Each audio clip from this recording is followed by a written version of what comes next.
door opened slowly. Rapp peered through the crack and saw the light from the hallway spilling into the room. From his angle he could see a man with his back to him taking off his clothes and standing at the foot of the large bed. The man began to climb onto the bed. Now was the time to move. With his knife in his left hand and the gun in his right, Rapp proceeded slowly. He took his first step and then quickly looked to the left and the right to make sure no one else was in the room. He stepped silently, without vibration or noise, carefully placing his heel and then the rest of his foot on the floor. Halfway across the room, Rapp slid his gun back into his holster. The terrorist was holding the woman's hands above her head and was trying to enter her, the woman's sobs muffled by the man's body. Rapp moved quickly to the bed, his right hand open and stretched outward, the left tightly clutching his knife. With fluid precision, he grabbed the hair of the terrorist with his right hand and yanked the man's head back. With his left hand, Rapp stuck the tip of the knife directly into the man's neck and thrust it upward. The sharp knife sliced through muscle and penetrated deep into the base of the brain. With a forceful twist of the knife, Rapp shredded the fragile brain stem. Abu Hassan never knew what happened in his final second on Earth. Still holding the man's hair, Rapp pulled him off the woman and dropped his lifeless body on the floor with as little noise as possible. He placed the bloody knife back in its scabbard, and Rapp held out his hands to the naked woman on the bed. "Don't scream. We need to move quickly." The woman looked up with shocked eyes and tried to cover her exposed breasts with her arms. Rapp reached down, untucked the sheet that she was lying on top of, and gently folded it over her body. He knew he had to move fast. There was no telling when someone else might come along. Looking the woman in the eye, he said, "Listen, I have to move you. I'm going to pick you up and bring you someplace where you'll be safe." Rapp placed one knee on the bed and really flinched like a scared and beaten dog. Moving slowly, he said, "More of them could come at any minute. I need to get you out of here." After giving her several seconds to think about the alternative, Rapp placed one hand under her legs and the other under her upper back. Cradling her to his chest, he stood and whispered, "Everything's going to be all right." Rapp walked quickly across the room and into the closet. In a voice just above a whisper, he said, "Milt, turn the light on." Almost instantly, the light inside the stash room came on, and the hidden door opened wider. Rapp moved the woman inside and placed her on the floor. Then, grabbing his backpack, he opened it and extracted a small kit. Handing it to Adams, he said, "Give her some water and a couple of these." Rapp pulled out a packet of Tylenol 3. "I have to get back out there and try to figure out what to do with that body." Raghib Kassar looked out across the mass of huddled hostages and checked his watch. It was nearing midnight, and his turn was approaching. There were 2 other terrorists in the room, and Raghib looked at the one closest to him. The man nodded, signaling for Raghib to go ahead. They were all eagerly awaiting their turn, and the sooner Raghib was done with the woman, the sooner the other 2 would have their chance. Raghib grinned and flashed his open hand to his compatriot 3 times, telling him to give him 15 minutes. With excitement, he strode from the room, his pace picking up as soon as the door behind him closed. Rapp closed the main door to the bedroom and studied the body for a second. It was no good trying to hide it. Aziz would know his man was missing and would immediately deduce that he had been killed. There had to be another way. Rapp grew impatient as he stood over the dead terrorist, racking his brain for a way out of the mess. After searching the dead man's discarded clothes for information, it came to him. Rapp grabbed the terrorist's knife from the pile of clothes, and he hoisted the body back onto the bed, laying the dead man on his stomach. With the terrorist's own knife, Rapp stabbed him 3 times in the upper back. Rapp was careful not to use all of his strength, only sending an inch or 2 of the knife into the flesh. After pausing for a second, Rapp flipped the dead man over and stabbed him 3 times in the chest and twice in the neck. Blood was beginning to flow freely over the white sheets. For the finishing touch, he sliced the man's forearms and hands to make it look as if he had tried to block the blows. Rapp took several steps back and looked at the body. He checked the area in front of him and around his feet to make sure none of the blood had gotten on his boots, and then he pulled the body off the bed and onto the floor again. With the bedspread already disheveled and blood all over the sheets, it just might work. Raghib bounded up the last step and looked down the long hallway. He knew the president's bedroom was on the left. He had visited it last night. Raghib smiled to himself when he thought of the fun he'd had with the blonde. She wasn't much of a fighter, but this one would be different. She had already shown some tenacity. Raghib just hoped that she wouldn't be beaten to a bloody pulp by the time he got there. He was a little early, and with any luck he would be able to hear Abu Hassan's moans of ecstasy. The bearded terrorist walked down the hallway, his AK-74 at his side and a look of anticipation on his face. Rapp grabbed the pile of clothes and began to go through them again. In the combat vest he found a radio and held it up to his ear. There was no traffic at the moment. He was tempted to take it, but that would tip Aziz off. If the radio was gone, they would change frequencies, and they would also begin to wonder if the woman had acted alone. Rapp studied the device. It was made by a French company he knew little about. He placed the radio back where he'd found it and checked his watch. 4 minutes and 23 seconds had passed. Rapp was standing over the body when he felt an almost indiscernible tremor. Someone was coming down the hall. He drew his gun and bounded across the room to the closet. Just as he closed the closet door, he saw the main door to the bedroom begin to open. Rapp stood at the door for only a second and then cautiously retreated into the stash room, closing and bolting the door behind him. Back in the control room at Langley, Irene Kennedy had given up trying to raise Rapp on the radio. Instead, she sat with everyone else in total silence and watched the events unfold. No one spoke. They all watched, riveted by the real-life drama unfolding on the one small monitor. At first, no one knew what Rapp was doing when he began to stab the man who already lay dead on the floor. Then people began to catch on. General Flood turned to Stansfield and said, "Damn, that kid thinks on his feet." Before Stansfield could reply, Rapp had bolted across the room and into the closet. Almost simultaneously, the bedroom door was opened, and a man in green combat fatigues stood silhouetted by the hallway light. Everyone watched as the man walked across the room and suddenly snapped up his gun from his side, spinning 360 degrees. Next, the lights came on, and then a series of excited calls over the radio. Chapter 25. Washington, D.C. was a city, a federal district, and most notably the capital of the United States of America. The originally square geographic area was located at the confluence of the Potomac and Anacostia rivers and was bordered by Maryland on 3 sides and Virginia to the southwest. Founded in 1790 and originally called the Federal City and District of Columbia, after Christopher Columbus, the city was later renamed by Congress for the nation's first president. Because the city's 4 corners pointed in the 4 directions of the compass, it was conveniently split up into quadrants. The southeast quadrant was by far the most economically deprived. The heart of the area was the neighborhood of Anacostia. This violent portion of Washington accounted for more than half of the city's annual murders and was literally a war zone in the shadow of the nation's capital. On the top floor of a rat-infested tenement building in the heart of Anacostia, a man with bleached white hair and a fresh set of tattoos worked diligently as the clock approached midnight. The building was largely deserted, except for some drug addicts who used the lower floors to trade sex, stolen property, and sometimes even cash for their mood-altering chemical of choice. The building had been chosen by the group because the police rarely patrolled the area out of fear for their own safety. In the grungy apartment on the 5th floor, the windows had been covered with 3/4-inch plywood. The sturdy boards bolted into the window frames, making them impossible to kick in. The door had also been reinforced with 2x4s and plywood, and a series of new locks had been installed.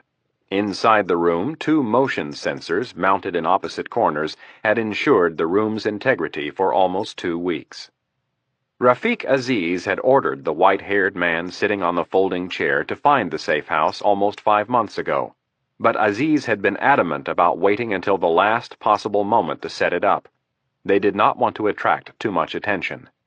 The man sitting in the dirty apartment was Salim Rousan, The same man who, for the last 6 months, had been an inconspicuous bellman at the Washington Hotel, the same man who had taken aim with his SVD sniper rifle at the Secret Service just yesterday.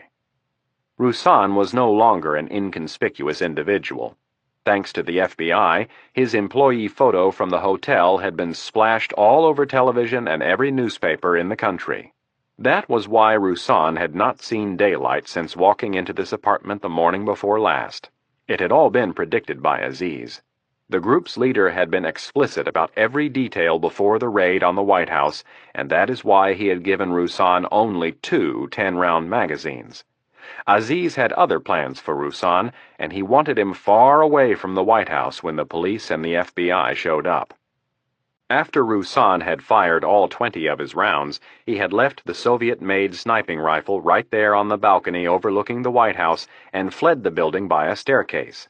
When he made it to the street, he proceeded 2 blocks to the Metro Center stop at 12th and F Street and caught the first southbound train. 10 minutes later, he was walking through the slums of Anacostia, his hotel uniform replaced with a Chicago Bulls hat and a leather jacket. Everything had been waiting for Rousan when he arrived. The copious amount of rat droppings and cobwebs had been cleaned up, and the apartment was stocked with everything he needed. Most of the supplies had been bought at the REI store in Bailey's Crossroads, Virginia. It was paid for in cash. The recreational equipment included a cot, a sleeping bag, several folding chairs, 2 tables, and some cooking equipment, all of it designed for campers. A battery-powered generator purred in the corner and provided juice for a small TV, a radio, a police scanner, and several lights. 2 red Coleman coolers contained enough food and water to last him at least 5 days, but he doubted he would use all of it. Tomorrow morning he would venture back out into public and sow the seeds for a special surprise. Rousan looked at his watch and then the cot. He had done everything Aziz had told him to do. He had shaved off his entire beard with the exception of his mustache and goatee. With a pair of clippers, he had buzzed his hair to within a half-inch of his scalp and then bleached it until it was white. Next came the bleaching of the facial hair and eyebrows, and then the pierced right ear. That was the most difficult part, working backward in the mirror and then trying to stop the blood after he had shoved the needle through the earlobe. The finishing touch was a series of fake tattoos. The most conspicuous, an upside-down pink triangle on his right biceps with the words "Queer Nation" emblazoned underneath. Rousan was not completely comfortable with the disguise. He hated homosexuals, but it had not been his idea. It was Aziz's, and when Aziz gave an order, it was best to follow it. Rousan had one task to perform before he left the apartment in the morning.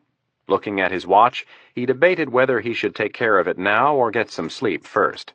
As he fingered the blocks of explosive Semtex and the box of detonators sitting on the other side of the table, he decided to wait until morning.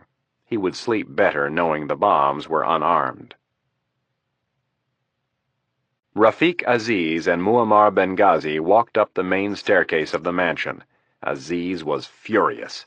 They had been lucky enough to take the White House without losing a single man, and now, when he was within 24 hours of achieving his ultimate goal, he had lost a valuable man due to outright stupidity. Momentum was something that Aziz was acutely aware of. The battlefields of history are littered with the corpses of soldiers whose commanders failed to notice the crucial role it plays in every conflict. Benghazi walked a half-step behind, ashamed that one of his men had been foolish enough to get killed by a woman. When they reached the 2nd floor of the mansion, Aziz and Benghazi proceeded directly across the hall and into the president's bedroom. Every light in the room was on. Aziz walked to the other side of the bed and looked down at the bloody, naked body. Raghib, the man who had found his slain comrade, was standing on the other side of the body, his radio in one hand and his assault rifle in the other. He started to speak, but Aziz raised his hand and silenced him. The leader of the group said nothing for a long while as his eyes took inventory of the scene. After several minutes, Aziz looked up. The expression on his face was one of controlled anger. In a curt tone, he asked, "What in the hell happened?" Raghib nervously began to recount the events, content that for now Aziz hadn't executed him. Ragib told him how Abu Hassan had knocked the woman out and dragged her from the room. He gave his leader the details of what he had found and what little he knew about the woman. When Ragib was done, Aziz looked at the body for a second and then at the nervous man standing before him. No bad deed was to go unpunished. Examples had to be made. Fear had to be maintained. With no warning whatsoever, Aziz brought his hand up and slapped Ragib across the face. Ragib held his ground, offering his chin for another blow. Although he was stronger and bigger than Aziz, he feared his leader deeply. Fighting back or blocking the blow was not a consideration. Taking the muzzle of his MP5, Aziz shoved it under Ragib's chin and backed him up until he was pinned against the wall. "Give me one good reason why I shouldn't kill you for your stupidity." "I have no excuse." Ragib kept his voice calm, knowing that any sign of fear or disrespect could end his life instantly. "I deserve to die. I was stupid." Mitch had made it into the room with seconds to spare. Milt Adams knelt in the corner next to the woman Rapp had just saved and tried to keep her calm. The battered woman had been shaking for the better part of 5 minutes, and Adams was beginning to worry that she might be slipping into some type of shock. Rapp tried his best to ignore Adams and the woman and stay focused on what the people back at Langley were saying. He had already received his reprimand for not seeking the approval of the High Command before saving the woman. Rapp liked to use the phrase, High Command, to describe anyone who sat comfortably in a dark room that was dimly lit with computer and TV screens and gave orders to operators in the field. On this particular mission, he respected the people who were giving orders. Kennedy was someone whom he trusted implicitly, and Campbell, Flood, and Stansfield had all been in the field before, something that went a long way. Rapp, however, had a new axiom in life. The stubborn half-German had just recently figured out that instead of fighting the system, it was often better to say yes and then go off and do whatever you thought was best. Washington was a bureaucratic monolith that more often than not moved with the speed and agility of a 500-pound man. Like most clandestine operators, Rapp saw Washington's role as a secondary one, and because of this he had developed the habit of being very cautious about what information he passed on while in the field. Rapp had discovered that the less they thought he was doing, the more support they seemed to give him, while inversely the more he told them, especially bad news, the less support he seemed to get. Kennedy almost always went to bat for him, but there were others in Washington who had built their careers on doing nothing. Rapp sat on his heels, his eyes trained on the monitor, his left ear receiving the audio from the president's bedroom and his right ear receiving the audio from Langley. The only voices coming from Langley were those of Kennedy, Campbell, Stansfield, and Flood. None of them had bothered to criticize him for saving the woman. They all knew or hoped they would have done the same thing. General Flood had, however, stressed that from this point forward there was a chain of command firmly in place, and it was to be used. Using his new axiom, Rapp replied with a simple, "Yes, sir." For the next several tense minutes the group discussed how to proceed, but before long there was no need to speculate. The entrance of 2 men into the bedroom silenced all radio chatter. Rapp squinted at the small monitor and instantly recognized the body language of the smaller man. The hair on Rapp's neck stood on end and his palms became moist. When Rapp heard the voice of this man, his heart began to race almost out of control. Instinctively, Rapp found himself reaching for his MP10. The desire to kill seemed to possess him. Rafiq Aziz was on the other side of the wall, probably no more than 10 feet away, and his back was to the door. As Rapp rose to one knee, the voice of Irene Kennedy came over the handset. "Iron Man, I know what you're thinking, and it's not going to happen. The odds aren't right. There are 3 of them and 1 of you." Rapp paused, tempted not to reply. Unfortunately, he had already tried that once, and it wasn't going to work twice. Rapp exhaled and said, "I can take them down and end this right now," his voice a little edgy.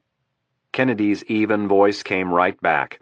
"Or you could get killed and ruin our only chance for finding out what's going on in there." "I won't get killed," answered Rapp in a tense voice. "At least not before I take all 3 of them down first." Back at Langley, Kennedy spun around in her chair and looked up at Director Stansfield. She shook her head vigorously at her boss. Stansfield, for his part, sat calmly in his chair with one arm folded across his chest and the hand of the other one under his chin. Touching the arm of his headset, he said, "Iron Man, hold for a second while we discuss our options." Stansfield pressed a button on his console and leaned forward. General Flood scooted his chair over several feet, and Kennedy and General Campbell placed their hands on the long table that ran in front of the elevated row. Kennedy was the first to speak. "I don't like the odds." Stansfield looked from Kennedy to Campbell, and the general replied, "I don't know. I'm tempted. We've had a bullseye on this guy's head for a long time, and Mitch is awfully good." Stansfield turned to the chairman of the Joint Chiefs. Flood rubbed the knob of his chin with his hand. Frowning, he answered, "We're not even an hour into this operation, and we have 60-plus hostages on the line. I think we wait." With a shake of the head, Flood added, "If he doesn't get all three of them, we're in deep shit." All of them turned and looked at the monitor showing the three terrorists. One of them turned and walked closer to the door. Stansfield shook his head and punched the button on his console. Adjusting the lip mic of his headset, he said, "Iron Man, you are to hold your position. I repeat, you are to hold your position." Back in the stash room, Rapp squeezed the tough plastic handset so tightly his knuckles turned white. In his mind, he was swearing the same four-letter word over and over while kicking himself for answering Kennedy's call. He should have put a bullet in the field radio and gone out and ended it. Thinking he still had a chance, Rapp stated, "I respectfully disagree. I have 3 targets, all standing within 15 feet of each other." Rapp looked at the monitor. "They have their backs to my position, and I have the element of surprise on my side. This is not a difficult takedown." This time it was General Flood's voice that came back over the radio. "Iron Man, you are not to move, and that is an order. We need your eyes and ears in there, and we have time on our side." Flood's voice boomed with authority. In a slightly softer tone, he added, "You'll get your chance, son. Just be patient." Reluctantly, Rapp replied, "Roger that." Then, taking the handset, he tapped the ear portion against his forehead repeatedly. Next time, he told himself, just do it. Don't bother asking. Rafiq Aziz still had the muzzle of his MP5 stuck firmly under the chin of Raghib. If he'd had more men at his disposal, Raghib would be dead, but he needed every last body. That was why Aziz had brought so many explosives. It was the only way he could neutralize the advantage the Americans would have in manpower. Raghib, his head contorted in a painful, twisted position, spoke cautiously. "I will find her. I promise you, Rafiq." Slowly, Aziz backed away, letting his rifle fall to his side, considering whether it was worth looking for the woman. He grabbed the pile of clothes on the floor. Hassan's pistol was still in its holster, and his rifle was on top of the dresser on the other side of the room. The bloody knife was on the floor near the clothes, so the woman was unarmed. Sideways, Aziz looked at Raghib and asked, "Was this the same woman Abu Hassan had me pull out of line this morning?" Raghib nodded his head vigorously. "Yes, it is the same woman." Aziz scoffed and looked at Benghazi, who was standing closer to the door. "I know this woman. I met her when I arrived for my meeting with that fat pig Russ Piper." In typical mute form, Benghazi said nothing. Aziz nodded as things started to make a little more sense. He remembered Russ Piper telling him about the woman's family. "The woman's father is a Chicago police officer." Aziz looked down at the dead body before him. "That helps explain this." When Aziz was done looking at the body, he bent down and grabbed the pile of clothes. From them, he took the pistol and the radio, then walked over to the dresser and grabbed the extra assault rifle. Aziz turned and tossed the rifle across the room at Raghib. With his own rifle in one hand, Raghib caught the other rifle with his free hand. "Do you want me to find the girl?" Aziz thought about it for a second and then said, "No, she can do us no harm. All of the exits are wired. Chances are she'll set off one of the bombs and kill herself." Benghazi cleared his throat and got Aziz's attention. Aziz looked at his second and said, "Yes." I think at the very least we should do a sweep of this floor and the third. Benghazi paused. It shouldn't take more than 20 minutes. Aziz thought about it for a moment and replied, All right, but let's do it quickly. As they prepared to leave, Raghib pointed to their dead comrade on the floor and asked, What do you want me to do with Hassan? Without looking back, Aziz said, Leave him there, and let this stupid fool rot. Chapter 26.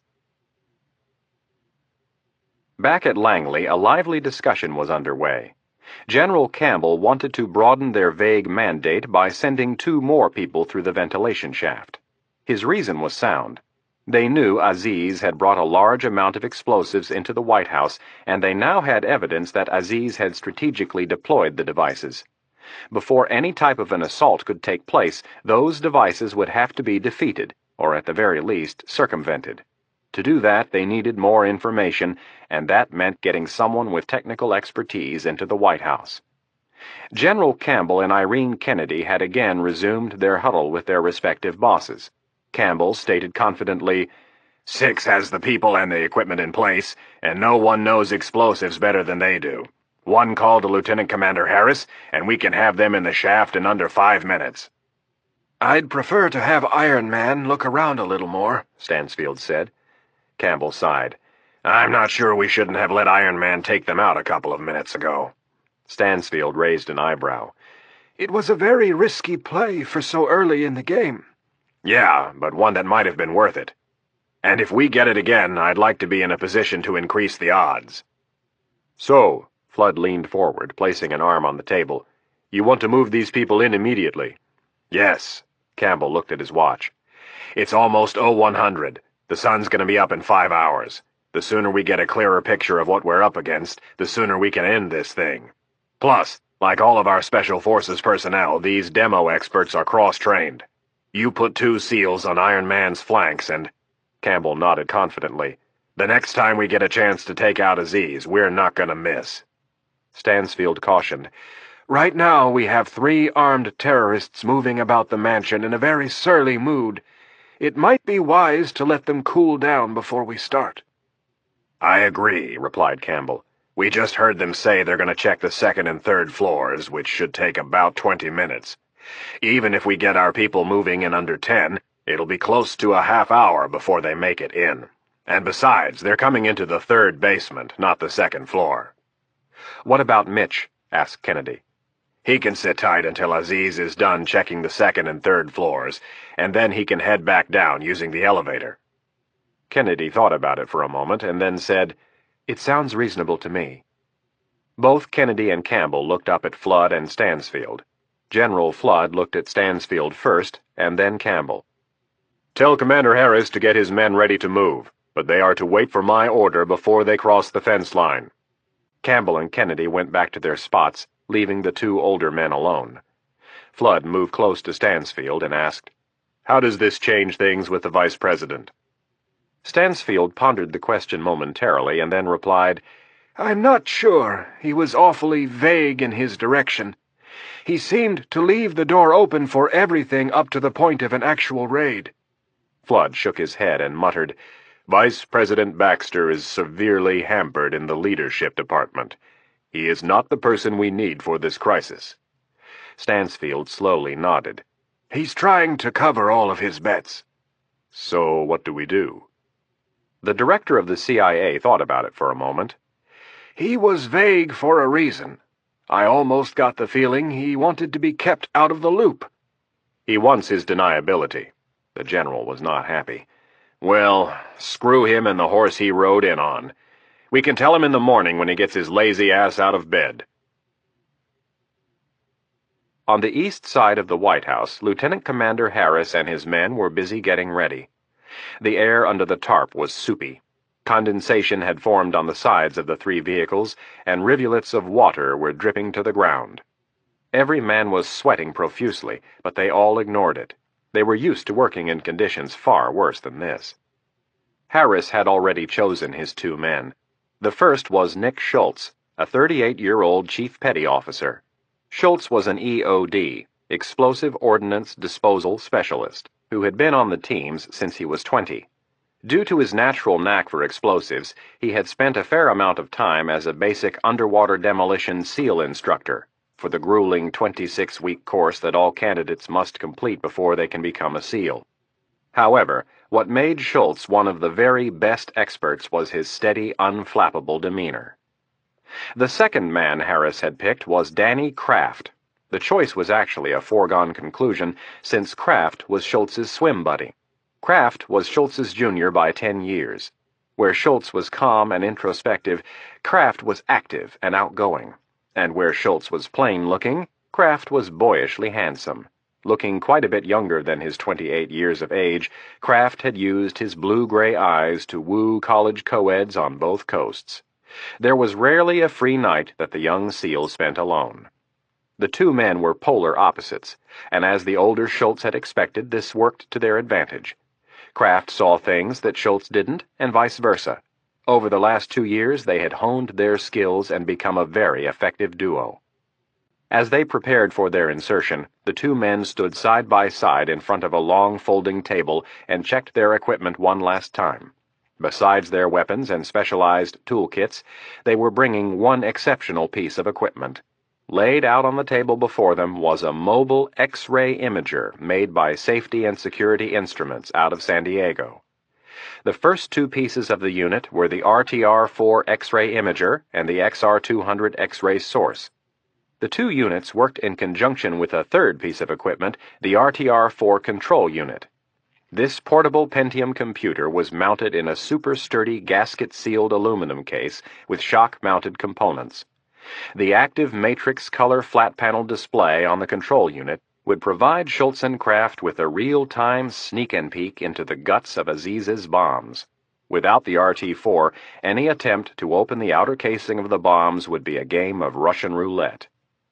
Standing 15 feet away in the open doorway of the CIA communications van, Lieutenant Commander Harris was busy listening to General Campbell and Irene Kennedy back at Langley.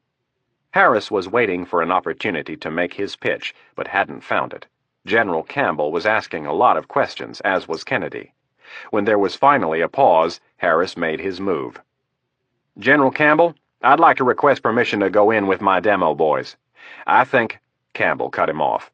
"Request denied. I want you with your team." Harris held the handset of the secure field radio to his ear. He was not to be deterred so easily. "I respectfully disagree, sir. I think I would be more valuable helping conduct the recon of the building." "You are to stay put, Commander." The voice was not Campbell's. It was General Flood's. Harris, slightly caught off guard, had not expected Flood to be listening in on the conversation. The highest-ranking officer in the entire U.S. military continued by saying, "If things proceed well, there's a good chance we'll be sending you and your team in." "Yes, sir," was the only reply Harris could muster. "Now, get your boys moving. Iron Man will be waiting for them on the other side." Back in the stash room, Mitch Rapp was reorganizing his gear for his incursion back into the bowels of the 200-year-old mansion. Things were happening fast, but he was more than happy to receive the professional services of a couple of SEAL demolition experts, especially since it would mean he would not have to deal with the bombs. One thing he did want to do before he headed out, though, was talk to the woman he had grabbed from the president's bed. Rapp had been so busy talking to Kennedy and the others that he hadn't had the chance to find out who the woman was, and more important, if she had any information that might help them. Moving his gear to the side, Rapp took off his baseball cap and scratched his head. Watching Adams give the woman some water, he noticed for the first time that she was very attractive. Stunning, actually. Rapp scooted forward on his knees to get a little closer and asked, "How are you feeling?" Really had wrapped herself tightly in the sheet and had one arm out. Looking up at the man kneeling in front of her, she replied timidly, "I'm fine."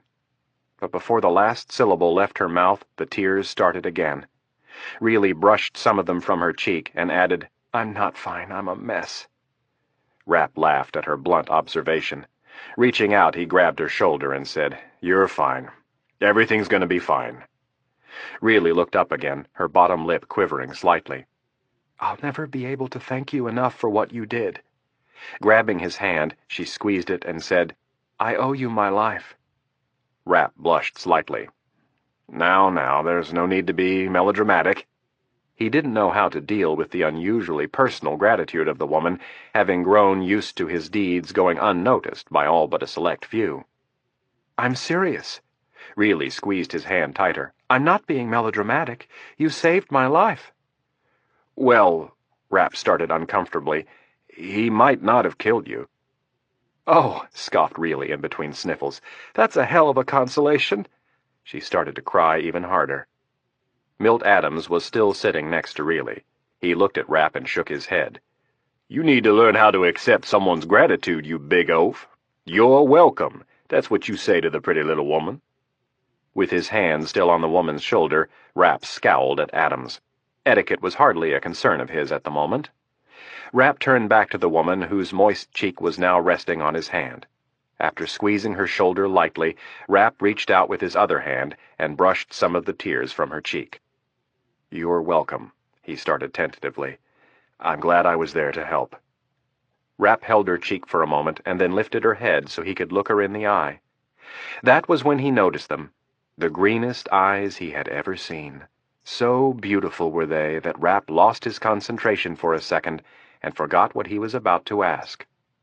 He blinked several times and then remembered where he was headed. "I need to ask you some questions.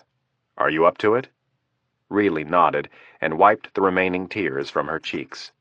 Taking part of her sheet, she blew her nose quietly and said, "God, I haven't cried this much in years."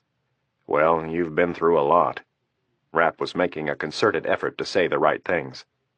"What a shitty couple of days." Really shook her head and managed a laugh. "Yeah, I'd imagine they don't get much worse."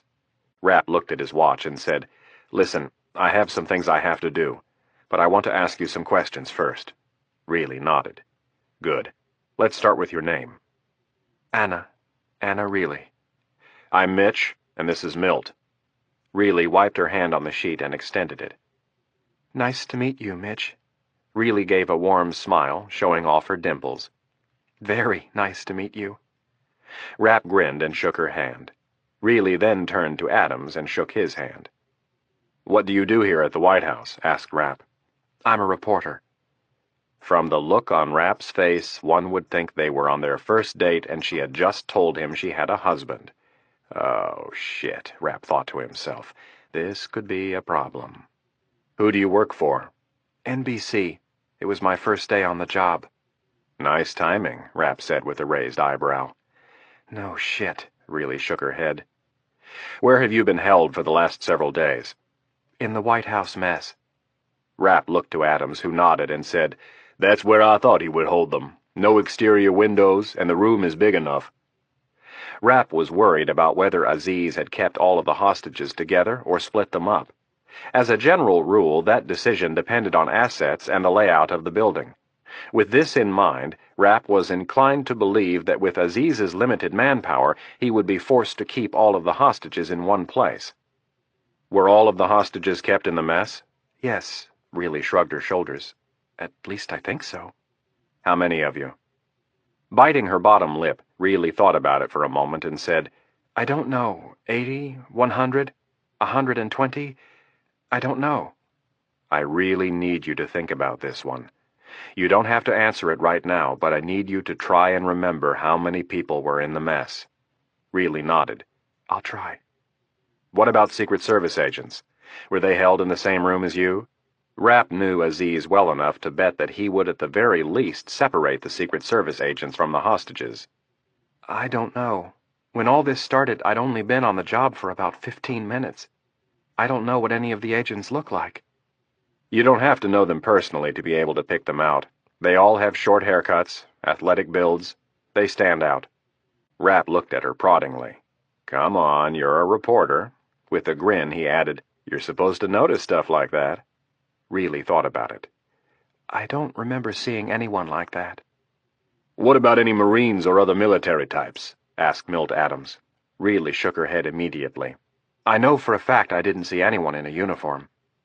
Rapp nodded to Adams, approving of the timely question. That settled it for him. Aziz was either holding the Secret Service and military personnel in a different location, or he had killed all of them. Knowing Aziz, the latter was a distinct possibility. "How many different terrorists did you see?" Really closed her eyes for a second. "I think I saw 6 of them. And I'm pretty sure I saw the leader. Some Prince something or other. I actually met him on the street on my way in the morning all of this started. He got out of a limo with Russ Piper, the chairman of the DNC. Russ is an old friend of my family." Really paused. "I haven't seen him since this whole thing started. I hope he's all right." "The leader is not a prince," said Rapp. "His name is Rafik Aziz." Really had a spasm of shivers and said, "Well, whoever he is, he's evil. And I don't mean just crazy or goofy, I mean evil. He shot someone in cold blood just because they asked for blankets and food. He just lifted his gun without any warning and shot the man in the head." "That would be Rafik Aziz," said Rapp somberly. Then, looking down at his watch, he decided he had better get moving. "Well, Miss Reilly, we'll have to continue this later. I have to go take care of something." "Please, call me Anna," Reilly smiled. "All right, Anna. I don't know how long this will take, but I should be back in an hour or less. Milt here will take care of you, so don't worry. I know he doesn't look like much, but don't let that fool you." Adams looked at Rapp deadpan. Rapp grabbed the small fanny pack for his short excursion and strapped it around his waist. He turned his baseball cap around backward and placed his headset over the top, but after hearing only static interference, he turned off the small radio. Reilly watched him intently as he moved about the room on his knees. When he grabbed his submachine gun and stood, Reilly asked, "Who do you work for, Mitch?" "The post office." Rapp nodded for Adams to get up and then looked back at Reilly. "Anna will have to finish this interview later." With a wink, he added reassuringly, "Keep an eye on Milt for me." Chapter 27. The search of the second and third floors of the White House had taken almost 25 minutes. The 3 men worked in unison, one always covering the other 2, as they went from room to room checking the closets and under the beds. Aziz had been sure they would find her cowering in one of the closets, but they had not. They descended from the 3rd floor. Aziz, walking in the lead, was thinking.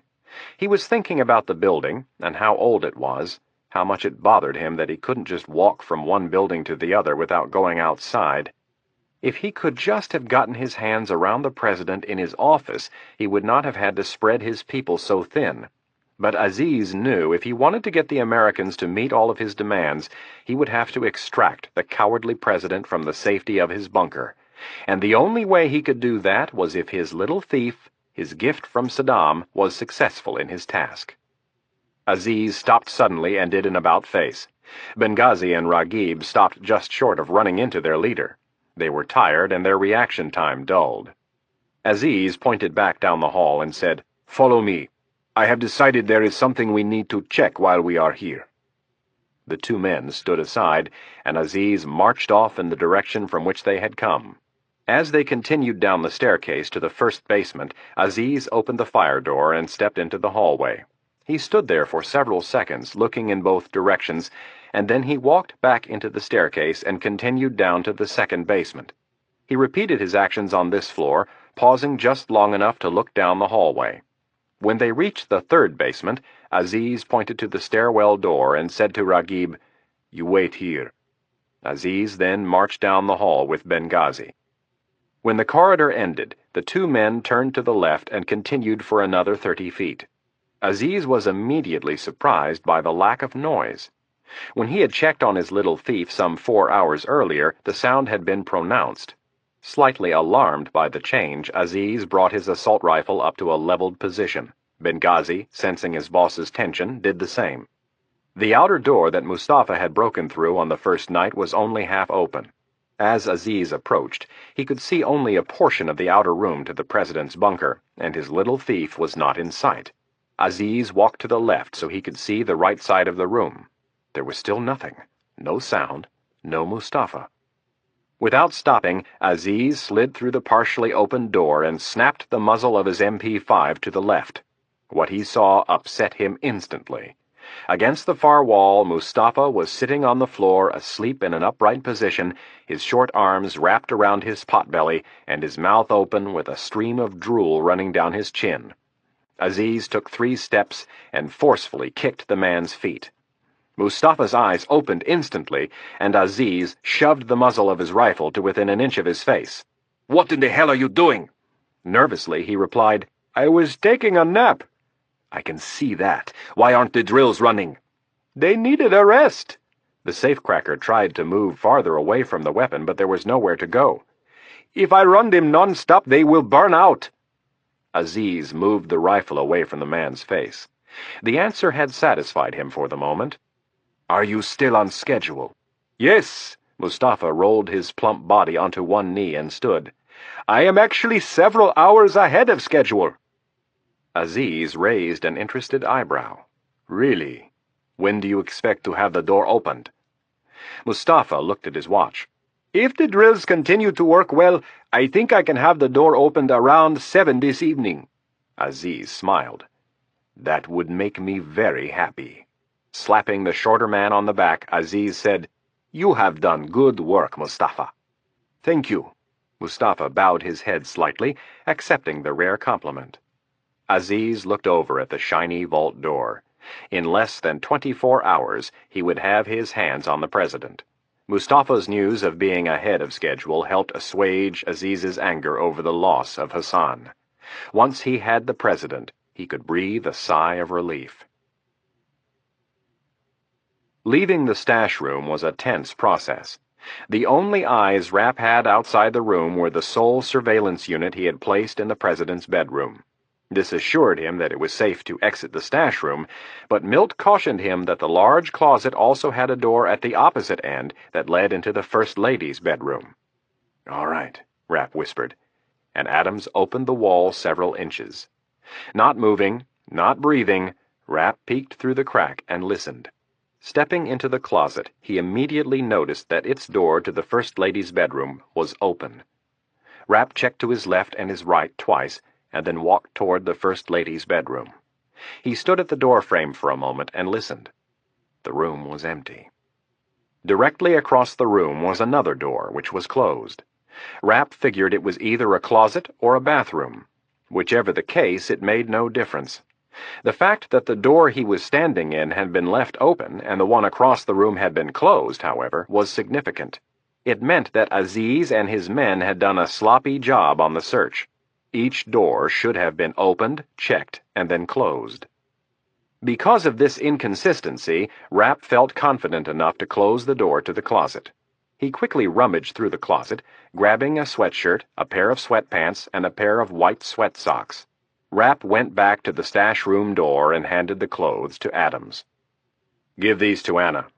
Rapp looked at the shelf to his right and saw a blanket and 2 pillows. "Here, take these too. Try to get her to sleep."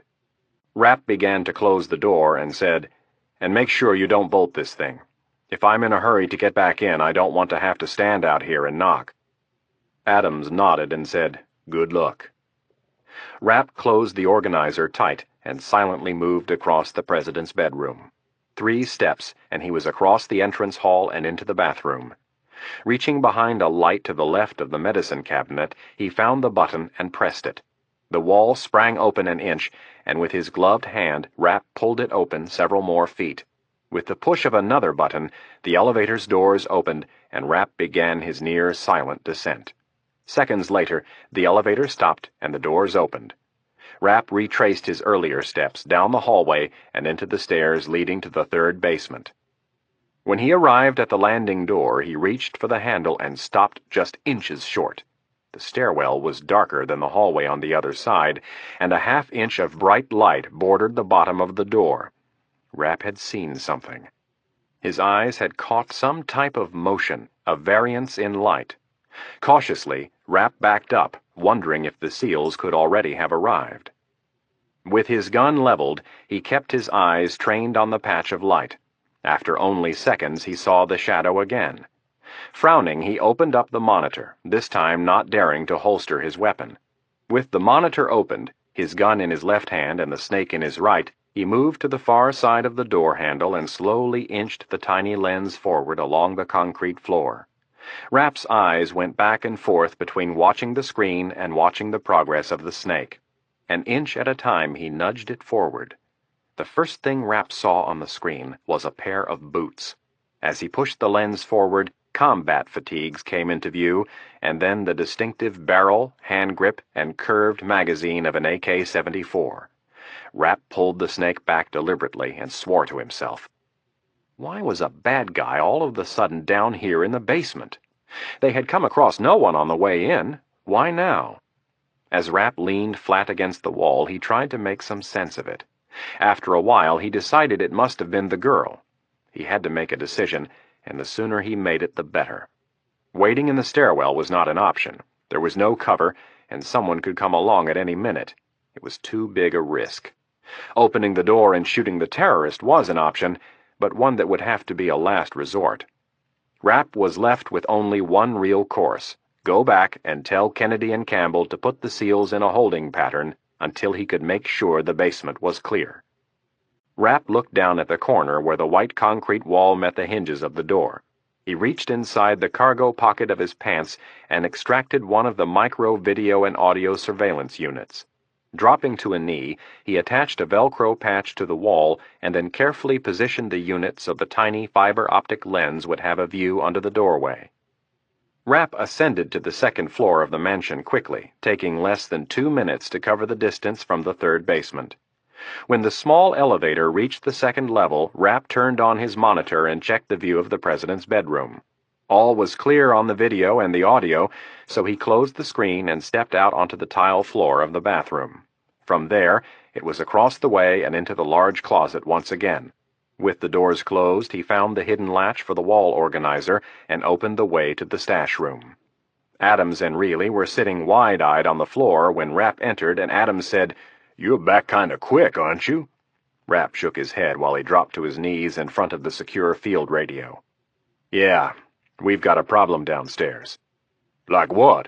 "We've got a tango running around down in the third basement." "A what?" Rapp pressed several buttons on the control panel of the radio. "A tango. A bad guy, a terrorist." Rapp brought the handset up to his ear. With a worried expression, Adams asked, "Did he see you?" "If he saw me, Milt, he wouldn't still be walking around." Rapp turned his focus to the radio and said, "Iron Man to control. Over." Rapp had to repeat himself before he got a reply. Kennedy's voice came back clearly. "Iron Man, this is Control. We read you. Over." "We have a problem. There is at least one tango in the third basement. I repeat, one tango in the third basement." "Where in the third basement?" was General Campbell's question. 2 minutes ago he was standing just outside the stairwell by the door to the boiler room. "Any others in sight?" "Not that I could see, but my only shot was with the snake under the door." Rapp added earnestly, "My immediate suggestion is to put the brakes on the next two through the chute. It's not worth the risk at this time to bring them into an unsecured area." "Hold for a second, Iron Man," was Campbell's reply. While Rapp waited for the brass on the other end to finish their little powwow, he opened up his monitor and attempted to get a feed from the second surveillance unit he had placed in the basement. He was still playing with the unit when Kennedy came back on the line. "Iron Man, any thoughts on what the tango is doing in the basement?" "Probably looking for the girl, which means Aziz and Benghazi might also be down there." There was another period of silence over the line while the brass conferred. Kennedy came back 10 seconds later and said, "Iron Man, we concur. Stay put while we see if we can slow things down." "Roger." Rapp pressed the speaker button and placed the handset back in its cradle. From the tiny speaker on the control panel of the radio, an electronic hum told Rapp the line was still open. Turning his attention back to the monitor strapped to his chest, he went to work trying to get something from the surveillance unit in the basement. Aziz's spirits had rebounded. The news that he would have his hands around the neck of the president by dusk today had helped temper the loss of the idiot Hassan. If he could just hold out until then, the chances for complete success would double, if not triple. The next 15 or so hours would be the tensest of the siege. Aziz corrected himself on that point. It would be the next 5 hours. Once the sun was up, he would be safe again. But come nightfall, the chances of a strike would increase once again. Aziz had gone to great pains to study the techniques used by the world's elite counter-terrorist strike teams, such as Germany's GSG-9, France's GIGN, Britain's SAS, and of course, America's three premier teams.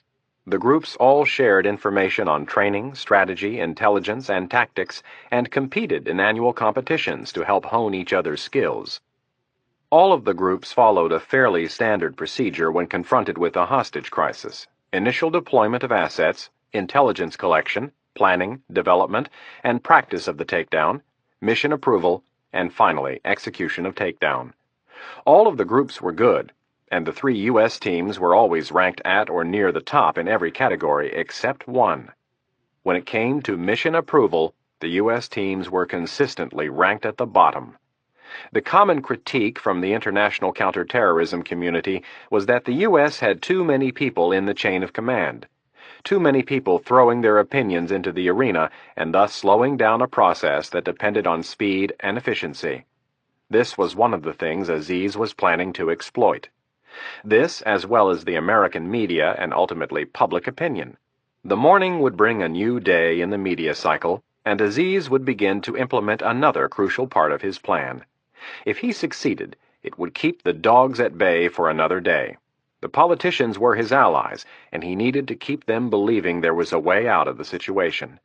Aziz needed to keep them and their opinions directly involved in the chain of command because, as long as they stayed involved, the generals would be unable to strike. As Aziz walked down the hall with Benghazi, he started to see one fundamental flaw in his plan.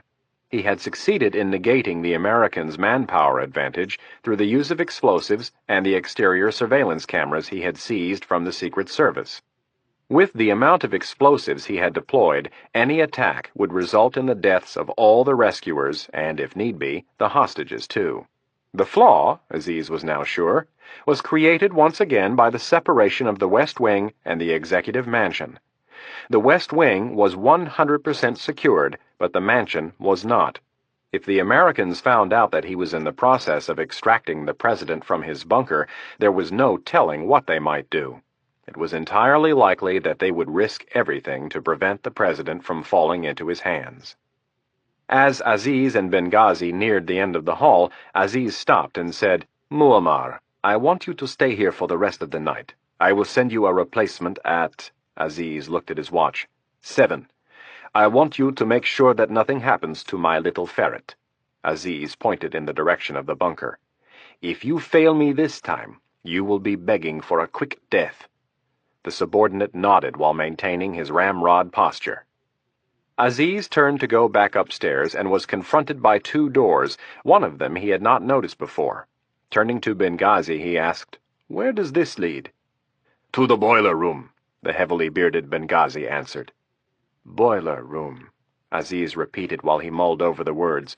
"Was it secured after we took over?" "Yes," stated Benghazi. "I checked it personally." Aziz stood looking at the doorway, thinking for a long moment. "Do you remember," he asked Benghazi, "the incident at the Indonesian consulate in Amsterdam, back in the 70s? Benghazi's face twisted as he tried to jog his memory.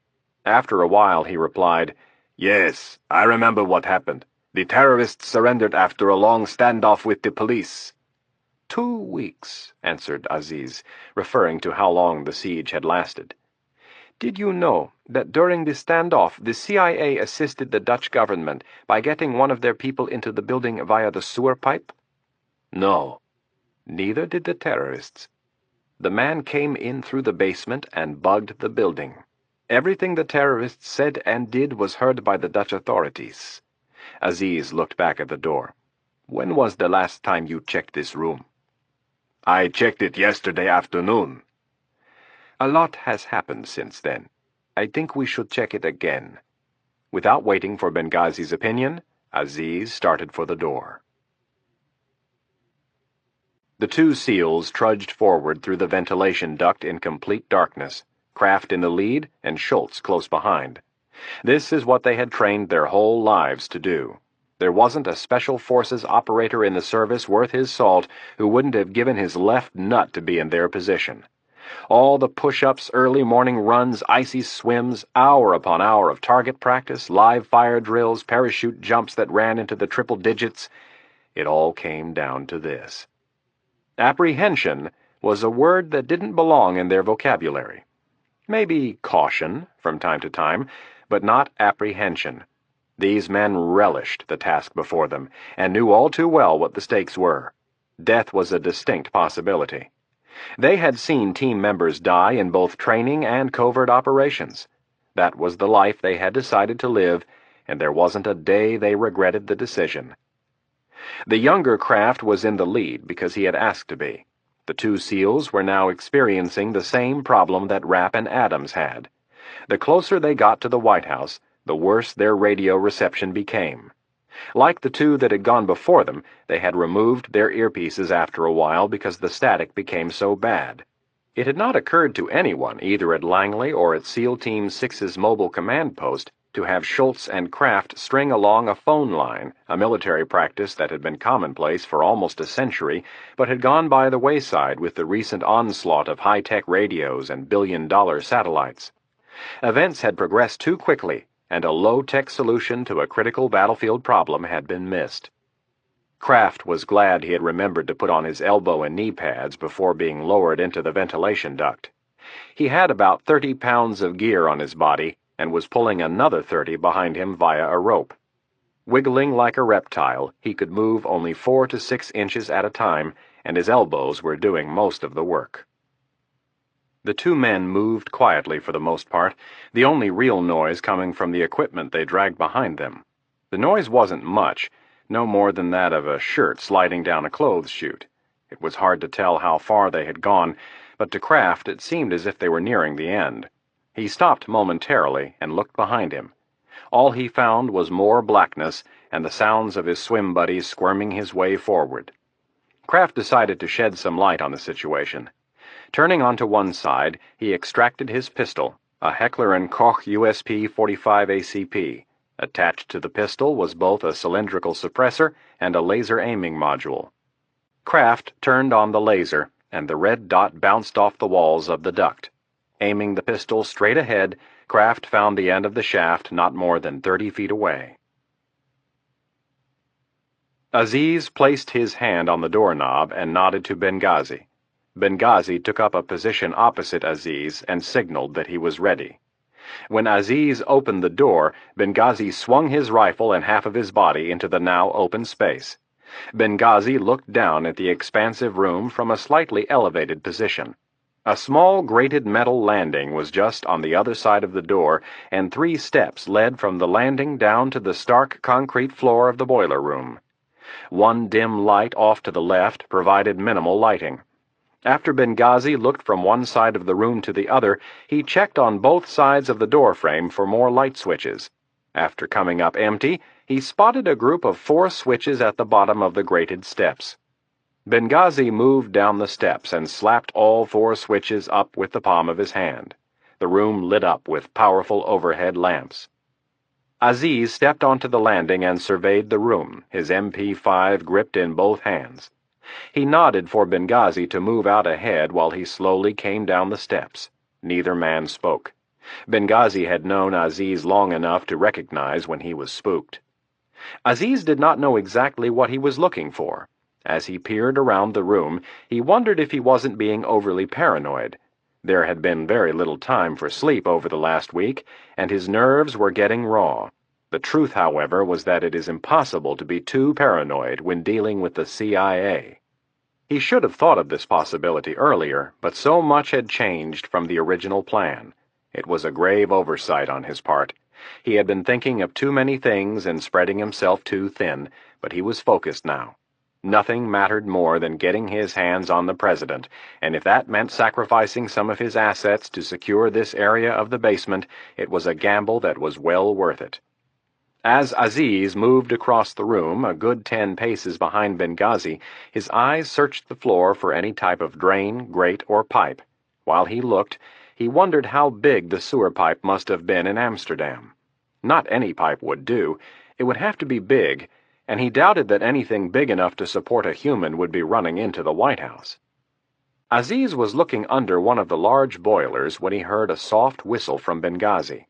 Standing up straight, he looked over to his man, who was standing with one finger over his lips and the barrel of his rifle pointing up. Aziz stood with his neck craned upward, watching the metal duct that ran from the wall diagonally across the room to some large piece of equipment. Listening intently, he focused everything on the duct. After a short while, he thought he saw something. A glimmer off the lights, a buckle in the metal. Aziz's brow furrowed. Again, he saw something, some type of movement. Aziz stepped from his cover to get a closer look. Some 20 feet away, Benghazi shook his head at him and tried to wave him back. Aziz ignored him and continued to approach the duct. Finally, when he was directly under the structure, he heard the noise. It sounded like a rat moving behind the walls of an old building. Something was definitely in the duct. Aziz looked behind him and took several steps back, putting himself in direct line with the length of the duct. Then, raising his MP5, he sighted in on part of the duct that protruded from the wall. With the butt of the rifle squeezed tightly between his right shoulder and cheek, he depressed the trigger and unleashed a volley of automatic fire, the heavy rounds slicing through the thin metal with ease. 9 rounds were fired in total, the noise from the shots careening off the concrete floors and walls, leaving the ears of Aziz and Benghazi ringing. The smell of spent rounds filled the air, and a cluster of shell casings rolled aimlessly about the floor near Aziz's feet. Aziz did not move. He stood his ground with his rifle still pointed at the duct, his eyes fixed on the straight line of bullet holes he had just laced into the thin metal. At first there was nothing, no movement and no noise other than the ringing of the shots that had been fired, and then, out of one of the holes, something dark beaded into a droplet, and after an eternity it broke free. Both Aziz and Benghazi watched it fall to the ground. The drop hit the gray concrete floor and splashed into a spidered crimson pattern. Without hesitation, both Aziz and Benghazi stepped back and opened up on the duct with a relentless hail of bullets. Chapter 28. The apartment was nice. It had been decorated by his mother. She had insisted on flying to D.C. to help her son get settled in. Now that Dallas was an important figure in Washington, he'd have to entertain. Mrs. King had loaded up her son with the best that Williams-Sonoma Pottery Barn and Restoration Hardware could provide. The 2-bedroom apartment in Adams Morgan cost him $1,900 a month, but it was worth it. It was only a couple of blocks away from some of Washington's best night spots, there were plenty of women around, and it was close to work.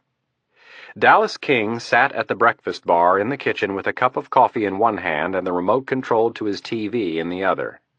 He was waiting for the 7 a.m. top-of-the-hour CNN News update. Dallas took a sip of coffee and looked down the hall to his bedroom. Through the cracked door he glimpsed the lean leg of his lovely little Asian hostess, Kim. She had been everything he had hoped, and then some.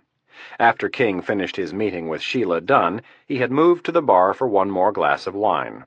Someone must have explained to the hostess who he was, because she began asking him questions about the crisis. King worked it for everything it was worth, stressing his role as Vice President Baxter's closest advisor, complaining about the pressure, and finally telling her how much he wanted to be with her. By the time 1 a.m. rolled around, he had her punched out and on the way to his apartment. As he sipped his coffee, CNN came back from a commercial break. King turned up the volume and listened to the anchor start off with the lead story of the morning. Footage of a candlelight vigil that had taken place the night before flashed across the screen. The anchor announced that an estimated 50,000 people had taken part in the silent march from the Lincoln Memorial to the Capitol. Next came more footage of massive crowds pressing against police barricades in an effort to glimpse the White House. This relatively calm footage was replaced by images of protesters burning American flags in Gaza, the West Bank, Baghdad, and Damascus. King shook his head and muttered, "If they keep that shit up, we'll have no choice but to storm the place." The anchor and the correspondent talked for almost a minute about the official reactions of governments around the Middle East, and then broke away for a live briefing being delivered by Director Roach of the FBI. Roach stood in front of a Justice Department podium and started out reading from prepared text. The director gestured to an easel on his left, saying, "This is the photo we released yesterday of Mohammed Batiki, the man we believe to have fired shots from the roof of the Washington Hotel during the opening moments of the attack on the White House. We now know his real name to be Salim Rousan. He is at large and considered to be extremely dangerous. Right now we are offering a $1 million reward for any information leading to the arrest of Rousan and a second individual." One of Roach's aides removed the first photo and replaced it with a second of a man wearing a green uniform. His hair was slicked back, and he had a gold chain with a cross hanging from his open collar. "This man worked for the White Knight Linen Service Company," Roach continued, "and went by the name of Vinny Vitelli. His real name is Abu Hassan. We are not sure if he is at large, but we are very interested in talking to anyone who has dealt with him in the last year." Roach continued to talk, giving a number to call, but King wasn't listening. His eyes were open wide in disbelief. It couldn't be. King stood, almost dropping his coffee cup. Tugging at the collar of his white bathrobe, he raced for the TV. "Oh my God, it's him!" No one in the bunker had slept for more than a half hour at a time, and some of the agents had not slept at all. The noise of steel assaulting steel grew louder as morning approached. President Hayes remained confident that the FBI would come. He had been through the briefings. He had listened to the experts state that the best time to attack was right before dawn. It was when people were most sluggish, and hence easiest to surprise. It started to brighten, this time of the year, around 5:30, and the sun was up by 6:15. Each of the 11 felt a fevered anticipation as morning drew near, but as the hours passed by, there was collective letdown followed by depression, as the nerve-wracking sound of the door being breached gnawed at their ears. Each individual, including the president, asked himself or herself the same question over and over again. Can we hold out for another day? Valerie Jones was coming back from the small bathroom where she had finally, after 2 days, decided to remove the makeup from her face. Considering the situation, she felt that any hang-ups about her wrinkles and the dark circles under her eyes were foolish. Jones had spent all night thinking about the president's rebuke the day before. She had worked far too hard to get where she was, and she wouldn't allow anyone to pin the blame on her for admitting a terrorist into the Oval Office. In Jones's mind, the truth was never that simple. There were always 8 sides to every story. There was no way she was going to roll over now and watch her career go up in flames. Jones had been concentrating on angles all night. Who could influence Hayes to help put the story in the proper light? Whom could she use to focus Hayes's anger on? The first question was easy to answer. Jones knew enough senators and big donators. She could get them to whisper in the president's ear, or, if needed, lean on him. The way she would spin it would be to hold up Russ Piper and the DNC as sacrificial lambs. All Jones did was put him and his guest down in the appointment book. That menial task was hardly worth ending someone's career over.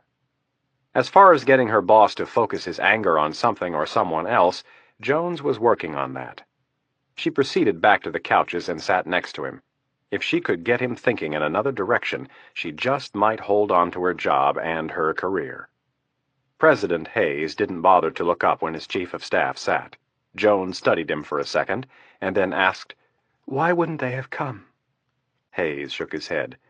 "I don't know. They must have a good reason." "Like what? Isn't it our policy not to negotiate with terrorists?" Hayes glanced over at her. "We don't always stick to policy." "Well, who's making the decisions?" The president looked at her with his tired eyes. "As I told you yesterday, if they're following the Constitution, which I'm sure they are, the powers of the presidency will have been transferred to Vice President Baxter." Jones rolled her eyes. "That isn't good news." The president did nothing at first, and then nodded slowly in agreement. "Why wouldn't he send in the FBI?" "I don't know, Valerie." Hayes sounded very impatient. The tension and lack of sleep were working on his nerves. Well, it makes no sense. Jones moved forward cautiously. Everything you said about the FBI striking before sunrise made sense. I don't understand why they wouldn't have come. There's a lot we don't know about. They could have plenty of good reasons why they're waiting to attack. Jones was keenly aware of the problems between President Hayes and Vice President Baxter. She and the President had discussed them on many occasions. If she could get the President to focus his anger on Baxter, her minor role in this debacle would be forgotten. In a voice just barely above a mumble, Jones planted the seed that she hoped would shift the President's righteous ire in a different direction. Or Baxter likes being president. Irene Kennedy stood in her office and watched the sun rise over the trees of the Potomac River Valley. Any attempt to count her hours of sleep over the last week would be a wasted exercise. They were too few and too far between. She had more pressing things on her mind, and besides, thinking of sleep only caused her to worry more about Rapp. Kennedy had been hoping to steal a couple of hours on the couch in her office after the two SEALs had made it into the White House and reported back on the bombs, but that never happened. Things had fallen apart, and they had done so miserably. At 2:23 a.m., Kennedy had been sitting in the control room at Langley when an irate Skip McMahon called. McMahon had been rousted from his cot in the executive office building just minutes earlier by Rafiq Aziz. He had stumbled down the hall and into the FBI's command post in his boxers and T-shirt. Once on the phone, McMahon was further confused by the wild accusations Aziz had flung at him. Everything Aziz said came up empty with McMahon. McMahon tried in vain to deny the accusations, but Aziz only grew more irritated.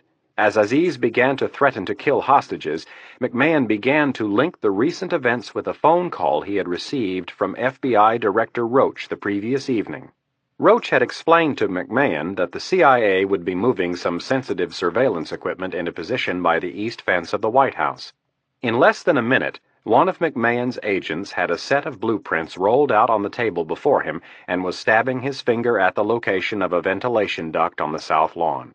As things fell into place, McMahon assured Aziz that he would get to the bottom of the thing within 5 minutes.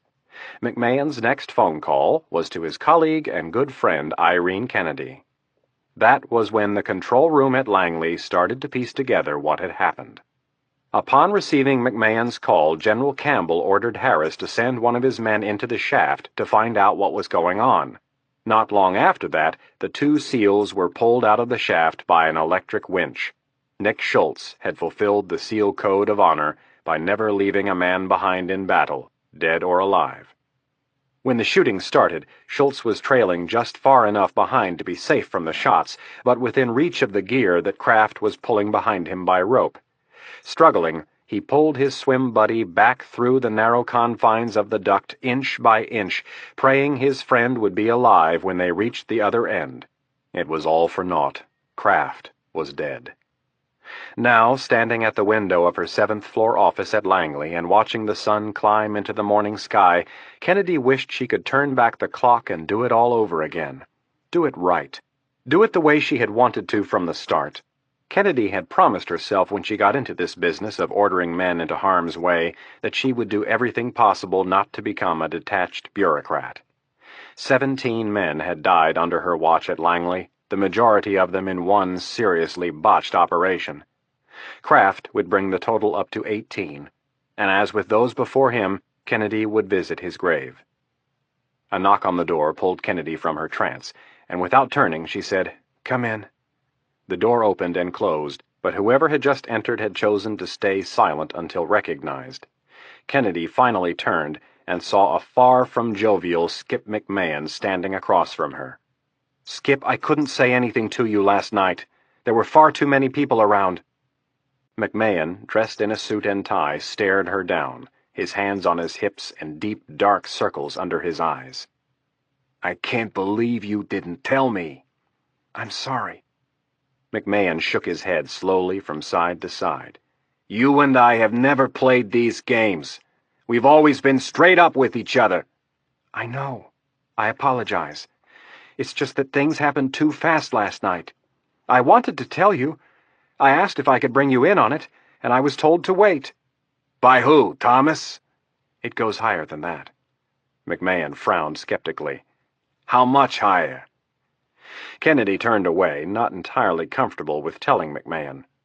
McMahon reached out and grabbed Kennedy's chin, forcing her to look him in the eye. "No more games. I want the truth." Kennedy reached up and pulled his hand down. "You have to keep it to yourself." "The hell I do," snapped McMahon. "Don't talk to me like that," chided Kennedy while taking a step back. "We're friends." "Well, friends don't let friends get ambushed by hanging them out to dry." "Skip, this came down from above. I wanted to tell you, but I couldn't. And I didn't have enough time to convince them otherwise." "Who authorized those men to go in, and who decided to shut the FBI out of it?" Kennedy sighed and said, "Vice President Baxter." "That motherfucker!" McMahon wheeled away from Kennedy, his fists balled up in anger. "That arrogant motherfucker! Where in the hell does he get off—" McMahon stopped short of finishing the sentence and strained to regain some composure. Through clenched teeth, he said, "This is an FBI operation, not the CIA and not the Pentagon. If I am not briefed fully and truthfully by you people, I will march right over to—" McMahon was cut off by the intercom on Kennedy's desk. "Dr. Kennedy." Kennedy walked over to her desk and pressed the button. "Yes." "They are waiting for you in the director's conference room." Kennedy looked at her watch. It was several minutes past 7. "We'll be right there." She looked up at McMahon and said, "We have to get going. But I want you to promise me you'll keep this to yourself until I have a chance to explain further." Shaking his head, McMahon frowned and said, "Nope, I'm going to go in there and chew some ass." Kennedy reached out and grabbed his wrist firmly. "No, you are not. There is a lot more, Skip. And if you want to know what is really going on, you keep quiet until the meeting is over." They were the last two to enter Director Stansfield's private conference room. As Kennedy and McMahon took their seats, an agitated Director Roach was already letting the others know how the FBI felt about the current situation. "Horse shit" was the phrase he used to describe the mess the others had created and the lack of professional courtesy they had displayed. Seated at the head of the table was Director Stansfield. To his left were Vice President Baxter and Dallas King. To the director's right sat General Flood and Director Roach. McMahon and Kennedy took seats next to each other on Director Roach's side of the table. It was a small meeting, and intended to be so. FBI Director Roach had paused for a brief moment when Kennedy and McMahon entered, and then continued, saying, "I can see no valid reason for not informing us that you were sending those men into the building. It absolutely mystifies me." Roach shook his head. "Skip and I have already talked about it. We would have agreed with sending them in. I just don't get it." Vice President Baxter leaned forward and stabbed his index finger into the tabletop. Staring at General Flood, he started angrily, "I did not authorize sending any SEALs through that air duct." Flood looked back at Baxter with barely masked contempt and then turned to Roach. "It's my fault. I was given the authority to conduct surveillance, and we were presented with a unique opportunity." "I still don't see why you couldn't pick up the phone and call us," said Roach. Flood sat up a little straighter. He wanted to tell the director of the FBI that he was left out of the loop because the vice president had suggested it, but that was not the way things were done in Washington. "In the flurry of events that took place early this morning, I made a critical mistake of not informing both of you." General Flood looked to Baxter, and then Roach. "I will make sure that it does not happen again." Both Roach and Baxter grudgingly accepted the general's apology with a nod, but Skip McMahon was less cordial. With his gruff demeanor, which was in many ways similar to the general's, McMahon placed a big fist on the table and asked bluntly, "What else haven't you told us?" Flood and Stansfield kept their poker faces fixed, while Baxter and King shared a look that caused McMahon to ask the question again. "What else? You can't send me out there to get blindsided again. I need every advantage I can get over Aziz." Director Stansfield liked Skip McMahon. In many ways he admired him. This was an unusual situation, however. McMahon was under an immense amount of pressure, and he was the person dealing with Aziz, the only person. Aziz had been adamant about that. Stansfield, always thinking a dozen moves ahead, did not like the idea of telling McMahon everything. The older spymaster saw a potential problem. He envisioned Aziz with a gun to a hostage's head making a demand that McMahon could not meet. He saw the dangers of telling McMahon too much, of putting McMahon in a position where he might be tempted to give Aziz some of that information in exchange for the life of a hostage. Stansfield couldn't do that. Rapp was far too valuable a card in this game to start waving around for the other players to see. Stansfield observed McMahon as he stared down Baxter and King, sensing that they knew something. Knowing he had to act fast before one of them opened his mouth, Stansfield decided to kill two birds with one stone. "There is something I should tell you." Stansfield reached down next to his chair and grabbed the morning's copy of the Washington Post. Standing, to further draw McMahon's attention away from King and Baxter, Stansfield walked around the table and set the paper in front of McMahon. Stansfield pointed to a front-page headline that read, CIA Saves Day by Warning Secret Service. "How this story ever got to the Post is something that I will deal with later." Stansfield looked across the table and gave Dallas King a knowing look. "But in the meantime, I will bring you up to speed on a highly classified subject. We have in our possession certain intelligence that we deem to be highly accurate. That source did in fact provide us with the information that enabled us to alert the Secret Service to a potential attack just minutes before the actual attack took place. That source has also provided us with information pertaining to the demands Mr. Aziz will put forth, and the men and equipment he brought with him." McMahon looked up at Stansfield, who had worked his way back to his seat. "That's how you knew about all of the plastic explosives?" "Yes." "What about the demands?" "That I am willing to share with you, but," Stansfield again glanced over at Dallas King, "it is extremely confidential information that is not to be passed on to anyone." Looking back to McMahon and Roach, he added, "I trust both of you, so I assume you will keep this confidential." Both of the FBI men nodded, and Stansfield said, "Aziz's next demand will be to ask that the UN vote to lift all economic sanctions against Iraq. He is going to make a slight concession, in an effort to sound reasonable, and state that all sanctions regarding weapons of mass destruction may remain in place." "The UN," started McMahon. "Can they move that fast?" "If we want them to, they will," answered General Flood. "There is one last demand." Stansfield stopped and looked around the room, wanting to hedge his bet just a touch. "But unfortunately we are still trying to find out what it is." McMahon looked at Stansfield. In all the years that he had been working for the FBI, he had never come across an individual as cool and analytical as Thomas Stansfield, on either his side of the law or the other. The man was impossible to read. McMahon turned away from Stansfield and looked immediately to his right to see if he could get anything from Kennedy. He studied her face for even the slightest clue to whether Stansfield was being forthright about the family jewels, or if he was still holding out. She stared back at him blankly, just like her boss, giving nothing away. After several seconds of silence, McMahon looked across the table at Vice President Baxter and Dallas King. Before entering this meeting, Kennedy had told him that Baxter had authorized the insertion of the SEALs, but just minutes ago, General Flood had taken the blame for the whole mess. Either Kennedy was lying, or General Flood was covering for the Vice President. McMahon decided to play along until he could get Kennedy alone, and then he would get to the bottom of the whole thing. Dallas King took his forefinger and as nonchalantly as possible wiped the bead of sweat that had formed on his upper lip. He felt as if he were standing in downtown Phoenix at high noon in the middle of July. Each time someone looked at him, he wondered if they knew. Since seeing the photo of his beer-drinking buddy on CNN this morning, King had been an absolute basket case. At first, he tried to convince himself that it wasn't the same man. The guy that he drank beers with was named Mike, and he was a student. Mike didn't wear his hair slicked back like the man on the news. King tried to convince himself that it wasn't the same person, but it was futile.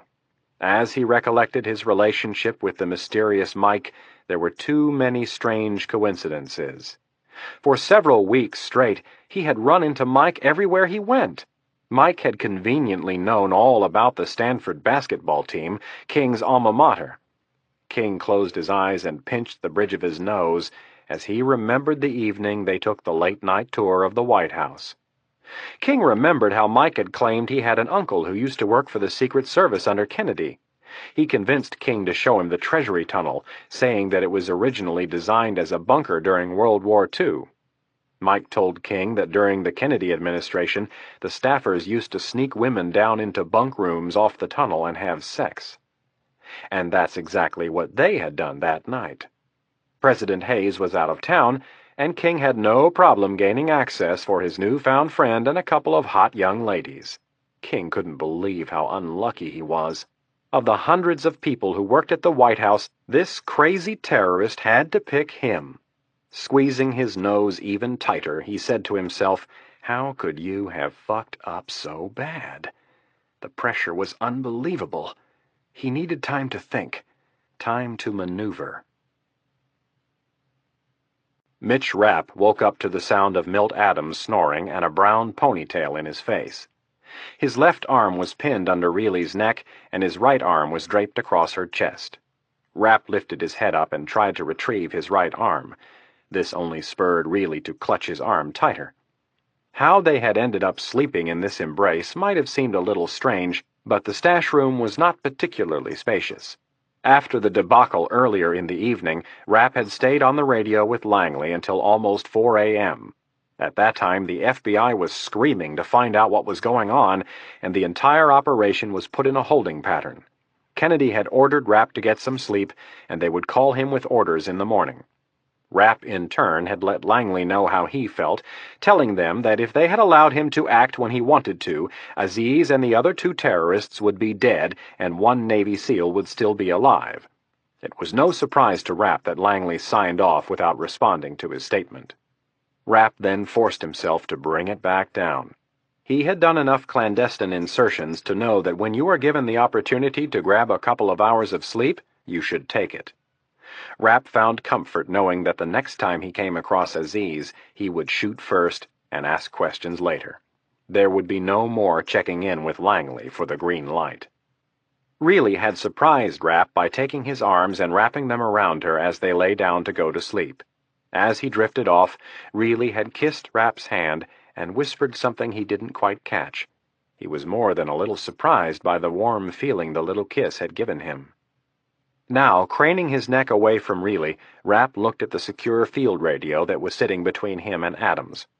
The overhead light was still on, and he could see just enough of the control panel to know that the radio was still on. Rapp had absolutely no idea how long he had been sleeping. He didn't want to wake Reilly, but saw no other choice. Taking his left hand, he reached up from under Reilly's neck and pried her hands loose.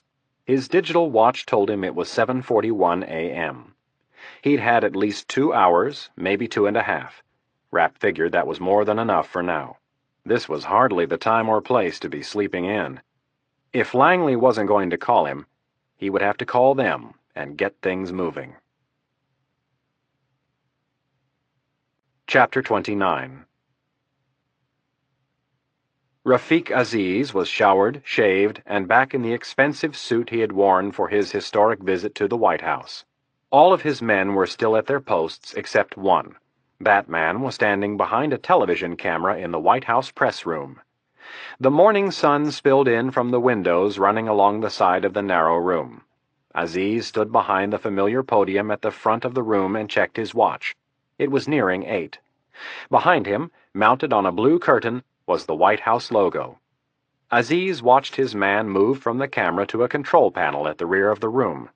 The man looked up from his position and yelled, "I started the 2-minute countdown! All of the networks should be receiving the feed!" Aziz grinned, taking satisfaction that he was about to put into play another part of his ingenious plan. He was going to go over the heads of the military and the FBI once again. Like everything else, this had been planned. He was about to appeal to the American people, and thus the politicians. The only new touch was that he would be able to incorporate the repelling of the early morning raid into his speech. That had got him excited. It had been very close. The hostages in the building were wired to blow, and Aziz had no doubt that any attempt by the Americans to free the hostages would result in a bloodbath. That was a price he was willing to pay. He did not want it to come to that, in the interest of self-preservation, but if it did, he wouldn't hesitate for a second to annihilate everybody, including himself. The speech that he was about to give would serve to make sure that a raid by the FBI would never happen. Aziz had followed American politics closely and watched how the leaders handled conflicts, especially those with his new benefactor. Aziz had admiringly watched Saddam Hussein mimic the actions and rhetoric of Adolf Hitler. Just like Hitler in the days prior to World War II, Saddam knew how to push, pound, cajole, lie, cheat, and basically do whatever he wanted, right up to the point where his adversaries were prepared to put their foot down. Saddam had turned it into an art form, playing the weak United Nations and the political left in America and Europe for everything they were worth. Continually ignoring everything he had already agreed to, Saddam would flaunt his insolence in the face of the Western powers, and then, just as they were preparing to engage in military action, he would send his envoys to the UN. As the might of American warships and Allied air power massed at his borders, he would act defiant until the very end, and then, and only when real action was imminent, he would back down. 6 months later, the whole process would start over again, and each time the resolve of the arrogant Western powers would be weakened. Saddam had proven that the American politicians had no stomach for war. They loved their surgical strikes and cruise missiles, but were they really that effective? In Aziz's opinion, the answer was no. If one bothered to look beyond the TV clips and sound bites, the damage the surgical strikes caused was minimal. Aziz was prepared to take a cue from Saddam. In less than a minute, he would offer the American people that olive branch, and in turn the stage would be set for his last demand and his triumphant return to his country. Aziz looked toward the camera and straightened his tie. He had originally considered giving this speech from the Oval Office, but had decided it would only serve to undermine the entire intent of his plan. The American people would be livid over him sitting in the president's chair. It had been hard for him to resist the temptation to give the speech from the same place that so many other presidents had addressed the nation, especially since he would have loved nothing more than to rub the faces of the arrogant American public in the fact that he was in control of the White House. But now was not the time to prod and poke.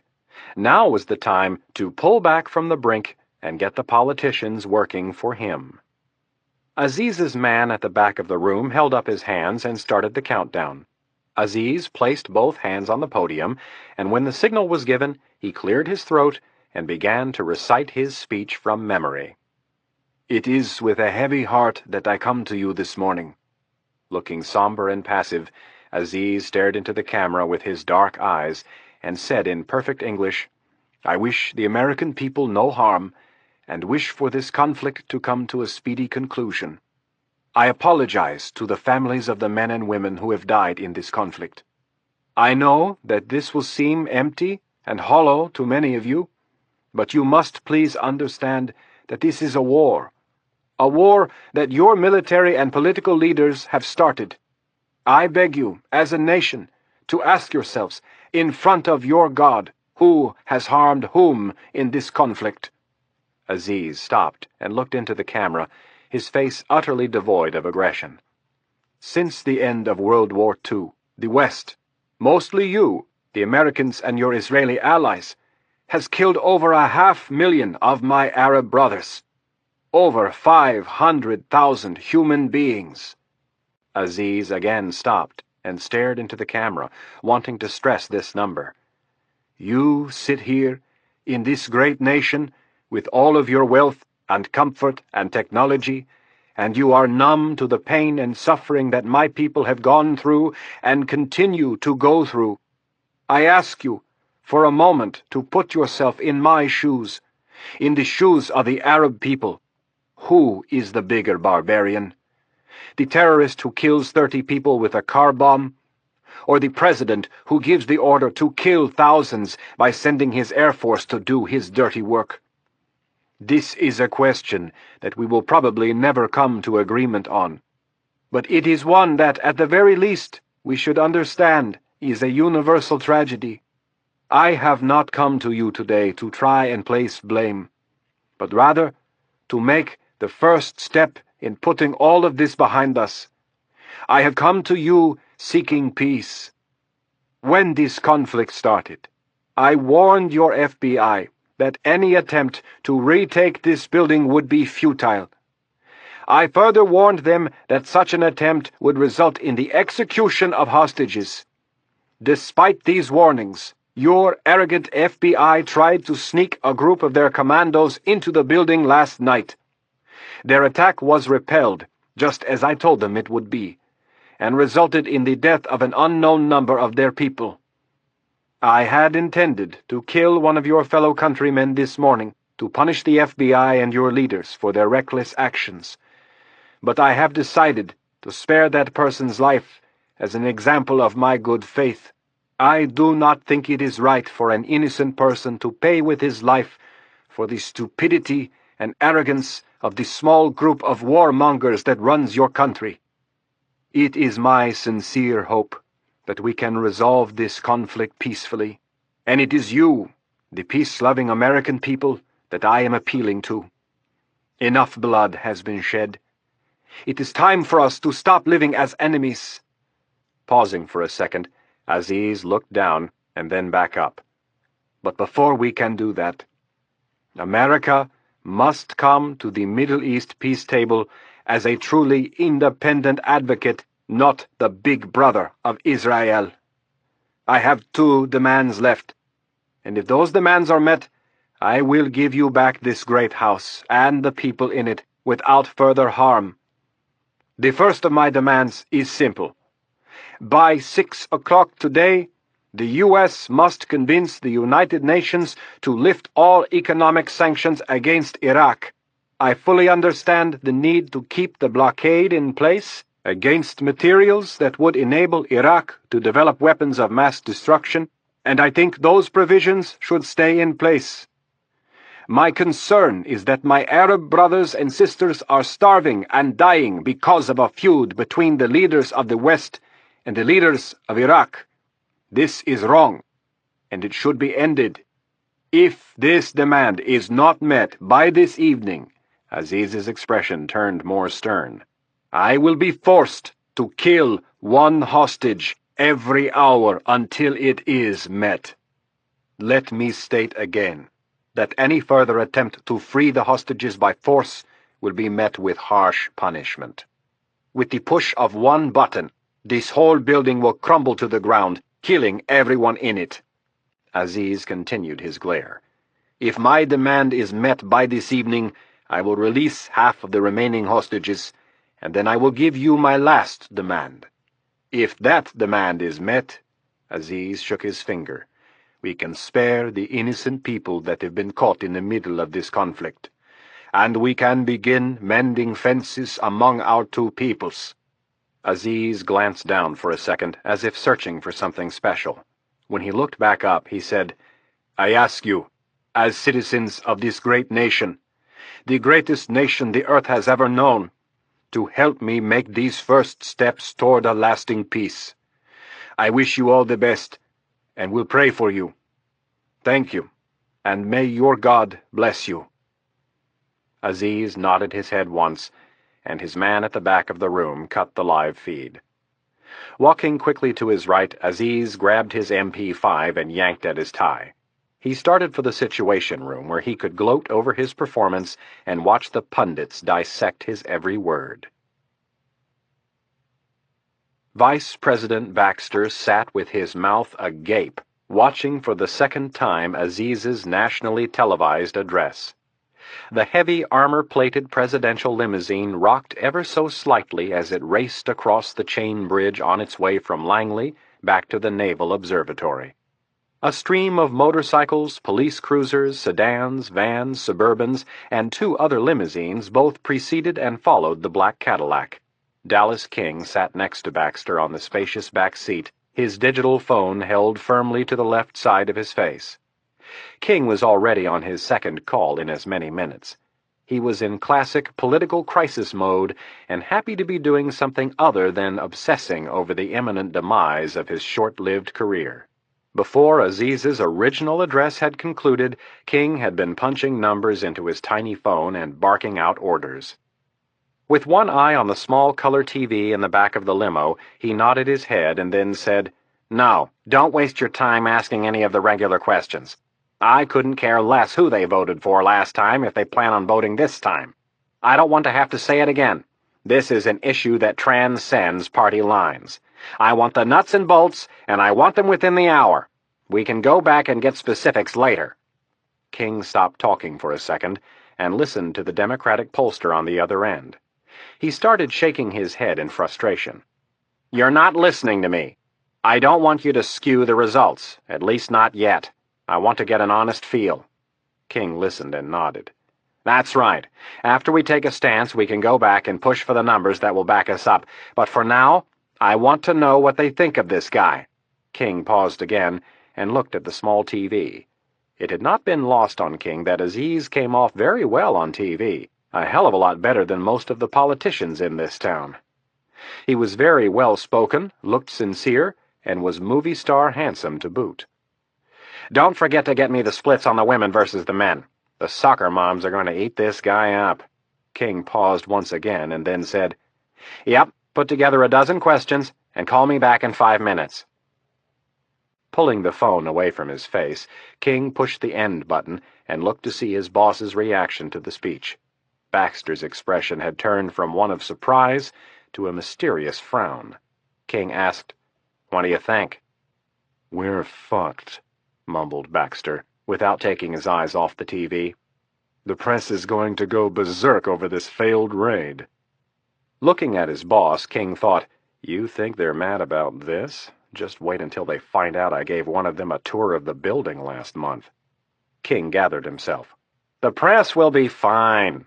This story is so big and it's moving so fast, this little speech will be old news by tomorrow morning." "I don't think so," said Baxter, not yet prepared to look at any upside. "This little incident has congressional investigation written all over it." King looked at his boss, who was still staring at the TV with a look of defeat on his face. "This whole thing from start to finish has congressional investigation written all over it, and this one incident will be a footnote. Besides, we insulated ourselves from it. General Flood has already taken the blame, and he did it right in front of Director Roach, the man who will eventually investigate the whole thing." "I don't know. It still stinks." "The whole thing stinks. You just have to remember, when this is all over, it's going to be the guy who stinks the least who comes out smelling like a rose." King pointed at his boss. "And I'm going to make sure that guy is you." "Dallas," Baxter grimaced, "I don't think you're being realistic about this. All of this stuff is not just going to be swept under the rug. The press is going to want answers, and they are going to want to know if I authorized sending those men in last night." King shifted sideways in his seat. He wanted to choke his boss and scream, "If only you had my problems." Instead, in a calming voice, he said, "For the last time, don't worry about the press. I can handle them. You need to get your spirits back up and start acting like the president. We're going to have to react to this new development, and if the polls come back the way I think they will, we really might have a chance to squeeze our way out of this mess." Baxter turned his head toward his aide and asked, "How?" "I haven't figured it out yet, but I will." Baxter looked away from King and checked his watch. Then, with a sigh, he said, "I suppose I'd better call a meeting with the National Security Council." King nodded. "That would seem to be the next logical step." Baxter waved his right hand as if shooing away a fly. "Take care of it." "When and where?" Twisting his lips, Baxter gazed out the window and said, 10 o'clock at the Pentagon. Chapter 30. You know what he's doing, don't you? Rapp sat with the handset of the secure field radio gripped tightly in his left hand. He stared blankly at the wall in front of him while he listened to General Campbell give his take on Aziz's national address. They had played the speech for Rapp over the radio and had asked if he would like to hear it again. Rapp had declined. He knew exactly what Aziz was up to and didn't need to waste a second more analyzing it. Rapp nodded in response to what General Campbell was saying and said, "That's right. He's trying to play you guys for patsies." "Excuse me?" replied the stern ranger on the other end. "Patsies," repeated Rapp, never one to choose his words too carefully. He wants Vice President Baxter and all of the other politicians up on the Hill to roll over and meet him at the bargaining table. Then, once he gets what he wants, he'll go back to the Middle East, disappear, and a year from now he'll be building more bombs and killing more people. "What if he seriously wants to make peace?" chimed in Irene Kennedy. "It's out of the question," Rapp replied emphatically. "How can you be so sure?" "Irene, don't play this game with me. I don't have the time or the patience to sit here and listen to you play devil's advocate. You know as well as I do that Rafiq Aziz could give a rat's ass about the American people, or his Arab brothers and sisters for that matter. Hell, the only Arabs he cares about are the ones that want to wipe Israel off the map. As far as the rest of us are concerned, he'd slit our throats in a second if we got in his way." "Then what's he up to?" asked Kennedy. Rapp sat back, swinging one of his legs out from underneath him as he thought about it. He looked over at Reilly, propped up in the corner with the blanket wrapped around her. She was watching him intently. Looking away from her, Rapp said, "He's trying to find a way out of this without getting his head blown off. We know he's a meticulous planner. He thinks everything through from start to finish, and prepares multiple contingencies in case things go wrong. As I look at his plan, the one big problem I see is how he gets out of there, how he gets home. We can bank on the fact that he's thought it through every step of the way in terms of how we'd react, and from that, we can assume he knows there would be a strong contingency in the government that would push hard for an all-out raid. Now, if he had gotten his hands on the president, everything would be a little different. My guess is that he was planning to use Hayes as his bargaining chip to get home, but he blew it, and now he's been forced to fall back and use a different plan." "And what would that be?" asked General Campbell. Rapp looked up at Reilly while he thought about it. She was still staring at him with those emerald-green eyes. He knew she was listening to everything he said, but there wasn't much he could do about it. Rapp looked away and said, "He's trying to manipulate the media and sway public opinion. He knows without the president he's not getting home. Let's face it." Rapp paused, feeling somewhat awkward about saying the next part in front of Reilly, but there was really no other way. After clearing his throat, he said, "If you look at the big picture, we all know every one of those hostages is expendable. And if we know it, so does Aziz. If he was to continue an aggressive, hostile position, he would eventually force us to storm the place. There is no way we could just sit by while he killed hostages on national TV. So by going in front of the public this morning and putting on this bullshit peace-loving attitude, he's taken the wind out of our sails. Baxter won't let us take action until an effort is made at peace." "I agree," said Kennedy. "In the end, he knows every single one of those hostages is expendable. The president was his trump card, and he didn't get it." General Campbell added, "He's trying to give the politicians a way out of this mess without firing a shot." "Well, that's not going to happen as long as I have a say in the matter." "Iron Man," stated Campbell in a firm voice, "I don't want you doing anything unless you are authorized. The last thing we need right now is you running around half-cocked. Now, Irene and I have to get over to the Pentagon for a meeting, and in the meantime we want you to stay put. When we get back, we'll have a better idea of how we shall proceed. Am I understood?" Rapp looked down at the floor and held his temper in check. He'd already learned his lesson. Don't ask a question if you're not going to like the answer. "Yes, sir," was Rapp's simple two-word reply as he placed the handset back in its cradle. Pausing for a second, he looked at the power switch and debated his next move. After about 15 seconds of indecision, he turned off the radio and looked up at Reilly. Anna Reilly sat passively in the corner with the blanket wrapped tightly around her body. Milt Adams sat in the opposite corner behind Rapp and chewed on a granola bar. Really continued to stare at Rapp, and finally asked, "What was that all about?" Rapp glanced sideways at her as he began rifling through one of his packs. "Nothing." "It sure sounded like something to me," Really said. "Listen, Anna, you're a reporter. I can't exactly let you in on what's going on." Really smiled. "Who am I going to tell? What do you think, I'm going to call the station with your radio and give them a live update?" Rapp grabbed several more granola bars from his pack and held one up for Really. "Here, chew on this." And with a grin he added, "And stop asking questions." Really took the bar, and while she tore the wrapper off, asked, "Who do you work for, Mitch Cruz? The FBI?" No, not exactly." "What are you then, military?" Rapp ignored the question and continued looking for something in his pack. Really smiled and said, "Hey, listen, you saved my life. I don't care who you work for." Really continued to watch him. Rapp stared back for a long moment, thinking about what he should say. Finally, he replied, "Anna, if I tell you something off the record, will you promise that you'll never report it? That is, since I saved your life and all." Rapp said the last part with a smile. Really took the question seriously. "I'm a reporter. Whatever you tell me in confidence will be kept a secret."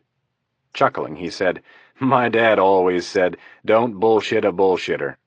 Rapp studied an abrasion on Really's cheek and a spot of dried blood on her lip. Changing the subject once again, Rapp pulled a penlight from his assault vest and said, "Now let's see how you're doing this morning." Holding the light up in front of her face, he said, "I want to check your eyes and see how your pupils dilate." Rapp held Really by her chin and checked the left eye first and then the right. Both dilated properly, and then he asked her to follow the light as he moved it from one side of her face to the other. Again, she checked out fine. Turning the light off, Rapp gently touched the abrasion on her cheek and asked, "How does this feel?" Really frowned and said, "I don't know. How does it look?" After studying her face for a second, Rapp nodded. "I'd say, considering what you've been through, you look pretty good. Darn good, actually." He meant it. Really smiled slightly. "Well, in that case, I feel fine." Looking back toward Adams, who was on his second breakfast bar, Rapp asked, "I'd say we have a regular tough girl on our hands." "I'd say so," replied Adams with a nod for emphasis. Rapp turned his attention back to Really's cheek, and when he got closer to inspect the mark, she said to him, "You know, women have a higher tolerance for pain than men." "So I've been told." Rapp fished a sterile alcohol pad from his first aid kit and tore the small package open. Gently, he started to wipe the dried blood from the corner of Really's mouth and then the light scrape on her cheek. When Rapp was done, he turned her head from side to side to check for any other cuts. He had not missed the obvious beauty of the reporter. He felt slightly guilty under the current circumstances for letting his mind wander, but it couldn't be helped. Her skin was soft and smooth with just the right touch of color. Rapp nudged her chin to the side and noticed a trail of dried blood that ran down the back of her neck. He wiped away the blood and then placed both hands on her scalp. Really flinched slightly and pulled away. "Does that hurt?" asked Rapp. Really nodded, and Rapp said with a smile, "What happened to that high tolerance for pain you were bragging about a moment ago?" "I don't know, but whatever you just touched hurt like hell." "Try to hold still for a second. I want to find out how bad the cut is." Rapp lifted and separated her thick brown hair. The cut ran only about an inch, but looked to have broken the first several layers of skin. Holding one hand on her scalp, he reached behind him and grabbed another sterile alcohol pad. Without looking, he said, "Milt, would you do me a favor? Take those blueprints that you brought and spread them out on the floor." Rapp wiped the cut several times and then waved his hand over the area to dry the alcohol. Really's face twisted in pain. After a moment, Rapp let her hair fall back down onto her shoulders and sat back on one heel. "How's that?"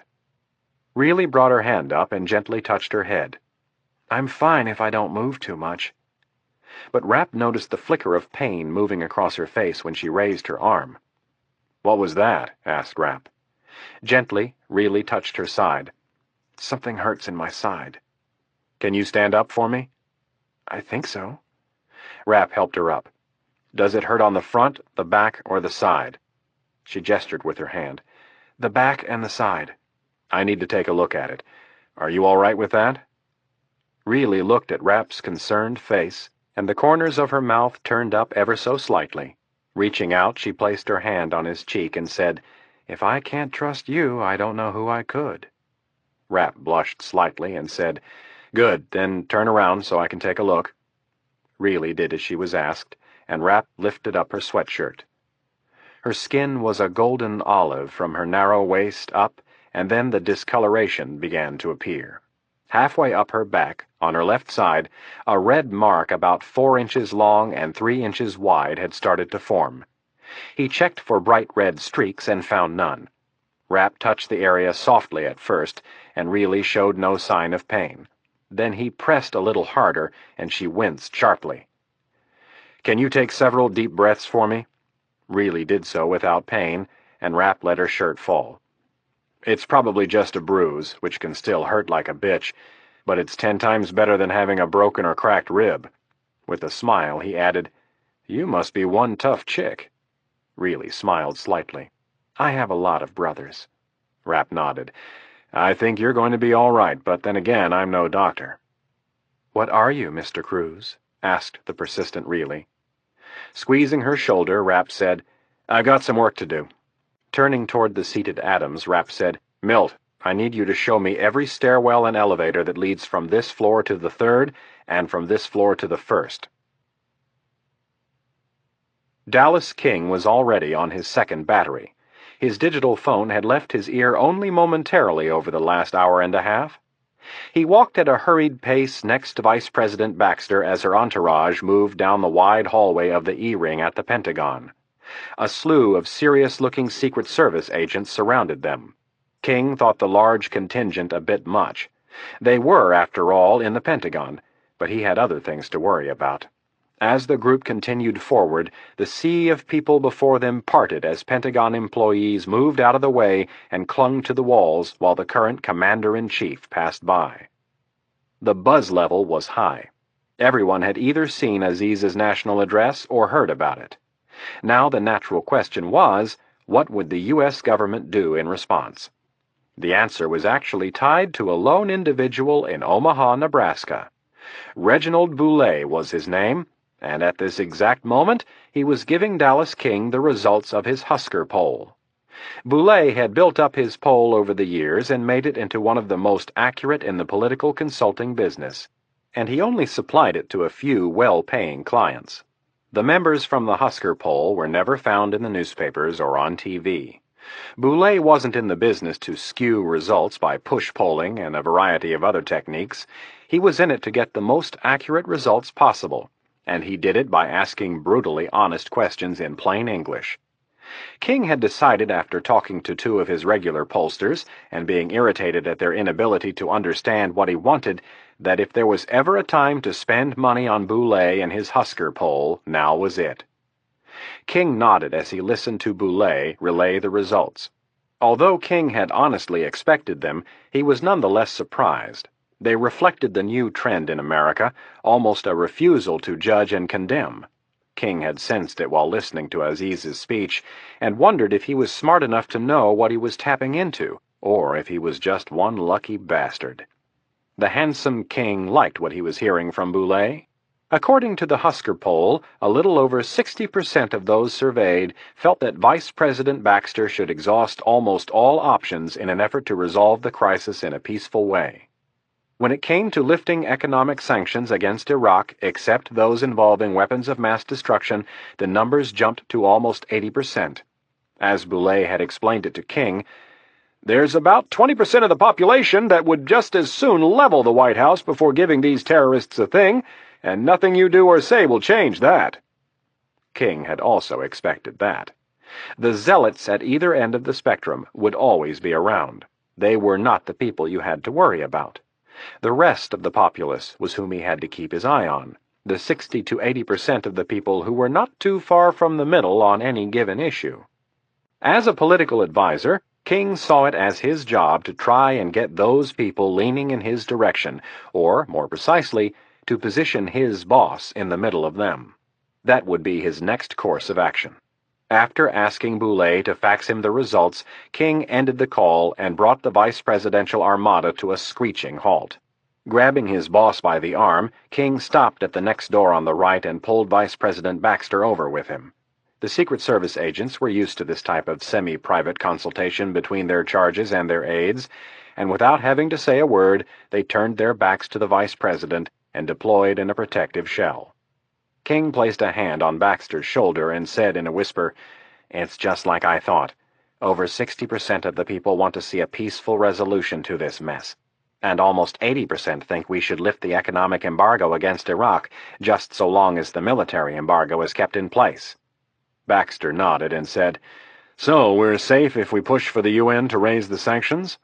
"I think so," said King with confidence. "Besides, if we can get him to release another third of the hostages, we'll be in a really good position to get some mileage out of this." Baxter pointed down the hall toward the direction of the room they'd be meeting in. "They aren't going to like this." King shrugged. "They're not going to like anything short of storming the place with a battalion of commandos. You have to prevent that from happening. You have to take the higher moral ground. You have to protect the lives of those innocent hostages." "What about policy? What about precedents?" Baxter shook his head. "We think the American people are behind it, but what about the Hill? There are going to be some hardliners up there who are going to scream bloody murder over this.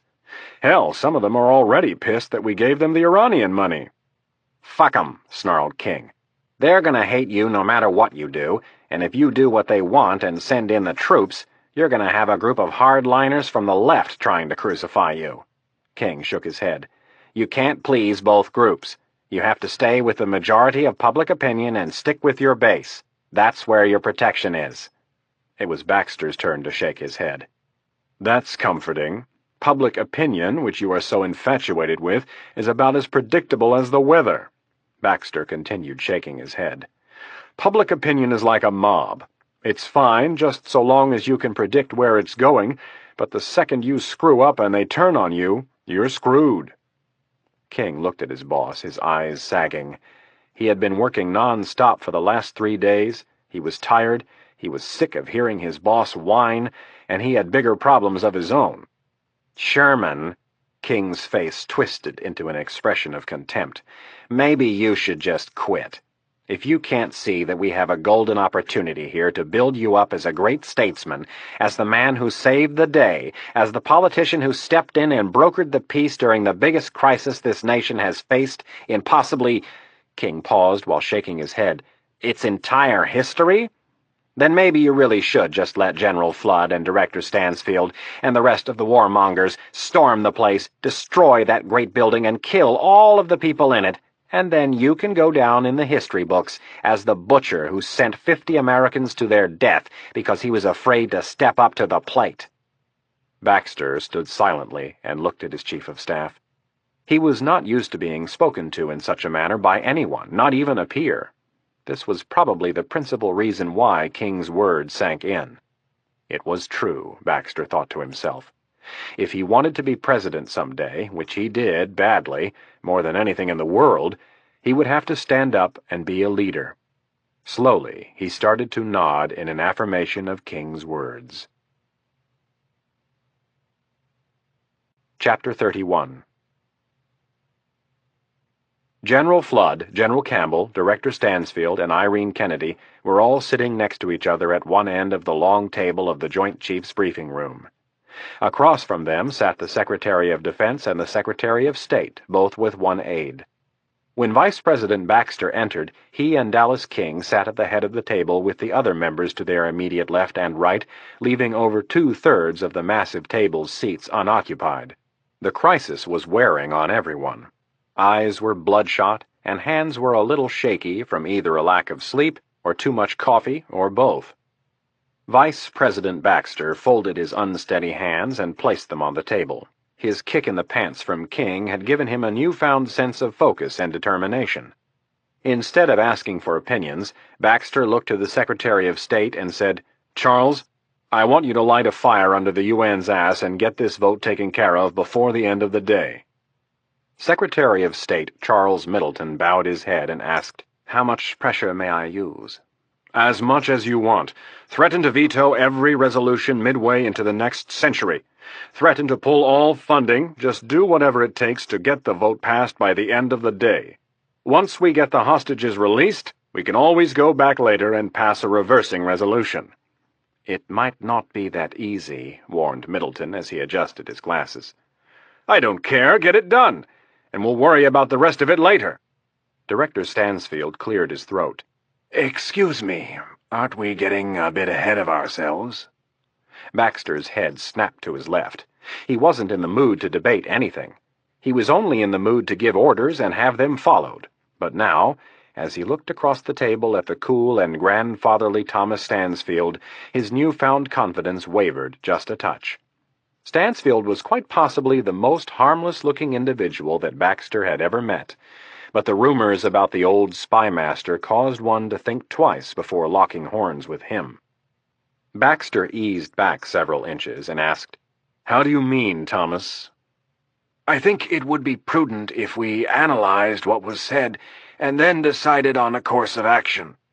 "I feel that I have all the information I need to make this decision. Aziz is willing to deal for American lives, and in return, we will have to give in and do something that, as humanitarians, we should probably do anyway."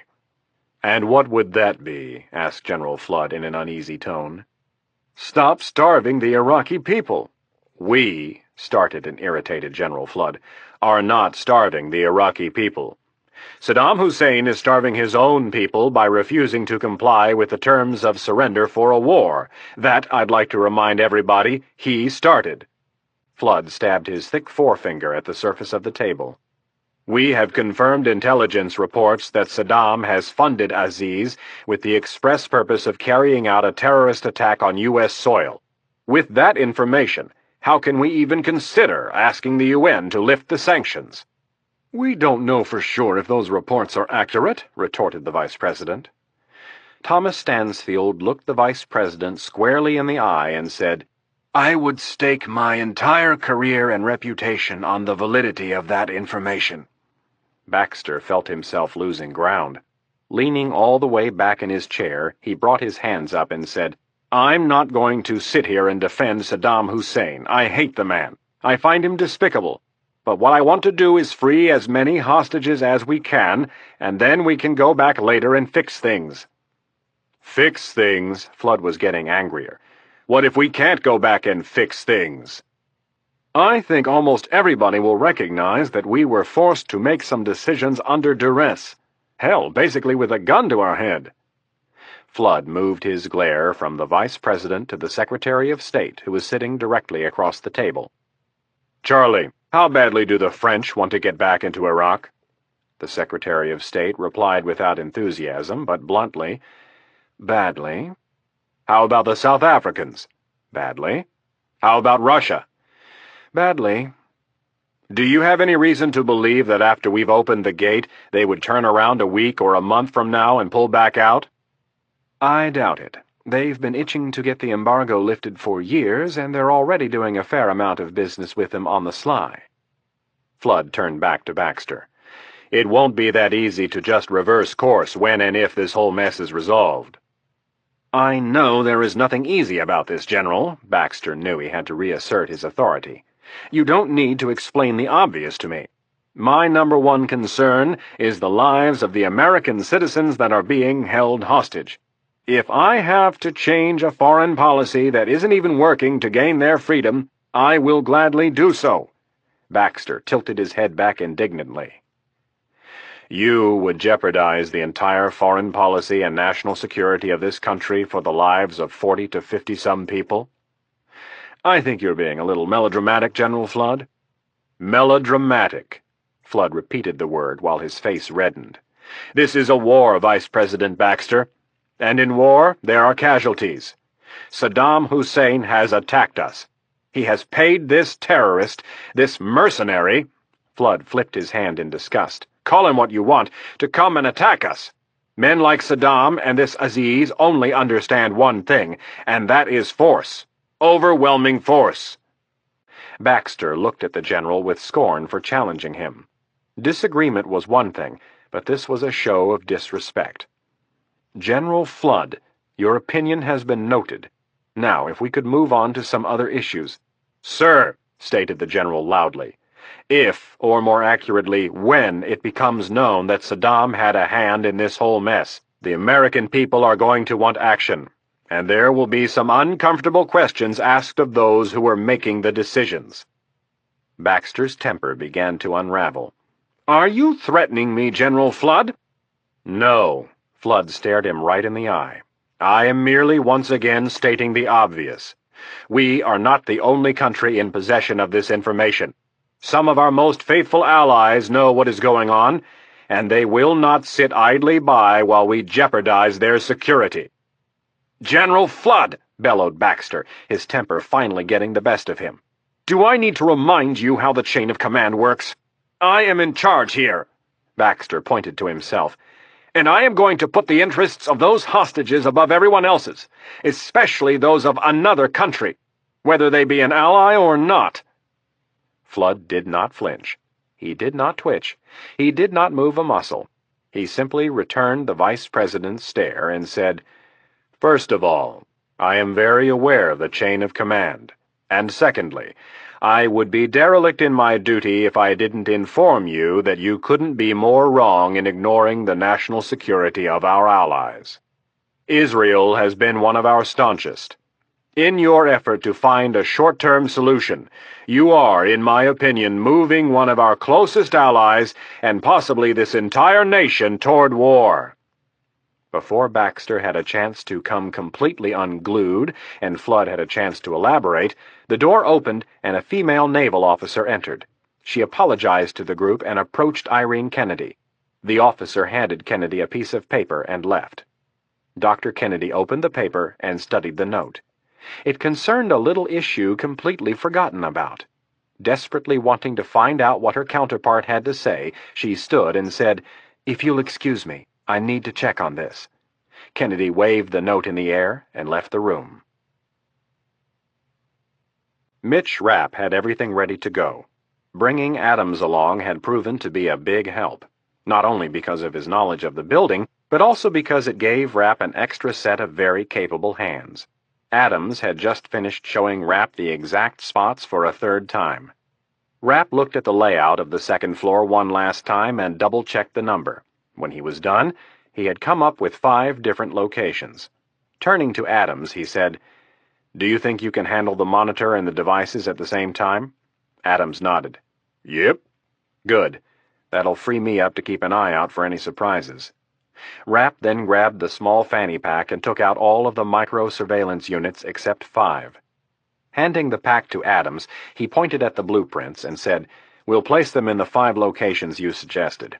After we put each one in place, we'll check it on the monitor and make sure it's working.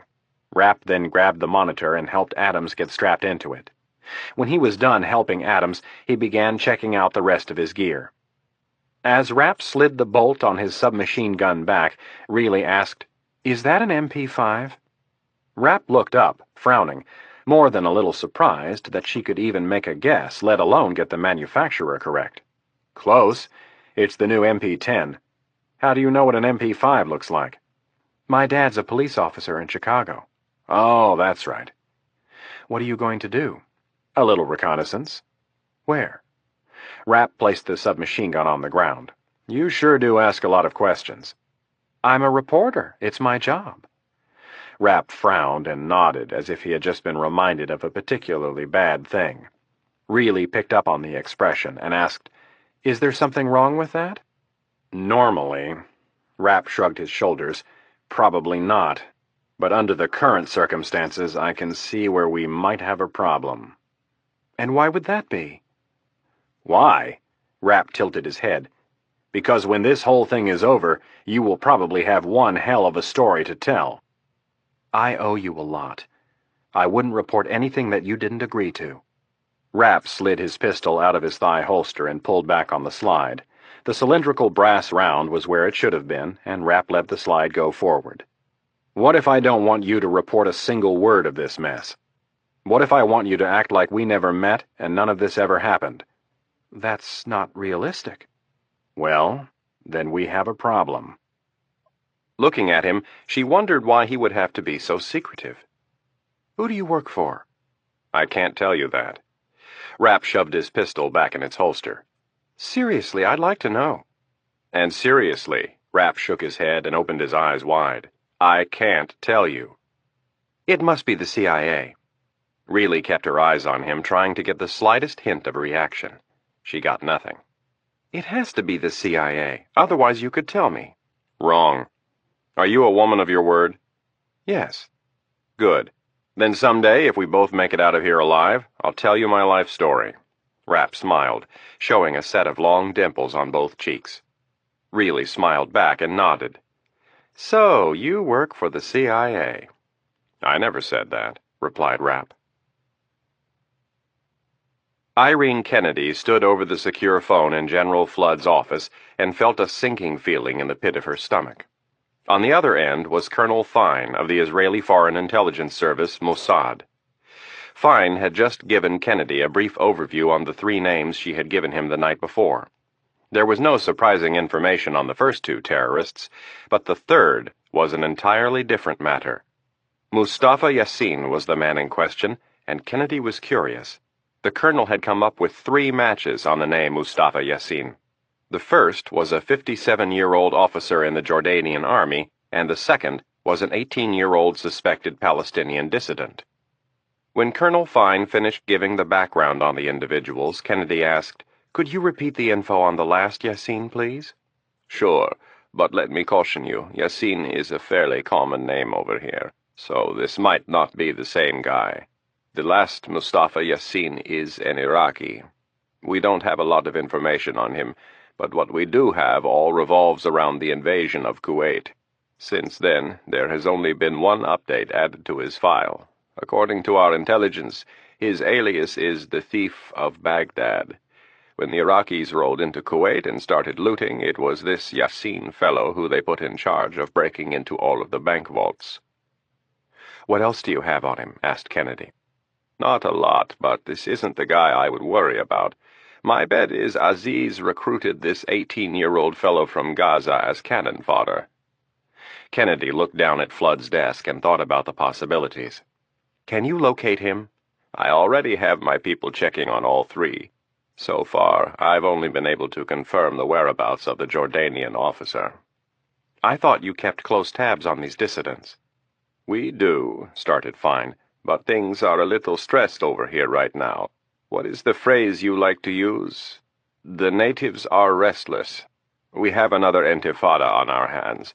Aziz seems to have motivated every Palestinian between the age of 2 and 70 to pick up a rock and protest." Kennedy had been so focused on the immediate concerns of the crisis that she hadn't thought of the repercussions it might be having abroad. What Flynn said made sense, and if they didn't step in and handle things more firmly, it would only get worse. "Ben, it would be a big help if you could track down this kid as soon as possible." "I have my best people on it, Irene. I can assure you of that." "Thank you, Ben. Is there anything else?"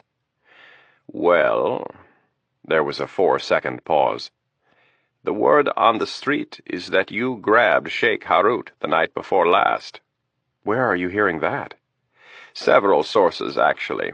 The Huns are all guessing it was either you or me, and since I know it wasn't me, then it must be you."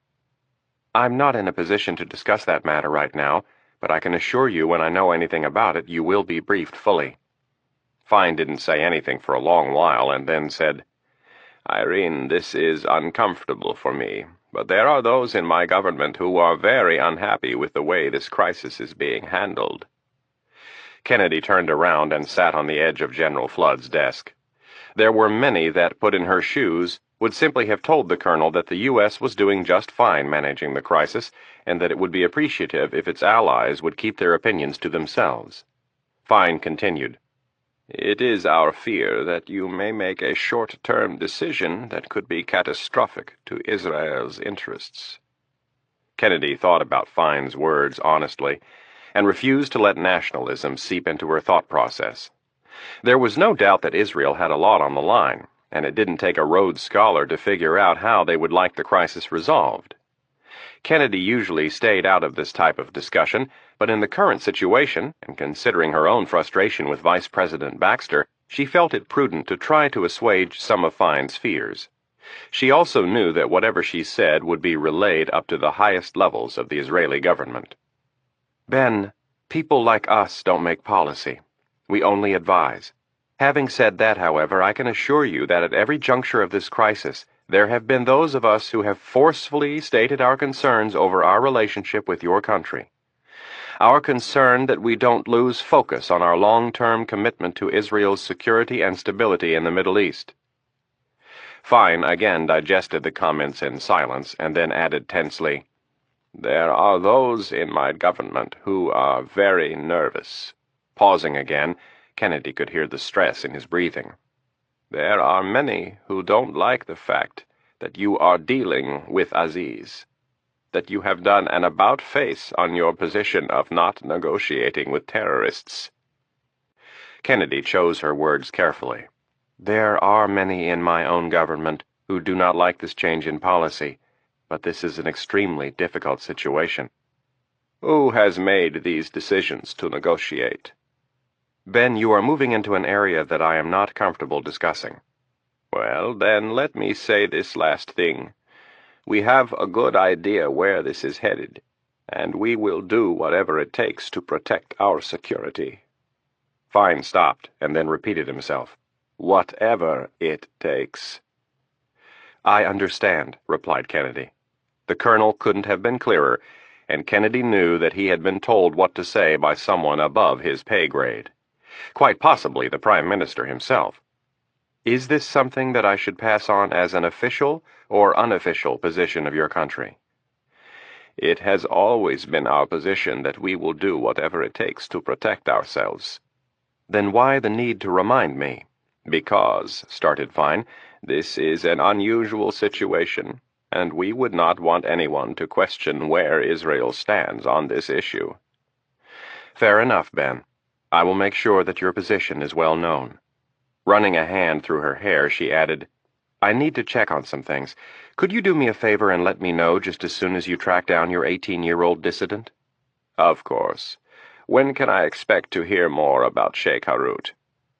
Kennedy knew she had to give him something, or at least the promise of something. You can expect me to brief you fully when I have a chance to take a breath. Kennedy intentionally let loose a tired sigh. I understand. Please keep me informed, and I will do the same. Thank you, Ben. Kennedy kept the phone in her hand and disconnected the call by pressing the button in the cradle. Quickly, she punched in 7 numbers, and when the person on the other end answered, she asked to be connected to a certain location via code word. Approximately 20 seconds after that, Dr. Hornig was on the phone. Jane, started Kennedy, I need you to ask Harut what he knows about one of the terrorists named Mustafa Yassin. Specifically, ask him if Yassin is a teenage Palestinian or an Iraqi. May I ask what this is all about? I can't really get into it right now. I just need some verification. All right. I'll see what I can do.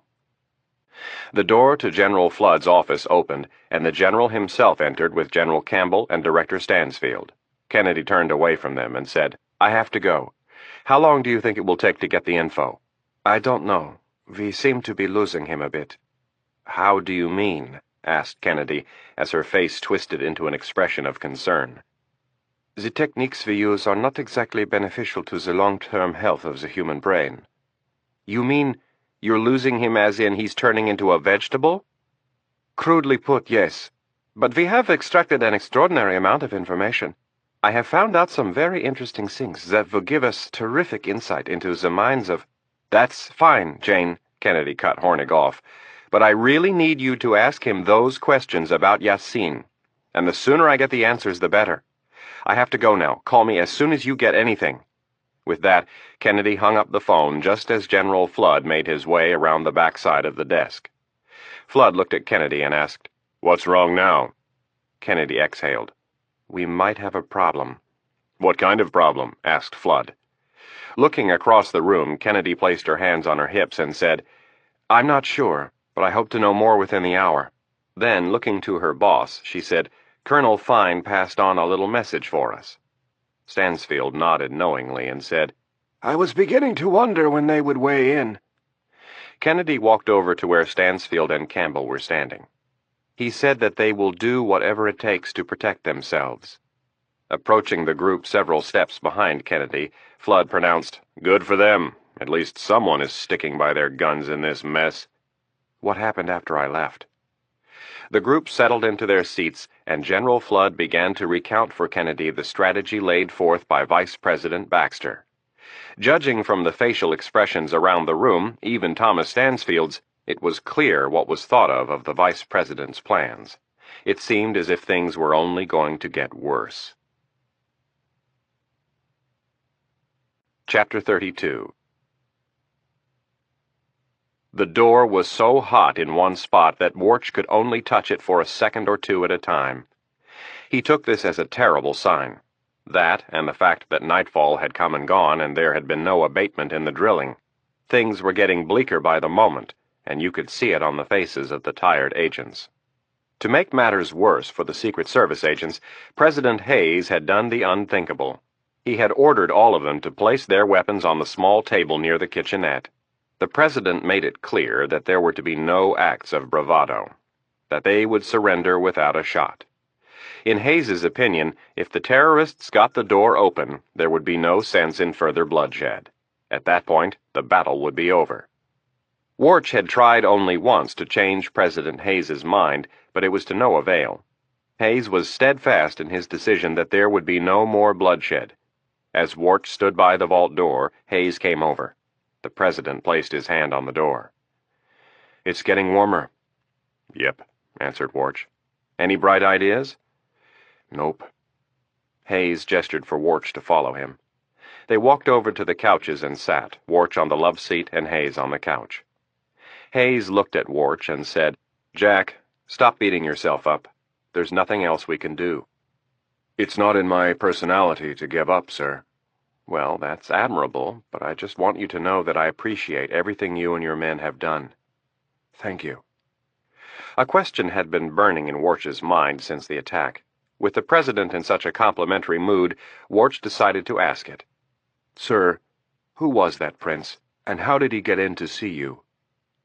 Hayes had thought long and hard about this over the last 2 days, and he kept going back to his meeting in the Situation Room 3 nights ago. The meeting where he had authorized the abduction of Farah Harut.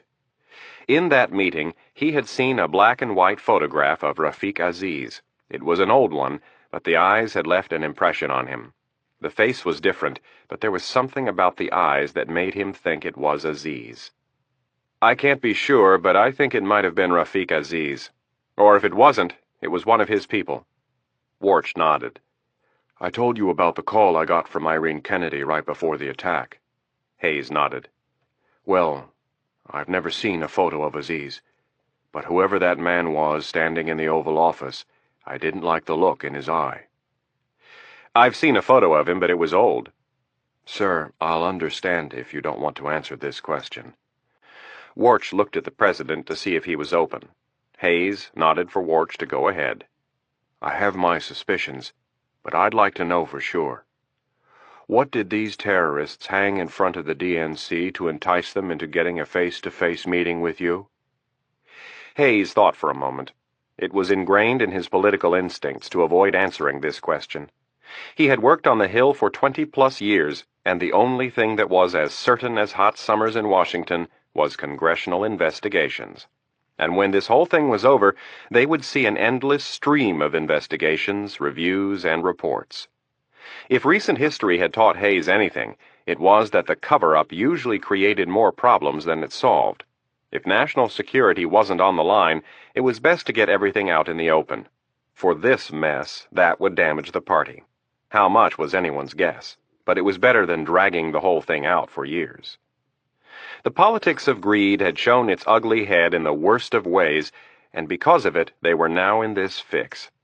Hayes knew what was the right thing to do, and it was probably better to do it now, while he felt a sense of honor, because God only knew if he waited until he was out of this, he'd have a room full of lawyers and consultants telling him to keep his mouth shut and say nothing. Feeling indebted and unusually forthright, Hayes began to tell Warch what had happened.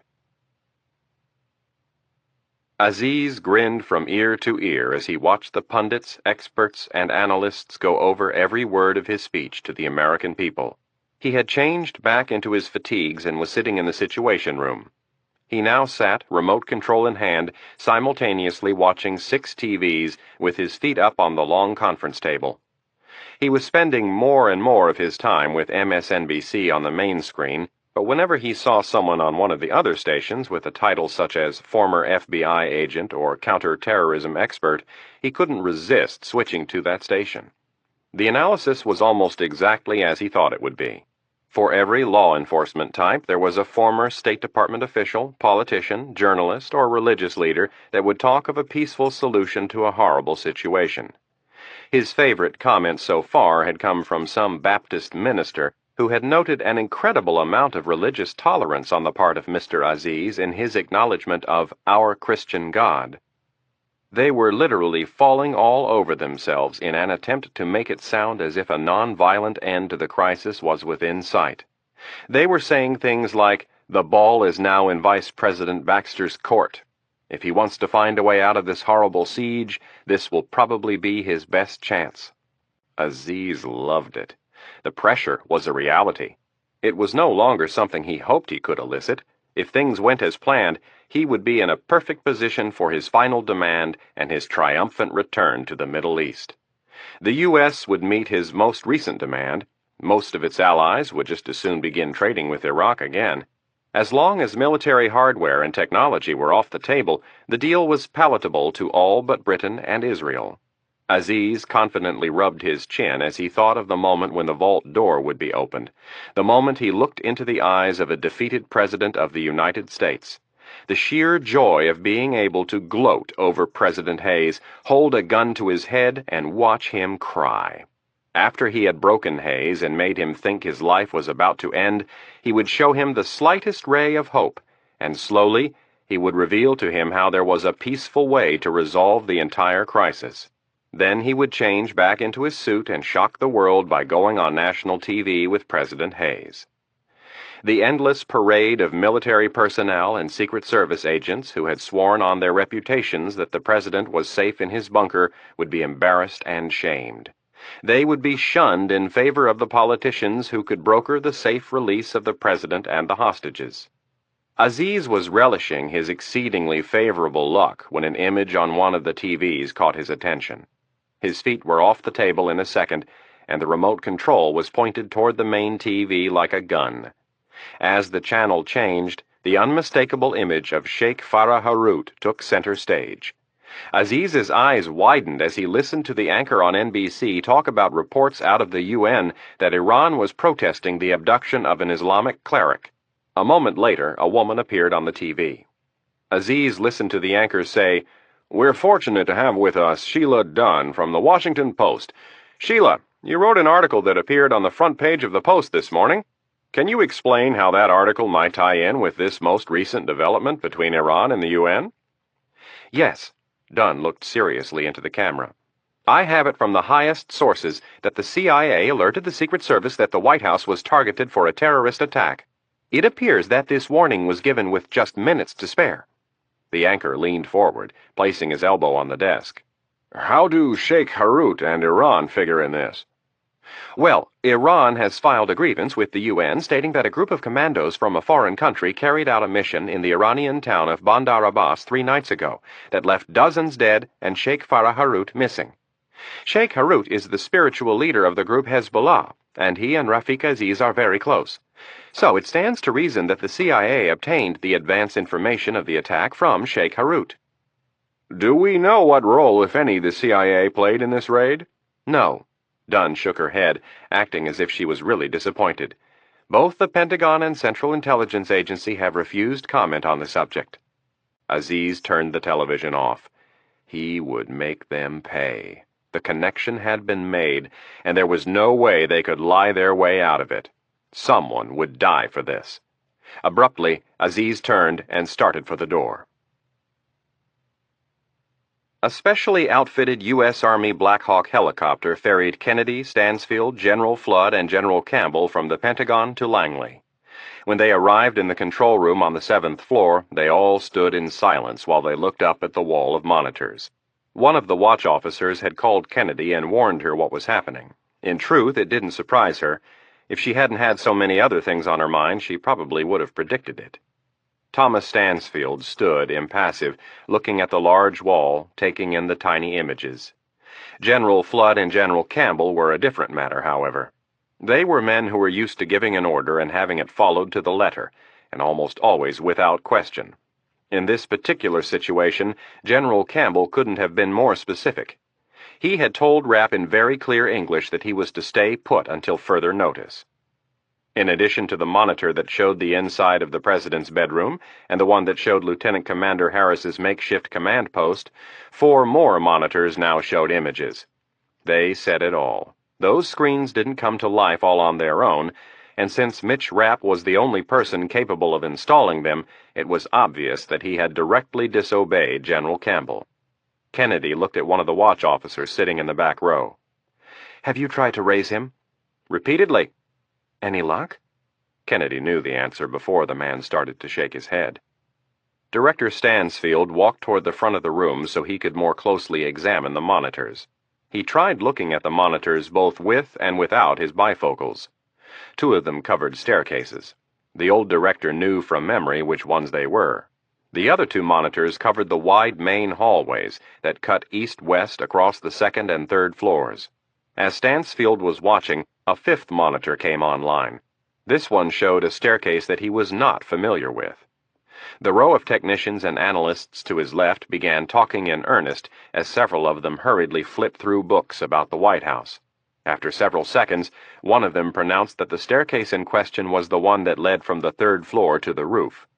Stansfield looked from the monitor back to the rear of the room to find General Flood and General Campbell engaged in a heated and animated discussion. Watching the 2 generals talk, Stansfield's face maintained its always neutral expression. His discerning mind was, however, busy extrapolating the problems, complaints, and solutions that this most current bump in the road would create. In a matter of seconds, Stansfield had the solutions formed, filed, and ready to be stated in his always unambiguous fashion. Slowly, he started back up the stairs. When he reached the 2 generals, he placed a hand on General Flood's shoulder and said, "Let's go to my office where we can talk." Stansfield started for the door and gave Kennedy a look that told her to join them. The group proceeded through a locked and guarded door, down a ramp, and then onward to the director's corner office. As soon as Stansfield heard his soundproof office door close, he knew what was about to happen, and it did. "This is absolutely unacceptable," stated a barely restrained General Campbell. "I gave him a direct order. I don't care how good his reasons may or may not be. This is bigger than him, and we cannot have him running around doing whatever he wants when he wants." Stansfield turned around to face Campbell. Kennedy, the last one to enter the room, stopped midway between her boss and the generals. Stansfield nodded slowly, acknowledging Campbell's complaint. With his jaw clenched, Campbell continued. "I ordered him to stand down because I knew we would be out of the loop for at least an hour. What happens if he gets caught? If he kills one of Aziz's men? We need to be here." Campbell pointed at the ground. "We need to be monitoring every little move, so if the shit hits the fan, we can give the order to move." Campbell was so upset, it seemed that his bristly flat top was standing even more upright than usual. "Your boy needs to start following orders, or I swear to God—" The stocky ranger stammered for a second, his neck veins bulging. Campbell didn't finish the thought, but it was obvious to all that he was thinking of physical confrontation. Stansfield nodded slowly in an effort to validate Campbell's anger. Somewhere in the back of his mind, he wondered who would actually win that fight. Campbell, although 20 years Rapp's senior, was not a man to be trifled with. Shifting his gaze from Campbell to Flood, Stansfield asked, "Would you like to add anything?" Flood shook his sizable head. "There's nothing left to say. It's a no-brainer. Rapp is wrong and he needs to be reeled in." Stansfield digested Flood's comments. They were every bit as warranted as Campbell's. The Director of Central Intelligence walked around his desk and looked out the window for a brief moment. The day was as it had been for the last 2, sunny and bright. Turning back to the generals, Stansfield said, "We have a difference of opinion, gentlemen. I'll tell you what I see. I see a man who is trained to act on his own. A man who is used to spending days, if not weeks, in the field without the aid or interference of his country. Mitch Rapp is not a soldier, and he most definitely is not a politician. His ability to know when to take risks, when to push ahead, when to pull back, is uncanny. It's quite honestly the best I've ever seen. He thrives in this environment where every decision could mean life or death. Stansfield paused for a moment, and then in an almost academic tone continued. He has a much clearer picture of the tactical situation, not only because he is on site, but because he is not distracted by all of the things that we are. For clarity, he added, Most notably, he doesn't have to deal with Vice President Baxter. Clutching his hands in front of him, and then letting them fall to his side, Stansfield continued. Now, with all due respect, gentlemen, you know I think very highly of both of you, but you must understand, Mitch is not a soldier. He has been trained from day one to think independently. If you want to get mad about this, which you have every right to, then get mad at me. He is my responsibility. Stansfield stopped just long enough to make it seem as though he was giving them a chance to reply, and then said, We've made a mistake with you two. He pointed to Campbell and Kennedy. I don't want you attending any more meetings. I want you right here monitoring Rapp and his progress. There are too many meddlesome issues that General Flood and I can handle. I want you two focused on Mitch and how best to aid him. He is our eyes. The elderly spy master looked from Campbell to Kennedy and back. The way I see it, he's doing exactly what we sent him in there to do. Now, General Campbell, if you want to go in there and get Mitch on the radio and read him the riot act, that's fine. That is undoubtedly your prerogative, and I'm not going to stand in your way. But it won't do us a bit of good because he won't listen. Stansfield could see that his words were getting to Campbell. The ranger's demeanor had calmed ever so slightly. What I would propose is that I have a talk with him and explain how important it is that he communicate his every action so we can deal with something if it comes up. Before Stansfield could start his next sentence, the large phone on his desk started to ring. Stansfield looked down to see where the call was coming from. On the small screen were a string of letters that caused his brow to knot into a frown. The light on the secure phone continued to blink, and Stansfield debated whether he should answer it. After 2 more rings, his frail hand moved slowly toward the receiver. The ambulance fought its way through the late-morning traffic. Downtown D.C. was a quagmire. The security perimeter around the White House had been expanded from 2 to 3 blocks to the north, east, and west. To the south, Constitution Avenue had been blocked off, and the section of the National Mall between 17th and 14th was also closed. The normally congested downtown was unbearable. The driver of the ambulance inched forward on Pennsylvania Avenue. In his side mirror he could see the large dome of the Capitol, and in front of him a sea of cars locked in gridlock, trying to make their way into the heart of the business district and around the White House. Salim Rousan was surprisingly calm. Part of this was due to his faith in Aziz's plan, and part of it was due to the fact that he would much rather be stuck in traffic than stuck in the White House. The ambulance was the last car to make it through the stoplight at 9th Street. The monolithic Hoover building appeared on his right, the famed FBI headquarters. Rousan did not smile. It was not in his personality. He was more like Benghazi than Aziz. He was a worrier, and that was why Aziz had chosen him for this crucial mission. Rousan was both the backup plan and the surprise. Depending on how things went, he was to do one of 3 things. The first was easy and harmless, and despite what Aziz had told the men, Rousan seriously doubted that option would ever present itself. It would be either the second or the third plan that would have to be executed, and both of those would lead to death. Rousan was sure of it. Not just the death of his comrades, but the hostages, the American FBI agents, and hopefully hundreds of others. Rousan's only hope was that in the chaos that would erupt when the Americans tried to retake their White House, he could further add to the confusion and buy some of his friends the time to get away. Rousan thought he had a chance to survive. The plan for his escape was good, well thought out, and just might work. It was unnerving nonetheless to be heading back into the center of the crisis, to the spot where just 3 days earlier he had fired from the roof of the Washington Hotel and killed a half-dozen Americans. The boldness of the plan was what gave success a chance. Practically every law enforcement officer in the world was looking for him. The old him, he corrected himself. They would never make the connection between Salim Rousan, the dark-haired Islamic militant terrorist, and Steve Hernandez, the openly gay paramedic from Miami. No, he would continue to inch his way toward the White House, taking his time. When he reached the first roadblock, he would hit the lights on the roof, roll down the window, and tell the D.C. police that he had been told to come down in case they needed him. Aziz had told him it was standard procedure for this type of crisis. He would be one of dozens of ambulances waiting to rush people to the hospital if the need arose. Rousan had time. The American assassins did not show their faces when the sun was out. They would wait until it was dark, and if Aziz's timetable was right, they would come either tonight or tomorrow. As long as he had everything in position within an hour or two after the sunset, he would be fine. Chapter 33. Deep in thought, Anna Reilly sat, feet pulled close, arms wrapped around her shins, and her chin resting in the valley between her knees. Her shoulder-length brown hair was pulled back in its ponytail again. The long sleeves of President Hayes's black sweatshirt were rolled up several times. She was comfortable, warm, and had a little bit of food in her stomach, along with 2 Tylenol 3s, which helped dull her aching jaw and ribs.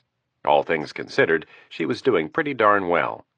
How strange life could be, she thought to herself. 1 week ago she was in Chicago, working at the station, living in her apartment in Lincoln Park. She was ready for a change in both her career and her personal life. Since the rape, things had been jumbled.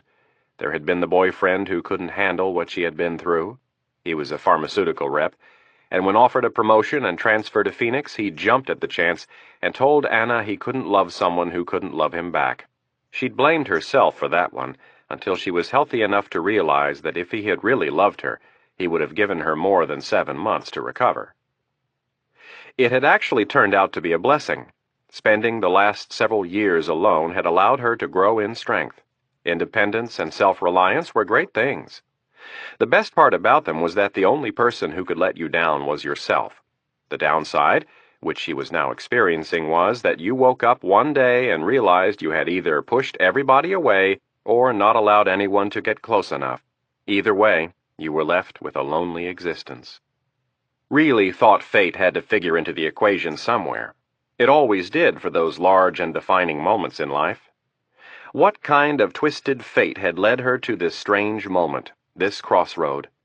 If she hadn't gotten the job as the new White House correspondent, if she had missed her flight to D.C., if her alarm had failed to wake her up 3 days ago, if she had been released with that first group of hostages, if that pig hadn't dragged her up to the president's bedroom, Reilly's eyes got big.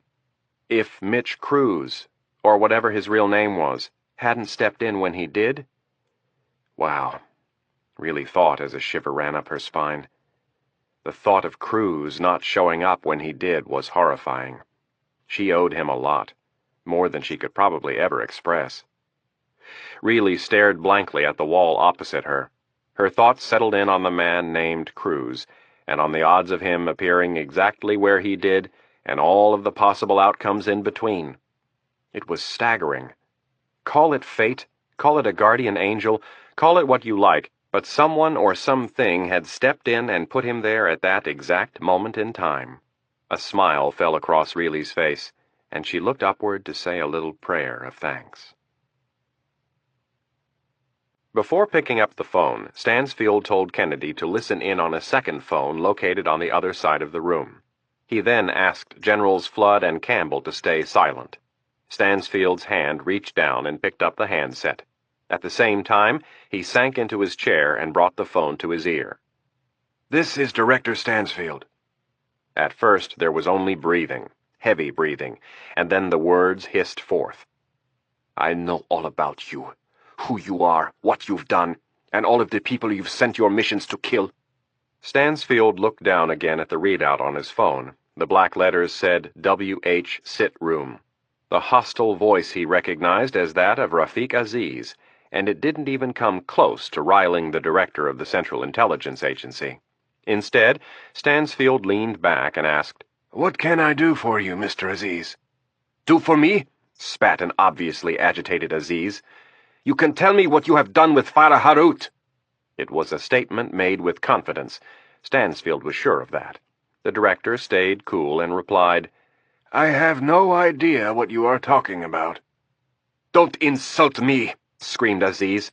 "I know what you have done, and I want to know where Farah Harut is immediately, or you are going to have more dead hostages on your hands." Aziz was screaming so loud that Flood and Campbell could hear him from where they were standing. The two men stepped forward while Stansfield replied, "It is not my intention to insult you. I sincerely have no idea what you're talking about." "You are a snake!" screamed Aziz. "I should have known better than to have thought for a second that you would give me the truth. I swear I will make you pay for what you have done." Aziz was now yelling so loud Stansfield pulled the phone away from his ear and listened to Aziz ramble from a more comfortable distance of 6 inches. The voice squawked from the earpiece. "You give me the truth right now, or I will walk down the hall and put a bullet in the head of one of the hostages, and when I come back, if you do not have an answer for me, I will go back and kill another, and I will keep doing it until you tell me what you have done with Farah Harut." "Mr. Aziz," replied an unflinching Stansfield, "I have no idea what you are talking about. If you would tell me what has got you so angry, I will do my best to find out where Farah Harut is." "Don't toy with me. I know who you are and what you do. You are a liar, and a murderer of innocent women and children." Stansfield sat calmly in the chair, the phone still held several inches away from his ear. He had to think quickly, and he had to get Aziz to back down. "Well, Mr. Aziz, if that's the way you feel about me, we must have a lot in common." Without giving Aziz a chance to reply to the shot, Stansfield continued. "By the way, I must commend you for your speech this morning. It really played well with the politicians. I tried to advise them that you were not serious, that you were performing. To and for what, I have not yet figured out, but I have my ideas." "Silence!" screamed Aziz. "I want to know where Farah Harut is immediately, or someone dies." "Mr. Aziz, you don't want to do that, and this is why." Stansfield glanced up at the two generals for a second, and then said, "Right now you've done a very good job making certain people in my government think that you have turned over a new leaf, and that you are a man who will actually keep his word. Myself and several others know this is all a sham. If you kill another hostage, I will take a tape of this conversation to the Vice President, and I will leak it to the media so everyone can hear that you are truly not the man you tried to portray yourself as this morning. And then, well, you know our rules of engagement. You were lucky we didn't storm the place after you killed National Security Advisor Schwartz and his secretary. If you start killing hostages again, we will be left no alternative other than to retake the building. And that, of course, means you will die." "Your men will die," screamed Aziz. "You are a bigger fool than I thought. I will blow this whole building sky high and all of the hostages with it." "And you will die also, which just happens to suit my needs perfectly. Things will be much easier if you cease to exist." Stansfield leaned back in his chair. "You are threatening the wrong man, Mr. Aziz, and you know it." Now came the time to lie, to really make Aziz think that he was everything Aziz thought he was, and then some. "I could not care less what happens to the hostages. I just want to make sure that you and your wretched comrades are dead when this whole thing is over. If we have to lose 40 or 50 hostages to mount your head on the wall, it's a small price to pay." "I am not afraid to die. Even if I die, I will have won." "I don't think so," replied Stansfield in his calm, analytical voice. "You see, after you have killed yourself, we will pluck President Hayes and quite a few others out of the rubble, and you will have ceased to be a problem. We will rebuild the White House in 6 months, and everything will return to normal." Aziz was enraged, but he knew that Stansfield had him boxed in, for now at least.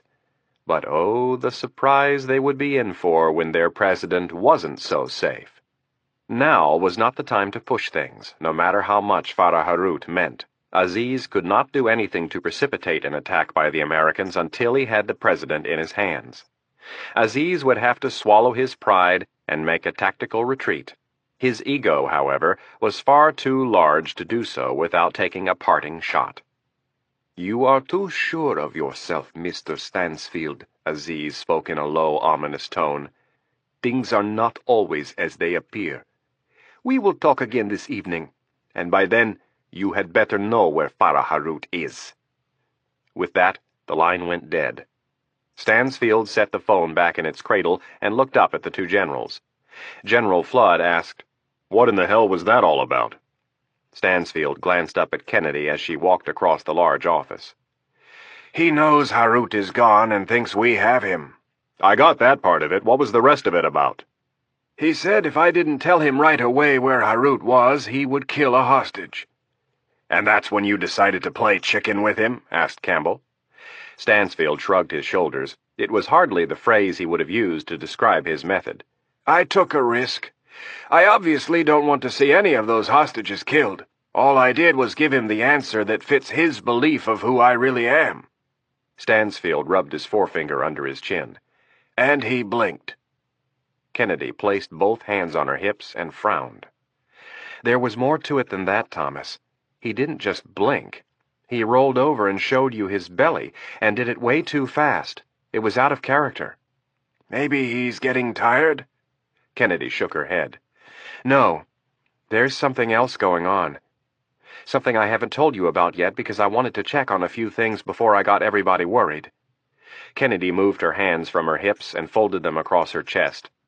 "I picked up something in Aziz's voice. When you," Kennedy pointed to Stansfield, "told him that he would be doing us a favor by killing himself because when it was all over we would pull President Hayes from his bunker and so forth." Kennedy made a rotating motion with her finger. "When you were finished, the first thing he said in response was, 'You are too sure of yourself, Mr. Stansfield. Things are not always as they appear.' Did you notice the tone in his voice?" Kennedy looked at her boss hard and gave him a second to recall what Aziz's words had sounded like. She continued, "He sounded like he knew something that we didn't." Stansfield looked at her as if she was reading a little too far into things, and she responded, "Let me fill you in on some other information first, and then it might make more sense."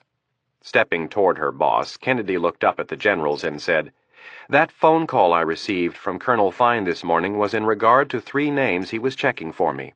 3 names we got from Harut. One of the names had 3 matches. The first was an officer in the Jordanian army, and he's already been ruled out.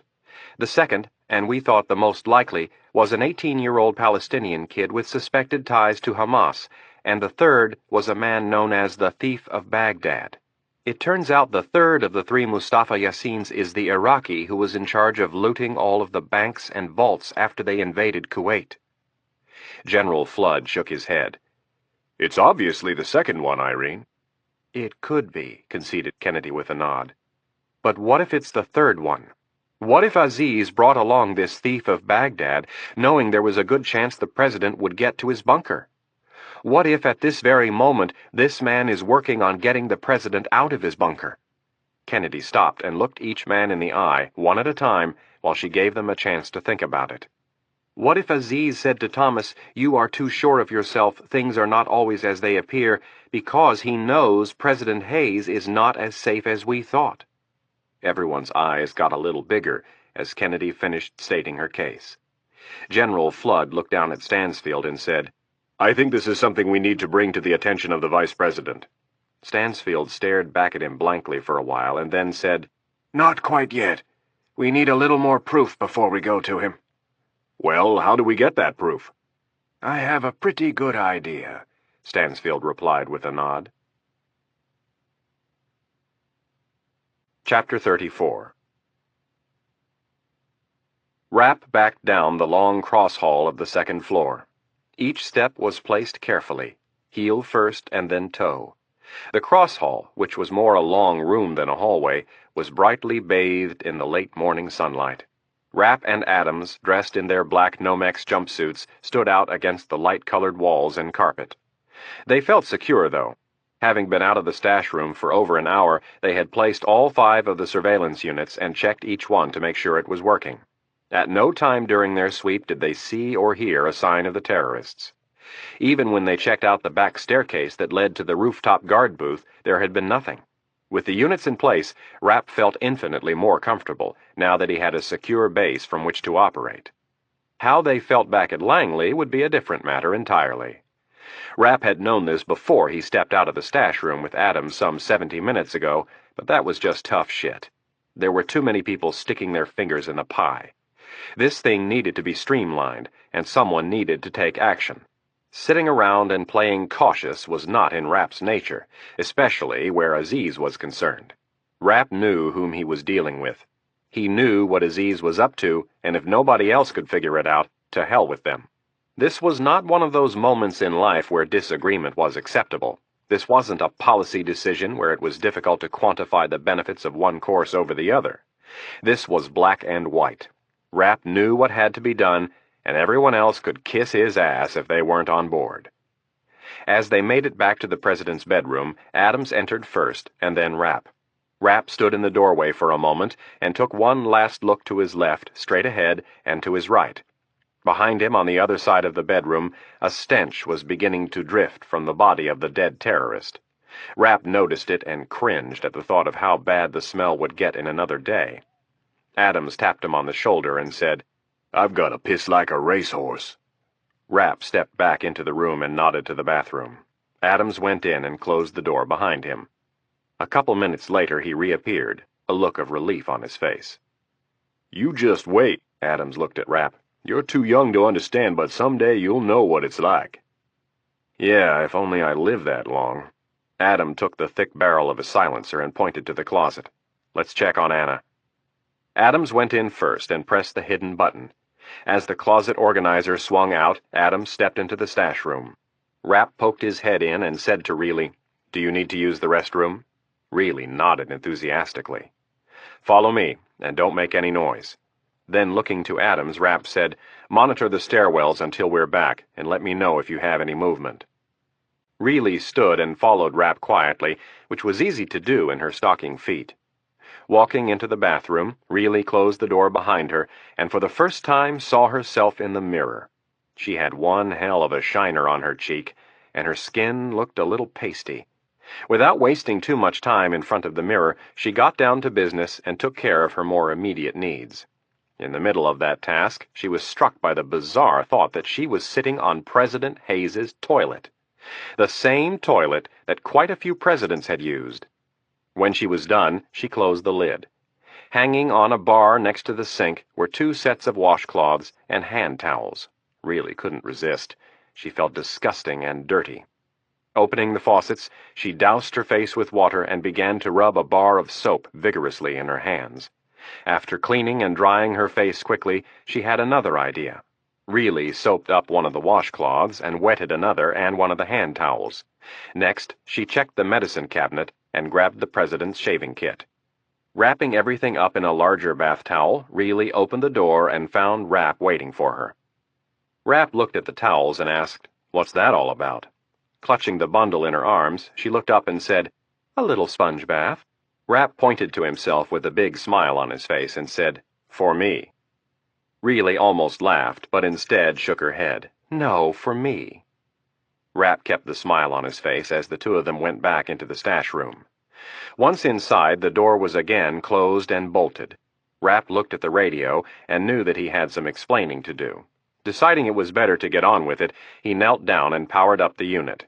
Milt Adams had the monitor opened on his chest and was checking the reception on each surveillance unit again. When the unit was ready, Rapp picked up the handset and said, "Iron Man to Control, do you read? Over." It didn't surprise Rapp that a voice came back right away. He had expected that. It was the particular voice that surprised him. "Iron Man, you've been a little busy since we last spoke." Rapp hesitated for a moment. "Yes, sir. I thought it was the right thing to do." "I concur," said Thomas Stansfield. But from now on, let us know what you're up to. We are receiving clearly on both the visual and the audio. They should be a big help. Now, I've got something rather immediate that I need you to check on. We have reason to believe that the President might not be as safe as we thought." Rapp's eyes darted from the console of the field radio to Milt Adams. "Please clarify." "Aziz may have brought someone along who specializes in breaking into vaults." There was a pause. "Is that clear enough?" "I think so. How quickly would you like me to verify this?" "As quickly as you can without risking exposure." Rapp sat on his heels. He thought about the location of the bunker, the third basement. The only way in or out was one staircase, the same one where an unexpected guard had been posted last night. "Sir, let me discuss this with Milt and see what type of a plan we can put together. I'll get back to you in 5 or less." Rapp set the hard plastic handset down and looked to Adams. "Zip that thing up and get your blueprints out." Adams could tell by both Rapp's expression and tone that something serious had just been discussed. After he finished zipping the monitor up, Adams pulled out his sheaf of blueprints. Rapp scooted forward on his knees. "Excuse me, Anna." Reilly was sitting in the corner with her legs stretched out in front of her. As Rapp moved around her, he looked at the blueprints and said, "Show me the entire third level and all the ways in or out." Adams reached to the bottom of the stack and pulled out the last sheet. Then, grabbing it with both hands, he laid it down on top. "This is it. There's only one stairwell in and out, the one that we used." Looking up from the blueprint, Adams asked, "Tell me what you're looking for, and I might be able to help a little more." Reilly appeared on her knees at Rapp's side. She looked down at the blueprint and asked, "What's that?" Rapp felt a tinge of anxiety. Another nuisance to deal with. Why couldn't things be simple for once? Rapp cocked his head to the side and looked at Reilly, who was studying the blueprint in earnest. It was time to take this obstacle off the table. There were going to be too many variables coming down the home stretch, and he needed to keep the process as simple as possible. The more he had to think about, the better the odds were that he'd screw up. And screwing up on this one meant that someone would die, most probably himself. There was one thing that would free them up a bit. Rapp had thought about it earlier in the day, and decided if Reilly would go along with the idea, it would make things easier from a logistical standpoint. "Anna, we need to talk." Reilly looked up at him from the blueprint. "What about?" "I need to be able to speak freely with Milt, and I can't do that with you sitting here. So you have to promise me that you will do something when we get out of here." "Sure." "I am going to need you to sign a national security non-disclosure agreement." Reilly moved back a bit. She was familiar with the document, and the thought of signing such a thing was ludicrous. She was a reporter, for Christ's sake. She would be bound by law never to discuss the matters outlined in the document, and that most probably meant never being able to tell her story. Her head slowly started to move from side to side. "I don't think so. I don't like the idea of the government holding something like that over my head. I'm a reporter. It wouldn't be right." Rapp got a little angry. It showed in the way his eyes squinted just a millimeter or two. At that moment he looked at Reilly, and all he saw was a beautiful, selfish, self-centered woman. He didn't have the time or patience for this. "Fine," he pronounced, in a tone that was anything but. "I'll have to remember that our careers are #1 priority. In fact, I probably should have kept that in mind last night." Rapp turned away from Reilly and grabbed the radio handset. "Iron Man to control, over." "What was that supposed to mean?" asked Reilly in a wounded voice. Rapp put his hand up to quiet her and spoke into the handset. "We are going to go investigate right now. This will only be a light recon. I repeat, a light recon. If we meet any resistance, we will abort and try to find another way to verify. Over." Rapp nodded several times and said, "Correct." After placing the handset back in its cradle, Rapp looked at Adams and said, "Come on, Milt. We'll finish the rest of this conversation in the elevator." Rapp grabbed his submachine gun and rose to one knee. Reilly reached out for his arm. "Hold on a minute. What's with the attitude all of a sudden?" "The attitude." Rapp pulled away and stood. "Last night when that piece of shit dragged you up here to rape you, I turned this radio off because I knew that the people running this show would have told me to stay put, that the mission was bigger than just one person." Rapp stared her straight in the eye and pointed at himself. What I did last night was not a real big career enhancer, but all I saw out there was a woman who needed help and some piece of shit that deserved to die. Cut and dry, plain and simple." Rapp turned to Adams. "Let's go." Really was shocked by the extreme change in his manner. She attempted to speak, but Rapp cut her off. "Anna, I'm done talking." With his submachine gun up and ready, he placed his free hand on the bolt and said, "If I come across any paper and pens, I'll grab them so you can start working on your tell-all story." With that parting shot, Rapp slid back the bolt and slipped into the walk-in closet. Chapter 35. They stepped into the small elevator without talking. Adams shut the door and pressed the button. Rapp stood rigidly against the wall, his head slowly thumping backward into the wood paneling. He was more pissed than he ought to be, he thought. This was a childish, romantic crush, a fleeting hope for something he hadn't felt in so long. It was stupid. With all of the shit that was going on around him, with all of the high stakes, it was a complete waste of time and energy to allow himself to be distracted for even a second by something so utterly juvenile. Somewhere in Rapp's brain, a red stamp crashed down on Anna Reilly's file, and she was banished to a part of his memory that was rarely accessed. It was as simple as that. Compartmentalize and move on. With her out of his mind, Rapp looked at Adams. Adams looked back with a prying expression. "What?" asked Rapp a touch too defensively. Adams kept his basset hound eyes locked on Rapp until his new partner repeated his question. Then Milt licked his upper lip once and said, "Don't you think you were a little hard on her?"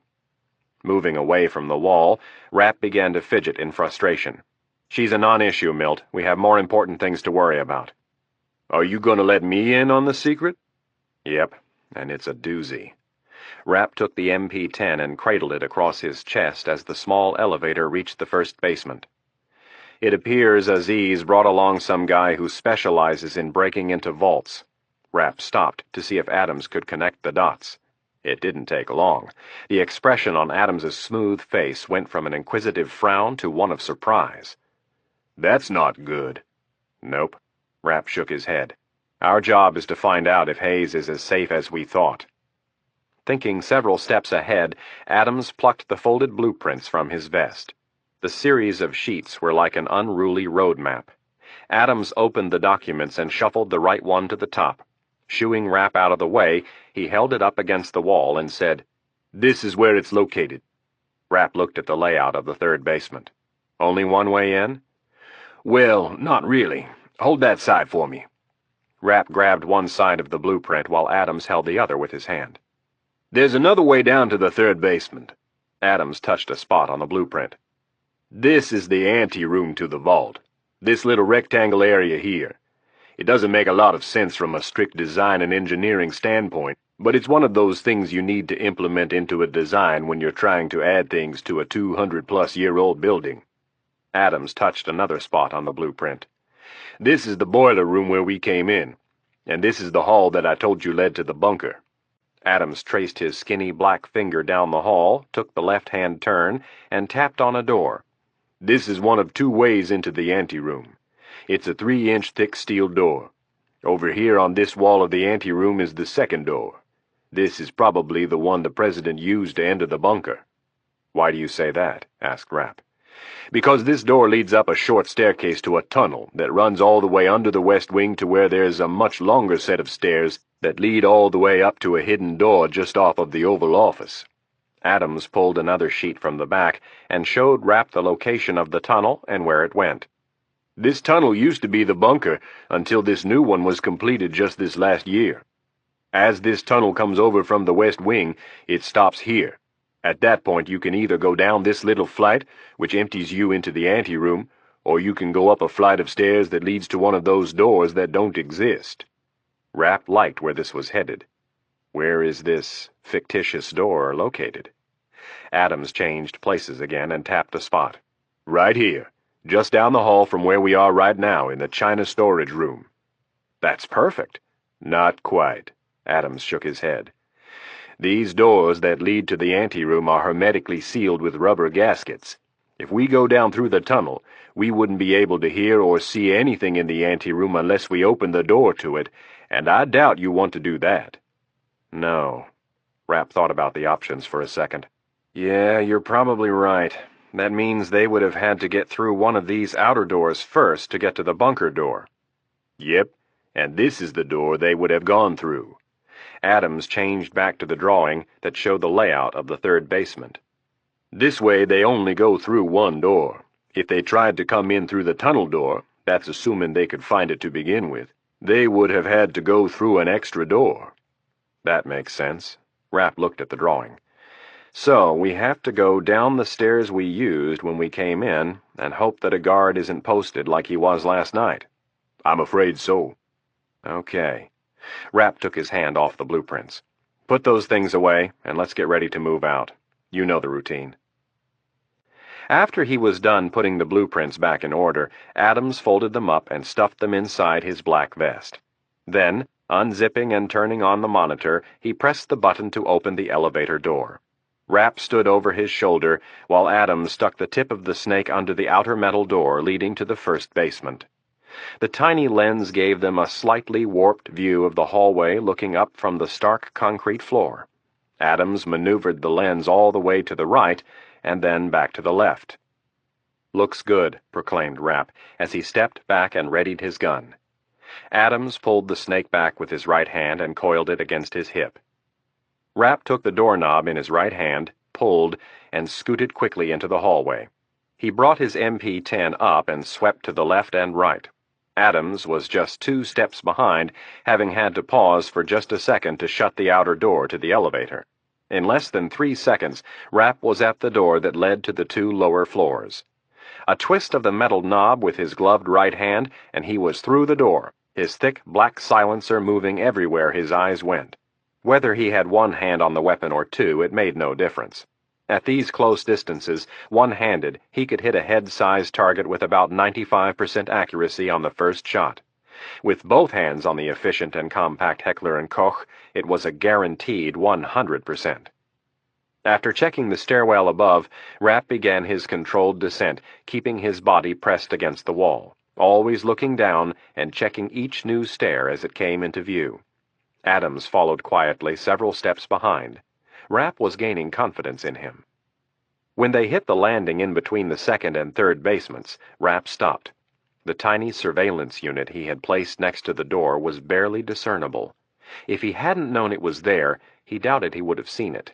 Stopping for even 5 seconds out in the open like this seemed like an eternity, but Rapp was trying to get a feel as to whether someone was on the other side of the door. He went down the last 4 steps and stopped, his eyes fixed on the half-inch sliver of light that framed the base of the metal fire door. For another long 5 seconds, Rapp crouched and stared. Still nothing. Rapp waved Adams down. The older man descended the last flight cautiously, holding on to the monitor as if it were the head of a baby. Stepping back and holding his submachine gun ready, Rapp directed Adams to slide the tip of the snake under the door. As Adams moved the device to the left, a pair of boots came into view. They were walking toward the door. Rapp reached out and pulled Adams's hand back, keeping his gun trained on the door. After waiting several seconds for the boots to pass, Adams and Rapp retreated in silence. Brooding might have been the right word, at least at first, but that smug emotion was gone now, replaced by one of self-loathing and personal disgust. Disgust, she told herself. Not disappointment or disrespect. It was disgust. Mr. Secret Agent Man's parting slam had stung, and Anna Reilly's first response had been to fold her arms tightly across her chest and ask herself just who that gun-toting ass thought he was. Where in the hell did he get off judging her so quickly? He didn't know who she was. He was just another one of those arrogant white males, like so many of her dad's cop friends, who thought they were the only ones that knew what life was all about. They had no idea how important it was to have a truly free press. Just who in the hell did he think he was? The voice in the back of her head responded, "He's the man who risked his life to save yours." At that point, Reilly's mood turned from brooding to self-loathing, and now she sat, feeling not so hot about herself. The elevator stopped at the second door, and without having to be told, Adams was already working the monitor to check the different surveillance units. For his part, Rapp was trying to figure out their next step beyond calling Langley. There had to be a way to check on the president. When they got back in the stash room, he would get Adams to spread out his blueprints and see if there were any other options. But that meant really, and that wouldn't work. She already knew too much, and things were only going to get worse. Adams finished checking the surveillance units and told Rapp the coast was clear. Rapp nodded, and after a couple seconds he said, "When we get back to the stash room, I'm going to need you to step outside with Anna for a couple of minutes while I talk to Langley." The twisted expression on Adams's face gave Rapp the impression he wasn't too fond of the idea. "What's wrong?" "I don't like the idea of sitting outside of the room with her and my little six-shooter." The horizontal lines on Adams's shiny black forehead deepened. "I think you're overreacting." Adams saw an instantaneous change in Rapp's demeanor. The lid on the kettle started to wobble. In earnest, Adams added, "Just a bit. I mean, I understand your need for secrecy and everything, but—" Rapp cut him off. "She's a reporter. End of discussion. Let's go." Rapp jerked his thumb toward the door. It was obvious Rapp wasn't going to budge, so Adams zipped up the monitor and opened the door. Rapp stepped onto the white tile floor first, and Adams closed the door behind them. Another quick trip across the hall, and they were back in the large walk-in closet. Rapp pointed at the ground. "You stay here. Use the monitor to make sure no one is coming. I'll leave the door unlocked. At the first sign of trouble, come back in the room." Rapp didn't give Adams a chance to ask any questions. Turning immediately, he opened the organizer and stepped into the stash room. Reilly was sitting in the corner right where they had left her. Rapp looked down at Anna Reilly and wished she weren't there. Wished he could just erase her from his mind. "You're back awfully quick," was the only thing Reilly could think of. Ignoring her words, he stuck his hand out. Reilly grabbed it, and Rapp pulled her to her feet. He maneuvered her toward the open door and ignored her question. Pushing her out into the closet, Rapp pulled the organizer shut with a slight click. He dropped to one knee, grabbed the handset to the field radio, and said, "Iron Man to control, over." A female voice answered and told Rapp to hold. Less than 10 seconds later, Thomas Stansfield's smooth voice came over the thin plastic receiver. "What did you find out?" "I came up dry on the first run, sir. There was a tango in the hallway. We couldn't proceed past the stairwell." "What level was the tango on?" This time it was General Campbell's voice. "Third basement." Rapp rubbed his brow with his right hand. He was positioned just outside the doors for the stairwell and the boiler room. There was a pause, and Rapp imagined a gaggle of military aides shuffling blueprints around and showing the general the exact location. "Any thoughts on why he would be there?" It was Stansfield again. Rapp finished kneading the skin on his brow. "Off the top of my head, I can think of two. First, the guy is down there to make sure no one comes through the shaft again. Or second, he's down there to make sure no one interrupts the progress of this Yassine, or whatever his name is." There was the exhaling sigh of thought, and then the words, "I would concur. Do you or Milt have any ideas on how we might circumvent this guard?" "Maybe." Rapp began rubbing his forehead again. "Give me about 10 minutes and I'll call you back." Rapp set the handset back in the cradle. Now it was time to grab Milt and figure out a way to verify whether or not the president was safe. What to do with the reporter? Standing, he popped open the door and pushed it outward. Adams and Reilly were standing in the dimly lit closet, talking quietly. Rapp motioned for Adams to join him and then said to Reilly, "You're going to have to stay out here while we talk." Adams stepped forward, grabbing Reilly's arm and bringing her with him. "She's got something to say to you." Rapp stood in the opening, reluctant to move, looking at Adams and wondering what in the hell he had said.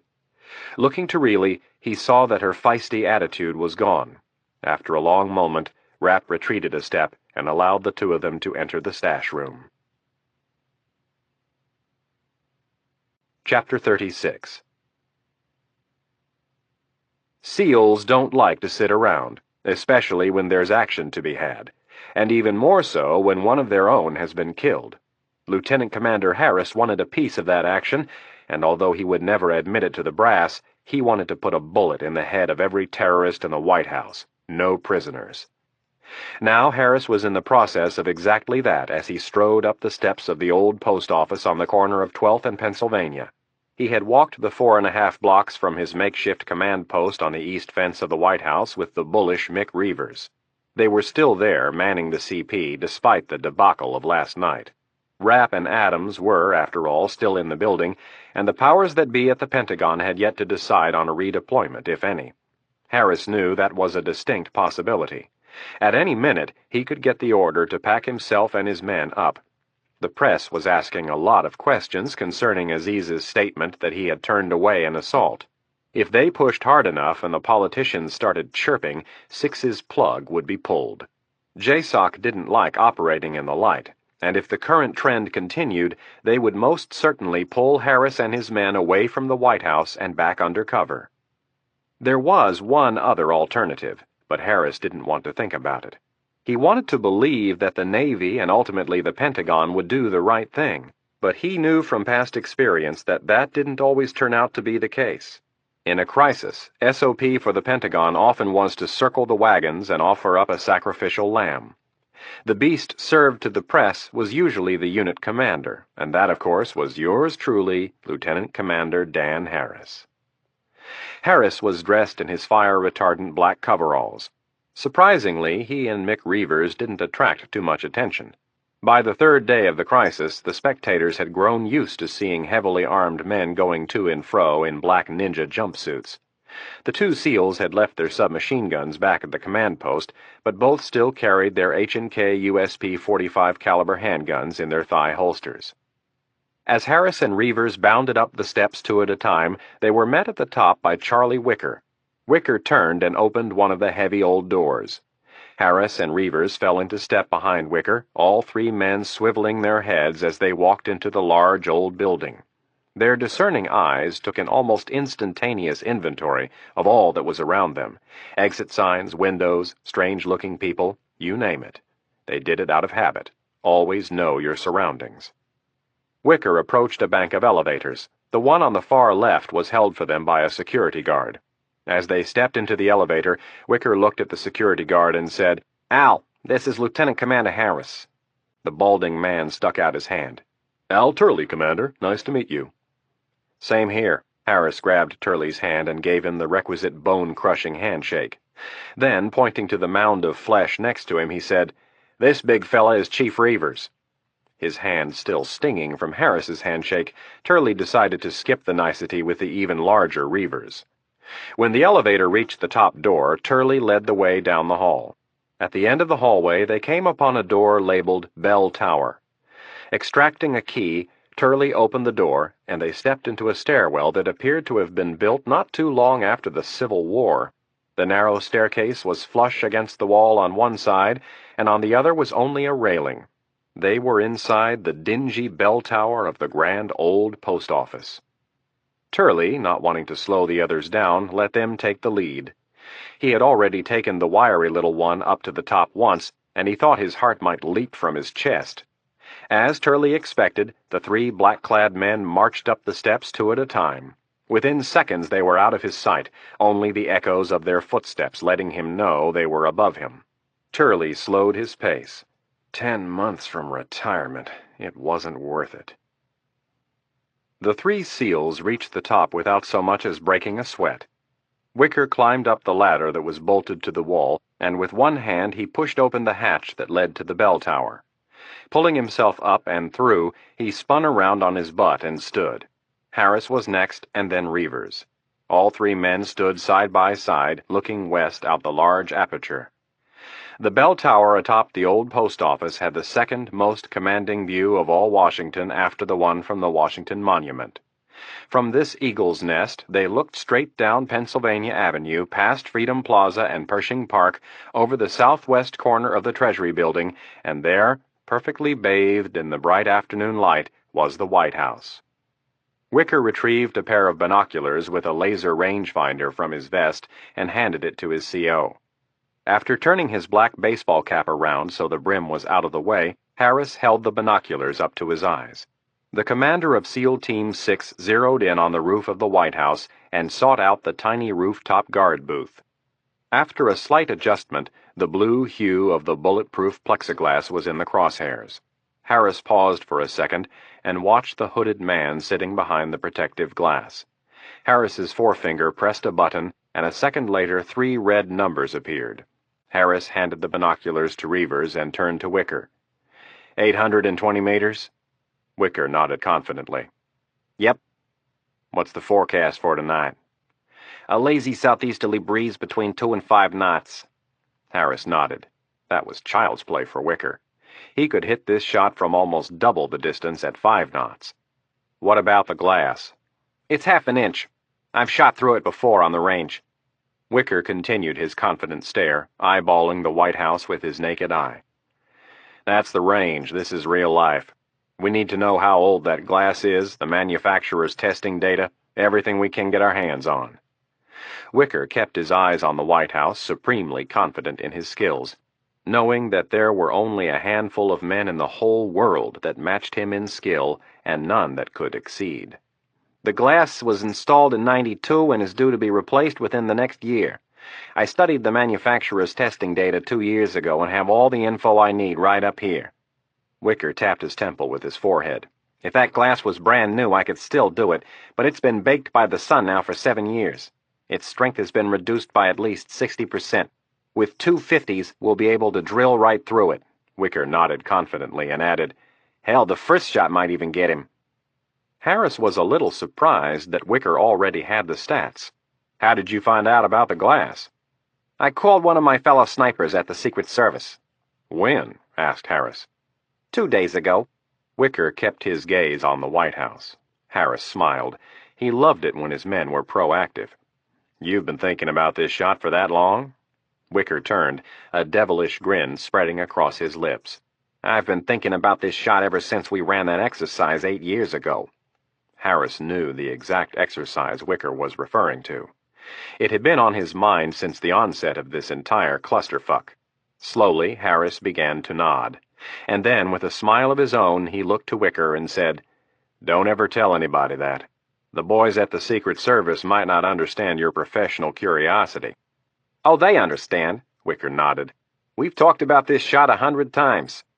The boys at the Secret Service that they were referring to were the men of the counter-sniper unit, widely regarded as the best professional shooters from top to bottom in the world. There wasn't a single shot at the Secret Service that could match Wicker under combat conditions, but in a controlled urban environment, they were awesome. Harris looked back at the White House. Snipers were a weird lot, kind of like goaltenders in hockey or pitchers in baseball. They were loners, fiercely independent, and more than a little superstitious. What do you need to make it happen? Wicker pulled several pieces of paper from his vest. Unfolding them, he held them up for his CO. First thing we have to do is build a shooting platform. With the right men and equipment, I can have it ready by sundown. Harris looked at the drawings. What about the noise? Wicker reached over and flipped to the second page. We place a top over the platform and line it with acoustic foam. We leave a nice narrow slit at the front, and we're set. Only about 5% of the report will make its way out of the slit, and that won't travel more than a block tops. Harris loved that Wicker was ahead of the game. Handing Wicker the drawing, he slapped him on the back and said, Good job, Slick. I like it. Make it happen as fast and quiet as you can. Get out of your coveralls and tell the rest of your boys to wear their civvies. Looking at his watch, he added, I want you operational by 1800. With that, Harris started down the hatch, confident that Wicker would have everything in place by the appointed hour. Now came the hard part. He would have to convince the big boys that an exercise he had participated in 8 years ago would work today. Harris already had the pitch formed. He would keep it as simple as possible and use SEAL Team 6 as the tip of the spear. Delta and HRT would provide the overwhelming force when the time was right. The words weren't going to come easy. At least not at first. Anna Reilly was both a proud and a stubborn person, but she was not, as Rapp thought, an ingrate. Milt Adams had closed the door to the stash room, and Reilly was left facing the man who had saved her life. As Reilly looked at him, she decided she liked him much better when he smiled. In his current serious mood, he looked dangerous. Not just his dark clothes and the various weapons strapped to his lean body, but his chiseled jawline and those dark eyes. The man had an intensity about him that Reilly hadn't noticed before. His tanned, weathered face had the strong lines acquired by a man who does not spend his days in an office.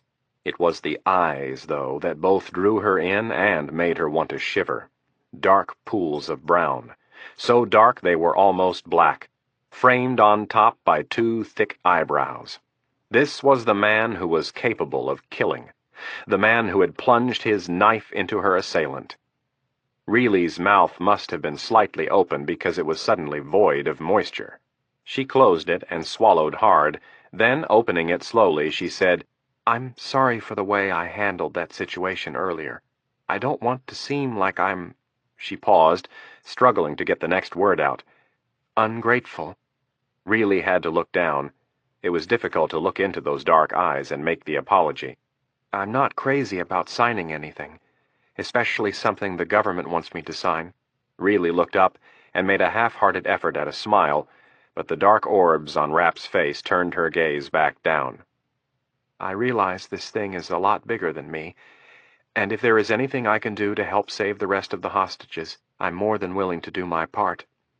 As far as what happens when this is over, if you wish to remain anonymous, I will honor that.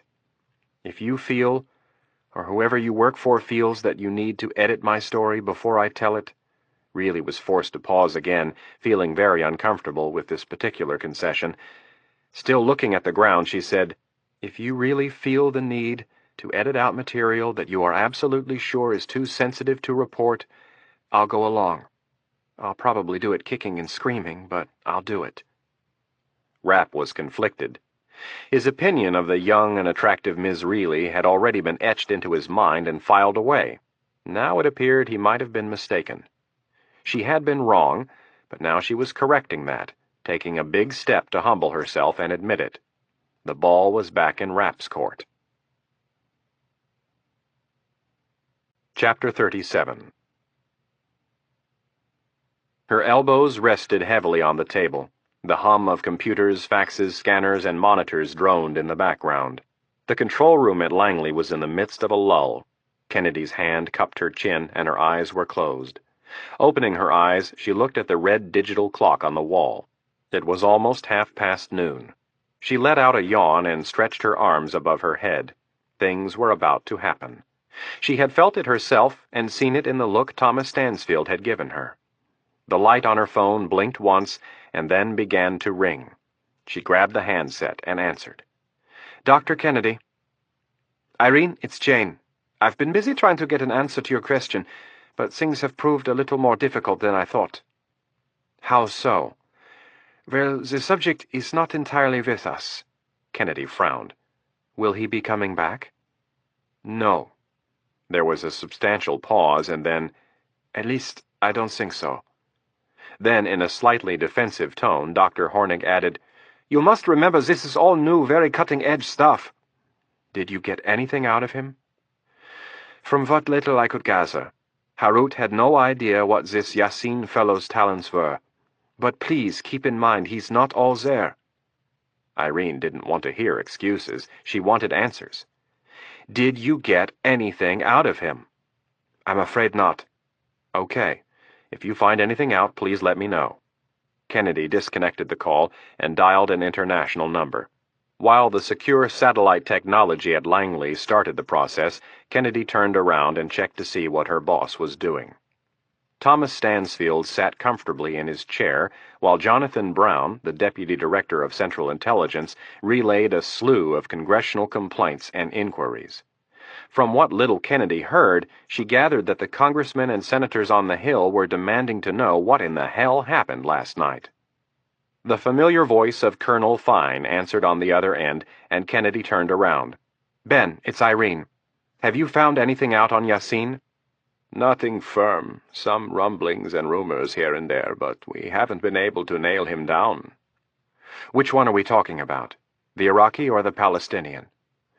"I have heard nothing back about the Iraqi, but I have several sources who are claiming they have seen the 18-year-old Palestinian within the last 4 days." Pondered Kennedy. "Let me caution you, though. We have not been able to track him down. I know, but we are definitely leaning closer to one than the other. My contacts in Iraq are not as deep, Irene. The man could be there, but I need more time to track him down. Kennedy looked back at Stansfield and let him know that she needed to talk to him. Into the phone, she said, "Ben, I have to run. Thank you for the info, and please let me know the second you find out anything else." "Before you go," said Fine loudly, "I have something I wish to discuss." Fine paused, and then continued. "There are people in my government who are threatening to tear apart the entire peace accord if your country persists with this position of negotiation. We have a very good idea what Aziz's last demand will be, and we are prepared to occupy the territories with troops if it comes to that." Kennedy stopped everything she was doing. She dissected the colonel's words carefully. Israel was prepared to go to war. "Has your ambassador been informed of this?" "I do not know." "Has your prime minister informed our vice president?" "I do not know." Kennedy paused momentarily. "Ben, Director Stansfield has the interests of Israel very high on his list, but he is only one man.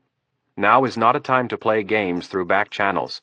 I would suggest that certain people in your government start banging the drum and bang it loudly. They know who to talk to." Kennedy stopped for a moment and added, "Don't worry about your support from Langley. We have never wavered on this issue, and are not about to." There was a moment of silence, and then, "Good. I will pass that along." "And I appreciate the information, Ben. Please let me know the second you find anything more." Kennedy hung up the phone and swiveled her chair around. Brown was still talking to Stansfield. Kennedy was not sure about the new deputy director. It wasn't due to a lack of confidence in his skills. He was intelligent and professional. Her issue with Brown lay more in where his bread was buttered. Brown was not an insider at Langley. He had been with the agency for less than a year. In his early 50s, he was a former federal prosecutor and judge who, after leaving the bench, went to work for one of Washington's poshest law firms, making close to $1 million a year. After pressing the flesh with all of the bigwigs in Congress for a half-dozen years, he had obtained a nomination for the deputy director slot and was confirmed. It was a safe bet that his allegiance was more with the senators who had confirmed him than with the man he was now talking to. It was that simple fact that kept Kennedy from speaking in front of the man. She waited for several minutes until Brown left, then rose and approached the elevated desk behind her. Stansfield leaned forward and asked, "What is it?" General Flood also leaned forward, sensing that Kennedy might have obtained a valuable piece of information. "I just spoke to Colonel Fine. He's gotten nowhere in terms of the Yasin from Iraq, and with the young Palestinian, they have several contacts who have claimed to have seen him in the last 4 days. Flood shook his head and said, "That's it, Thomas. We have to tell him." Stansfield's face remained passive, and Flood persisted. "It's our duty. Iron Man hasn't come up with anything definitive, but it sure does look like something is going on down in that basement. Aziz doesn't have enough men to tie up one of them down there." "What about the ventilation duct?" asked Kennedy. "Maybe he's afraid we'll try and use it again." "Bullshit," grumbled Flood. "All he has to do is booby-trap the only stairwell that leads up from the basement, and he has us boxed in." Kennedy agreed. Flood leaned toward Stansfield and said, "We have to tell him, Thomas. We should have told him this morning." Stansfield looked at the large general. He knew Flood was right, but also knew how Vice President Baxter would react. He would wiggle. He would question the validity of their conclusion. He would put off making any decision until he absolutely had to. Despite all of that, Flood was right. They had to tell him. Dallas King sat across from his boss and watched him talk on the phone. The afternoon sun spilled through the windows of the vice president's study at the Naval Observatory. King was still obsessing over his role in aiding the terrorists. He had decided only one thing thus far, that he would keep his mouth shut. There wasn't a snowball's chance in hell that he would volunteer what he had done to the FBI. It would do no good. They couldn't turn back the clocks. What he had to do right now was damage control. Who else knew about the late-night excursion? There were the 2 women, of course, but they were bombed. There was Joe, the Secret Service officer who had let them in, King thought about checking up on Joe, but that might make things look worse if the story came out. No. For now, he would sit and do nothing and hope that no one would ever link him to the terrorist. Aides shuffled in and out of the room on an almost continuous basis. The large dining room and living room of the mansion had been converted into offices for Baxter's support staff and the dozen or so essential personnel who had been displaced when the old executive office building had been shut down by the Secret Service. It was one of those essential aides who quietly entered the room and approached King.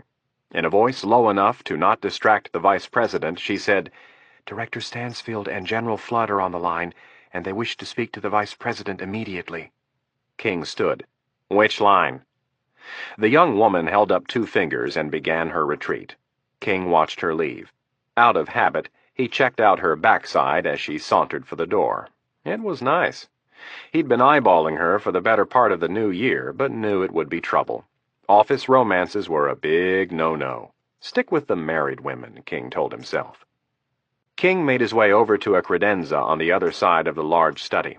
After running a hand through his hair and checking himself out in an ornate gilt-framed mirror, King grabbed the receiver from the phone and stabbed the blinking red button.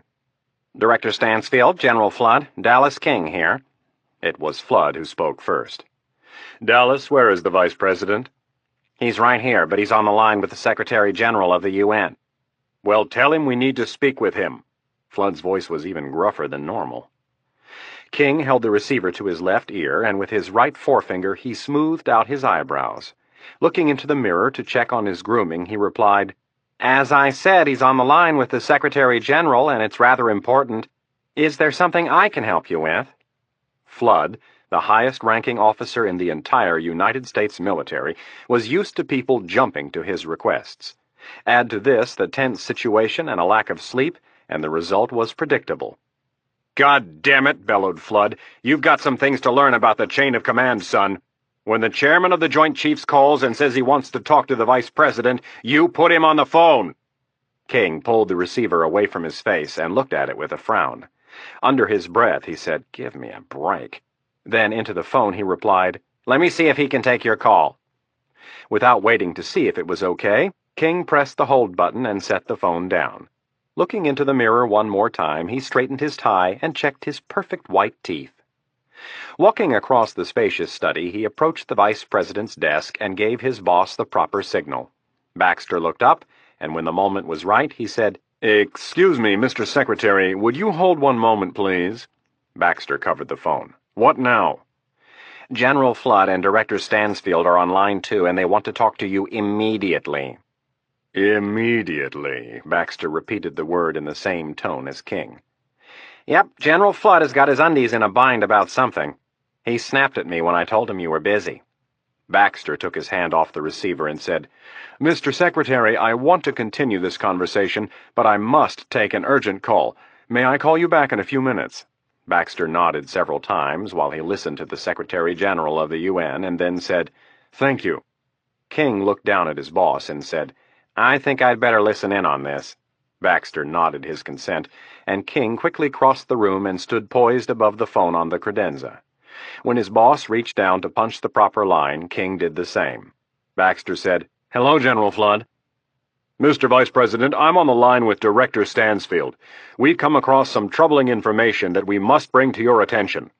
In less than a minute, Flood brought Baxter up to speed on what was going on in regard to Mustafa Yassin and the information provided by the Israelis and CIA. Dallas King watched his boss silently from across the room. He listened to Flood, and in some twisted way the news excited him. King knew it shouldn't, but this was real high drama, and he was one of just a few who were privy to this jarring information. The president was not as safe as they had thought. General Flood moved from stating the facts into stating his case, and he did so with 2 sentences. "Mr. Vice President, under no circumstances can we allow the President to fall into the hands of these terrorists. Delta Force and HRT are ready to retake the White House on your order." Vice President Baxter let out the moan of a man who could take no more bad news. And then, after a moment or so of fidgeting, he asked, "How can we be sure? Aziz has said nothing about the President in any of his demands." "We can't be sure," answered Flood. But we sure as hell can't take the risk of letting the president become a hostage. What if this information is wrong? Baxter looked up at King. We still have quite a few hostages in there, and from what you've told me, the odds of them surviving a takedown are not good. Sir, at this point I see no other alternative. We cannot, under any circumstances, allow Rafiq Aziz to get his hands on President Hayes. There was a long pause while Baxter looked up at King. Finally, he sighed into the phone and asked, "What is it that you want from me, General Flood?" I want you to do what's right. I want you to give me the green light to retake the White House. King was shaking his head vigorously at his boss. No one was going to commit to anything until he and the Vice President had a chance to discuss it. Vice President Baxter looked up at King and nodded. Then into the phone he said, "General, this information seems a little thin to me. As I've already said, you have full authority to move your people into position and to collect intelligence just so long as you don't endanger the lives of the hostages. But I want to make myself clear on this once again. I am the only person who will authorize the takedown of the White House." Baxter straightened up in his chair. "Am I clear on this?" "Yes, you are, sir," answered a frustrated Flood. "That has never been in doubt. That's not what's at issue here. What is at issue is the safety of the President of the United States." In a firm voice, Flood added, "I am asking you for the authorization to take back the White House. I am asking you to prevent President Hayes from falling into the hands of Rafiq Aziz." In a soft voice, Baxter answered, "General, this is not an easy decision. I need some time to think about it." "But, sir," snapped Flood, "we might not have the time." Baxter shot back, "I am running the show here, General Flood, and I will decide how much time we may or may not have. Now, I would suggest that while I'm consulting with my aides, you try and find out if this threat to President Hayes is real or imagined. I mean, for Christ's sake, 2 days ago your own people stood up and told me he could last a month in that bunker." Baxter shook his head. Barely able to restrain himself, Flood looked to Stansfield for some support. The director of the CIA simply shook his head. Into the phone, the general asked, "What do you want me to do, sir?" "I want you to keep me informed, and make sure you do nothing to precipitate any more violence from Aziz." "Yes, sir." With that, the conversation was over. General Flood had hung up without waiting to see if Baxter had anything to add. Dallas King put the handset back in its cradle and walked toward his sullen-faced boss. "You handled that perfectly." When King reached the desk, he added, "Off the top of my head, we have several things working in our favor. First, this information they have sounds a little thin to me. I mean, we can't trust the Israelis for shit right now. They'd just as soon see us nuke the place. And secondly," King tapped his chin with his finger, "there's an angle here. Is the president's life more valuable than 50 of his fellow countrymen? There's an awfully strong argument to be made against the imperial presidency. No one American life is greater than any other single American life." Baxter frowned and said, "Come on, Dallas. Who's going to buy that load of crap?" "Your average Joe, that's who." King pointed his finger at his boss. "Even if what Flood says is true, which I doubt, since those guys can't seem to find their ass with both hands, that doesn't mean we need to storm the place. With the exception of Marge's big fuck-up, this Aziz guy has been pretty reasonable. So far he hasn't asked for anything that we can't go back and fix later. And the polls tell us, with the exception of a bunch of right-wing extremists, the American people want to see this thing resolved peacefully. Our job here is to continue to walk this fine line, Sherman. If they can't give you solid proof that the president is in imminent danger, I wouldn't budge an inch. We'll get these UN resolutions passed by the end of the day, and in the morning Aziz will release the next group of hostages. That's 2/3 you will have saved." King stopped and looked out the window. A thought had just occurred to him. Maybe he was cheering for the wrong results. If the terrorists were killed, most of his problem would be solved. "Dallas, what are you thinking?" Baxter asked. King shook his head and turned his attention back to his boss. "Nothing. I was just trying to figure something out."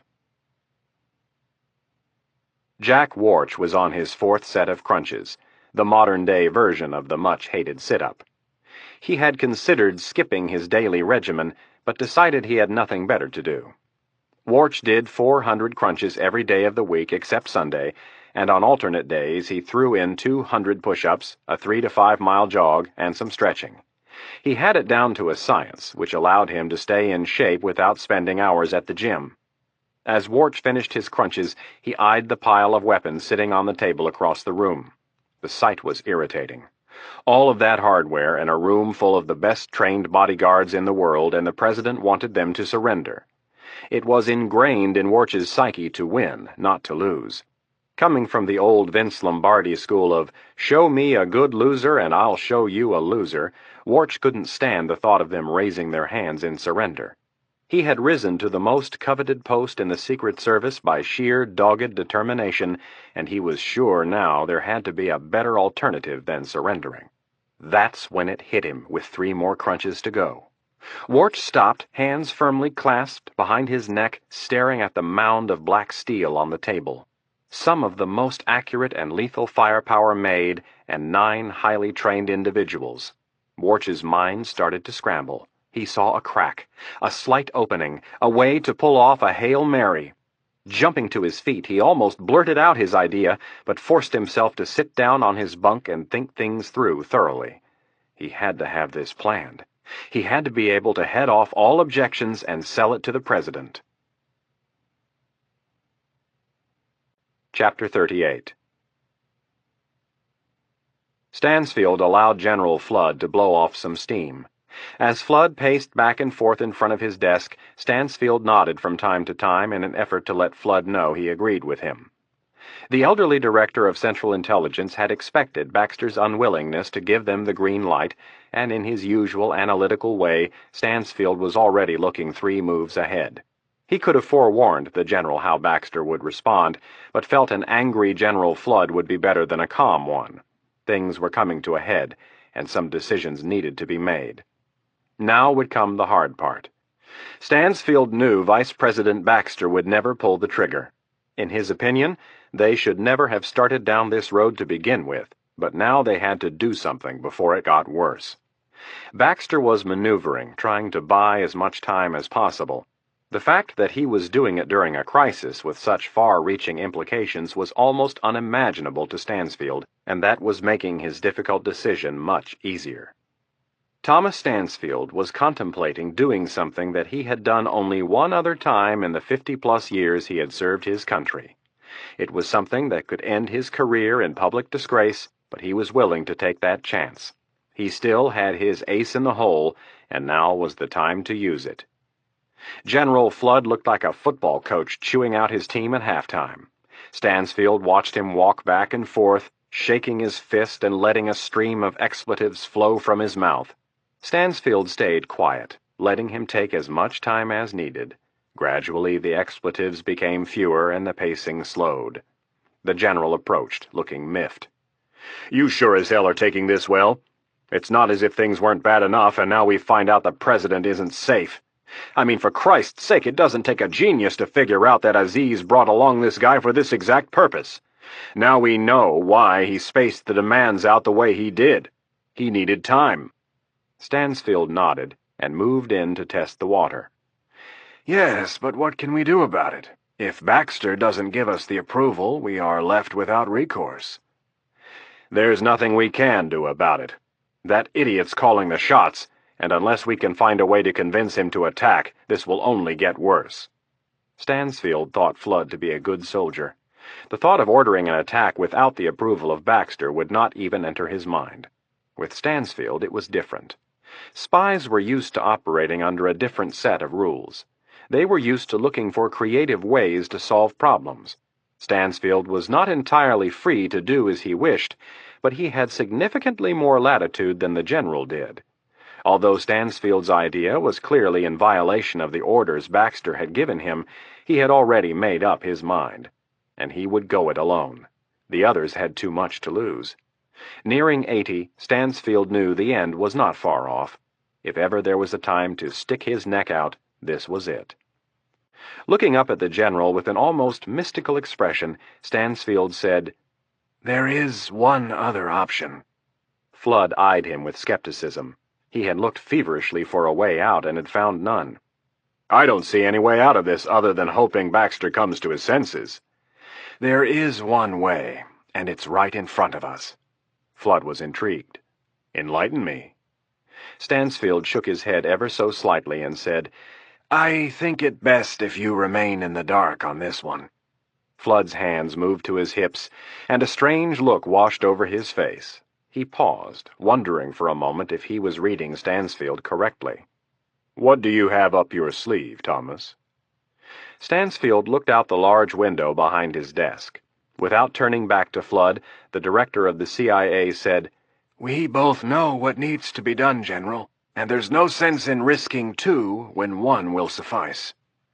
Slowly looking back over his shoulder, he said, I think now would be a good time for you and General Campbell to go visit the front lines. Maybe have a talk with HRT and Delta. See how they're doing. Make sure they're ready to move when the authority is given. Flood squinted, part of him wanting to know what Thomas Stansfield was up to, but another part of him wanting nothing to do with whatever the director was planning. Thomas, what are you up to? Stansfield gingerly walked around the desk and placed his thin hand on Flood's substantial biceps. Turning him toward the door, Stansfield started to walk with him. I have the best of intentions, do not worry. Several steps closer to the door, and he added, Just make sure the boys are ready to go when the time comes. Less than a minute later, they were standing in the control room. Flood had informed Campbell that they were going to visit the troops. HRT would be first, and then Delta. The Ranger assumed it had something to do with the call to Vice President Baxter, and hoped they were about to get the green light. He quickly gathered his things, and on the way out the door held his encrypted cell phone up to Kennedy and reminded her to keep him informed of any changes. After the two generals and several of their aides were gone, Kennedy looked at her boss, who was standing one step above her. Stansfield looked back at her with his tired old eyes. Did Baxter give you the assault authority? No, I'm afraid not. Kennedy's lips pursed. Why was General Flood in such a hurry to get out of here? He had some things to take care of. Stansfield looked at his watch and then asked, Is Mitch on the line? Yes. Stansfield thought it through one last time, making sure he had all of his bases covered. Then, looking around the dark room, he said, Irene, tell everyone to take a 15-minute break. Everyone? Questioned Kennedy. He surely didn't mean everyone. Everyone, stated Stansfield, calmly and coolly. I want the room cleared. Kennedy, cut from the same cloth as her boss, knew the man did not mince or waste his words. She could only assume he had a very good reason for his rather unusual request, and immediately went about the task of clearing the room. Rather than making a boisterous announcement to the entire group, she started with the front row and worked her way to the rear, telling everyone to finish up what they were working on and then head out. No one questioned her. It took just under 2 minutes, and when everyone was gone, Kennedy and Stansfield were left standing alone in the dimly lit room. The wall of monitors at the front of the room cast a blue hue across everything. Stansfield looked down at his protégé and said simply, You too, Irene. Kennedy was surprised. Her security clearance couldn't get any higher. There was nothing she couldn't hear or view unless it was compartmentalized. She studied her boss intently and wondered what could possibly be going on. Why would he need to be alone in this room? Stansfield stood in front of her like a statue, giving nothing away.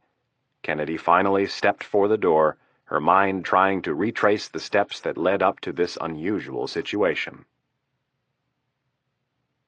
Rapp had awkwardly accepted Anna Reilly's apology. Somewhere in the back of his mind it registered that asking her to not tell this story was impossible. She would have to tell it to one degree or another, as long as she now accepted the conditions.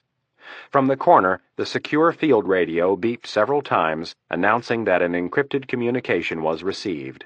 Rapp reached over and snatched the handset. Yep. Mitchell, it's Thomas.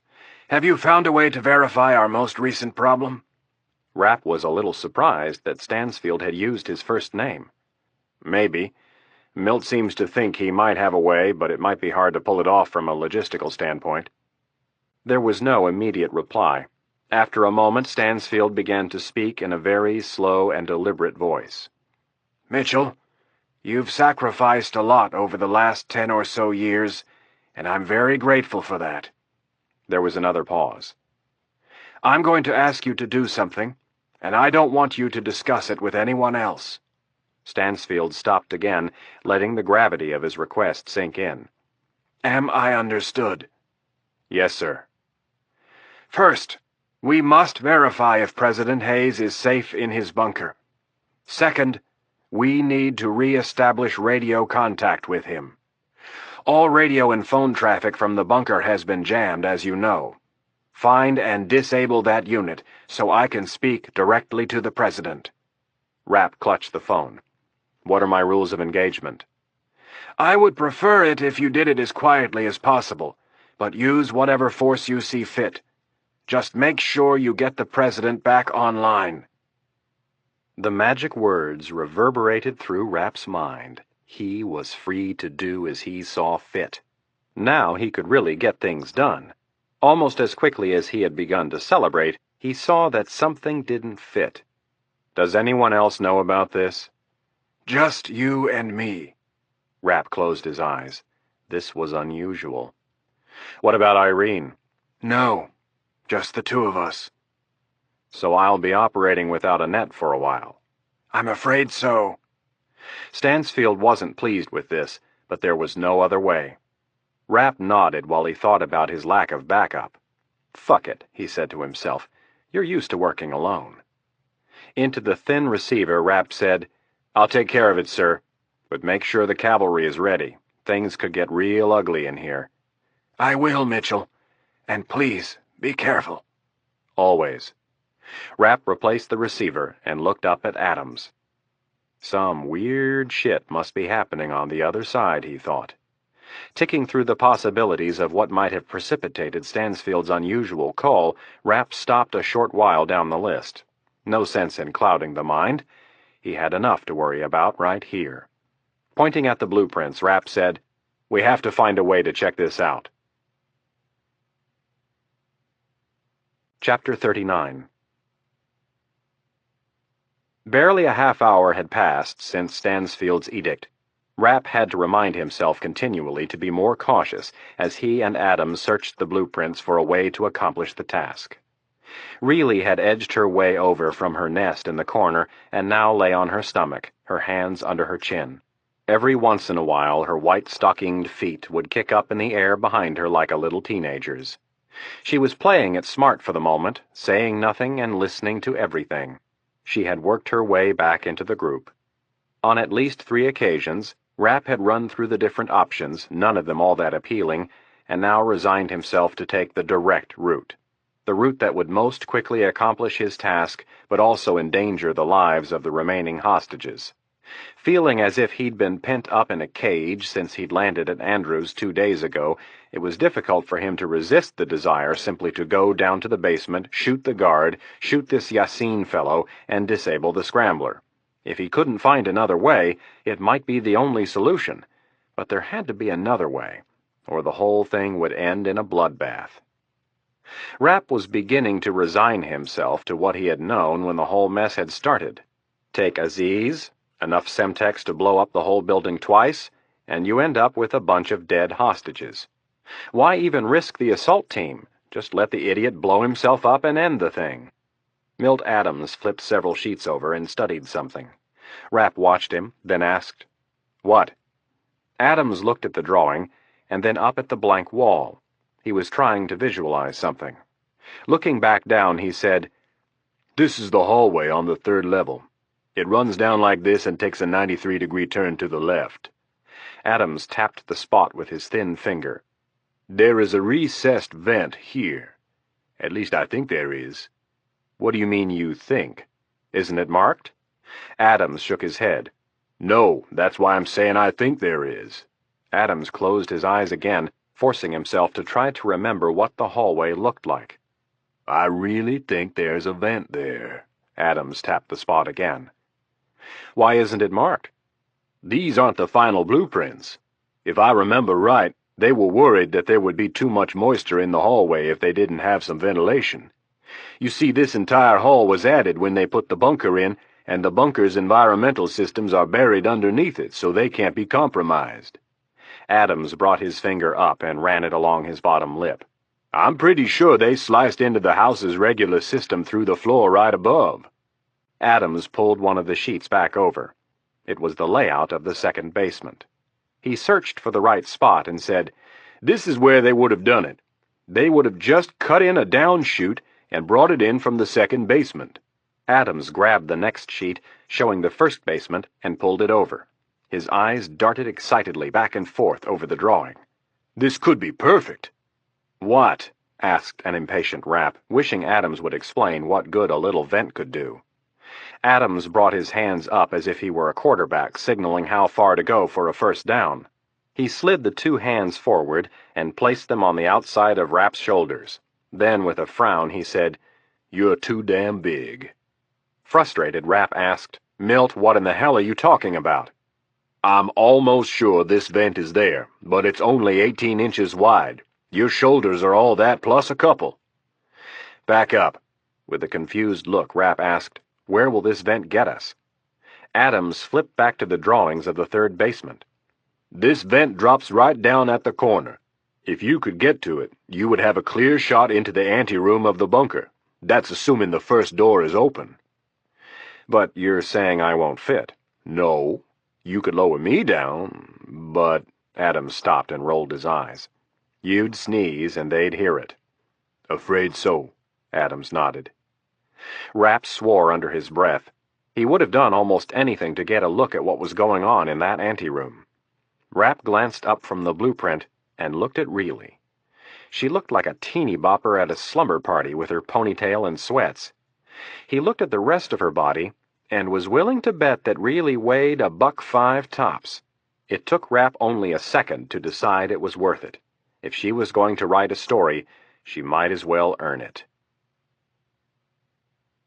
Returning to the scene of the crime couldn't have been a more accurate description. Salim Rousan had found a spot for his ambulance at the end of a line that ran almost a block long. Immediately to his right was the Willard Hotel, the Washington, D.C. landmark that boasted it had served cocktails to the likes of Abraham Lincoln, Mark Twain, Buffalo Bill, and countless others. In the middle of the block was the Willard office building, and next to that, on the corner, was Rousan's former place of employment, the Washington Hotel. Across the street to his left was Pershing Park, named after General Black Jack Pershing, the commander of the American Expeditionary Force in Europe during World War I. The park was lined on two of its four sides with fire trucks. The firemen that were assigned to the trucks lounged about on the green grass of the park, some of them playing catch with a football, others with a bright orange frisbee. A sandwich truck kept the firemen and ambulance drivers filled with coffee, soda pop, and a variety of sandwiches, soups, and microwavable dishes. 4 D.C. police squads blocked the intersection barely 30 feet behind Rousan's ambulance at the corner of Pennsylvania and 14th Street. Salim Rousan had returned to within 2 blocks of the White House. He slouched behind the wheel of the ambulance, a book perched on the bottom half of the steering wheel, and a pair of headphones covering his ears. He was hoping to avoid conversation. A very thin cover story had been crafted, one that would not stand up well after 2 or 3 well-pointed questions, especially in an industry where, Rousan assumed, many of the drivers knew each other. Fraternizing with the other paramedics could get hairy, so he would keep to himself. Rousan twisted his wrist and looked at his cheap digital watch. It was approaching 2 in the afternoon. He had been sitting in his spot for almost 3 hours. So far, so good. The other drivers congregated from time to time on the sidewalk or across the street at the sandwich truck. Several of them even played catch with the firemen. As he had thought, they seemed to know each other. The ploy of being immersed in a novel was working thus far, but he couldn't sit in the ambulance forever. There were several things he had to take care of, and that meant taking a walk among the enemy. Rousan checked his side mirror again. The reporters and curious onlookers were milling about like cattle behind a police barricade 1 block back to the east at the corner of 13th Street and Pennsylvania. Rousan could make out a cop sitting atop his mount eyeing the crowd. If he had time, he would have to try to plant one of the devices near the crowd. The key was to get people running in every direction, toward the White House and away from it. Looking across Pennsylvania Avenue, Rousan admired the shiny red fire trucks lined up one after another. What a wealthy country. Wealthy and selfish. Selfish and greedy. It would be nice to sneak a bomb under one of the trucks and watch the whole row explode one after another. That would cause some serious confusion. But that was out of the question. Too many firemen, too many of them milling about. Someone would see him. Rousan checked his watch again, a nervous habit. The black digital letters hadn't changed since the last time he'd checked just 40 seconds earlier. It was time to put the book away and get to work. Keeping the headphones on, Rousan stepped through the small passageway into the back of the ambulance. The gurney sat latched to the middle of the floor, and the side compartments were all secured and locked. Using a small key, Rousan unlocked one of the cabinets and pulled out a plastic toolbox. Typically, it would have been filled with medical supplies to treat accident victims, but instead, it was filled with small bombs that had been designed by Aziz. They were ingenious, yet simple. Each bomb consisted of Semtex, a blasting cap, and a pager that acted as both the receiver and the power source. The bombs could be activated either by Rousan or Aziz from within the White House, or, Allah forbid, someone dialing a wrong number and then punching in the wrong code, which the odds were astronomically against. Rousan reached down and with his hand scraped the freshly ground coffee beans to the side. The smell of the coffee would help confuse any canines that the FBI might use to check for bombs. As an extra precaution, Rousan had also rubbed cayenne pepper on the tires and back tailgate before embarking. If one of the pooches got a sniff of the pepper, they would want nothing to do with the truck. Packed in the coffee grounds were 6 bombs. 2 were shaped to be placed under toilet tank lids. Thin sheets, 1 inch thick, with the pager and blasting cap embedded in the clay-like explosive. These 2 sheets of Semtex were wrapped individually in wax paper. Underneath the 2 sheets were 4 cans of Diet Coke. The top of each had been carefully removed, and the cans had been packed with the malleable explosive, pager, and blasting cap. Rousan picked up a black fanny pack that was lying on top of the gurney and carefully slid the 2 sheets of Semtex into the pack. After zipping it closed, he climbed back into the front seat and sat there for a minute. When he had gathered the nerve, he opened his door and stepped out into the sunlight. He sauntered around the rear of the truck, like a man who did aerobics twice a day, 7 days a week. His tight pants and shirt, white hair, pierced right ear, and tattoos announced to all his sexual orientation. Skipping up the steps of the Willard Hotel, Rousan pushed through the revolving door. When he stepped into the opulent lobby, he noticed 2 D.C. cops. Rousan smiled at them as he walked across the tile floor. He had scouted everything out. He knew exactly where he was going and where he would place the first 4 bombs. He continued across the lobby and up a short flight of stairs. The hotel was closed to the public because it was within the 3-block perimeter that had been set up around the White House. When he entered the men's room, he quickly checked to make sure he was alone, which he was. Once in the stall he had pre-chosen, Rousan pulled off the ceramic tank cover and laid it upside down on the toilet seat. He wiped the condensation off the lid and then carefully extracted the first bomb from his fanny pack. It fit inside the lid precisely. Rousan had taken photos of the lid to make sure there were no mistakes. Pressing the Semtex into place, Rousan made sure the bomb was affixed to as much of the surface as possible, and then he extracted a roll of duct tape. At each end of the bomb, there were 2 inches of uncovered ceramic. Rousan cut 3 pieces, laying each one across the Semtex and making sure it was firmly attached to the underside of the cover. When he was done, he put the duct tape back and replaced the lid. Satisfied, Rousan unzipped his pants and began to relieve himself. 1 down, 3 to go. Chapter 40. It had taken almost no effort to convince, really. Adams actually made several attempts to douse her enthusiasm, but she would have none of it. She was in. Rapp wasn't sure if she wanted to do it out of patriotism, sympathy for the remaining hostages, or professional greed. He hoped it was one of the first 2 and not the latter. The plan came together in short order. Adams was a natural problem solver with the tedious mind of an engineer. Rapp, with his practical experience, tried to simplify every aspect of the operation, knowing that the more complicated it became, the stronger chance that it would fail. For her part, Reilly listened well and asked pointed questions when needed. Rapp had told them, "This is simple recon, nothing fancy. Just take a look and then get out." He then went on to brief Reilly on how they would proceed, and then, before leaving the stash room, he gave her one more chance to back out.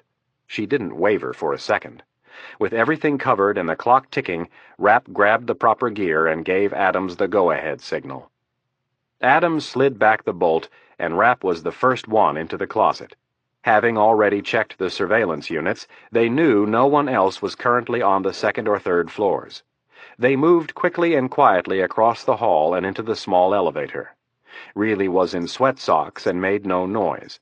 When they arrived in the first basement, the doors slid open and Adams went to work with the snake.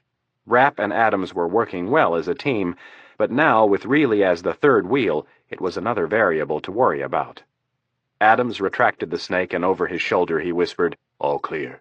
Rapp asked, "We go to the right, halfway down the hall?" "Yep." "Good," whispered Rapp. "Here's the routine." Rapp looked to Reilly, who was no more than a foot away. "When we open this door, I step out first. I sweep to the left, and then the right. When I give you two the signal to move out, you go, Milt in the lead, you with your right hand on his right shoulder." Rapp was happy to see that her eyes were open wide, a sign that she was paying attention. "You keep that hand on his shoulder, and keep your eyes on the back of his head. If he speeds up, you speed up. If he slows down, you slow down. And if he crouches, you get down. If I have to start shooting, I don't want to worry about you jumping out in front of me." Reilly nodded, and then blinked for the first time in a while. All of a sudden, she didn't think this was such a good idea. Either it was colder down here or she was getting the chills from fright. Rapp asked her something, and she stared back at him with a blank expression. "Are you nervous?" Reilly nodded, eyes wide open. "Good," Rapp grinned. "You should be." He grabbed her right hand and placed it on Adams's shoulder. "Just follow Milt, and everything will be fine." Rapp cracked the door just an inch at first and looked down the hallway. With nothing in sight, he opened the door another foot and peered in the other direction. With his MP-10 leveled in his left hand, he opened the door the rest of the way and stepped out into the hallway. After checking both directions again, his right hand shot up and pointed for Adams and Reilly to move out.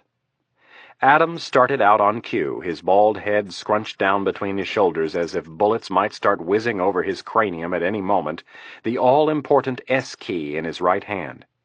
Reilly mimicked his posture and scampered behind him on the balls of her stockinged feet. As soon as they were clear, Rapp closed the nondescript door that concealed the elevator and fell in behind them. Within seconds, Adams had stopped at another door and was inserting his key. He fumbled with it for a second, his hands shaking slightly. After one misfire, he stuck the key all the way in and turned the knob. Adams yanked the door open and was immediately pushed inside the room by Reilly, who was being pushed by Rapp. Rapp pulled the door shut and looked around the rectangular-shaped storage room. Reilly was doing the same and whispered, "I thought we were going to the China room." "No," Adams shook his head. "The China storage room." He approached one of the many wheeled gray plastic containers that stood about 4 feet tall.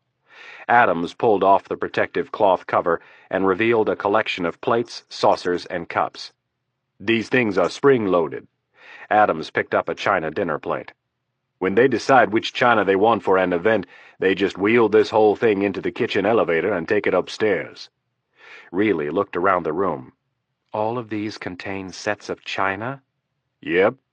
"That's great." Rapp was already moving several of the containers out of his way so he could get to the wall where the vent was located. Adams joined in, and they passed the wheeled containers from one to the other.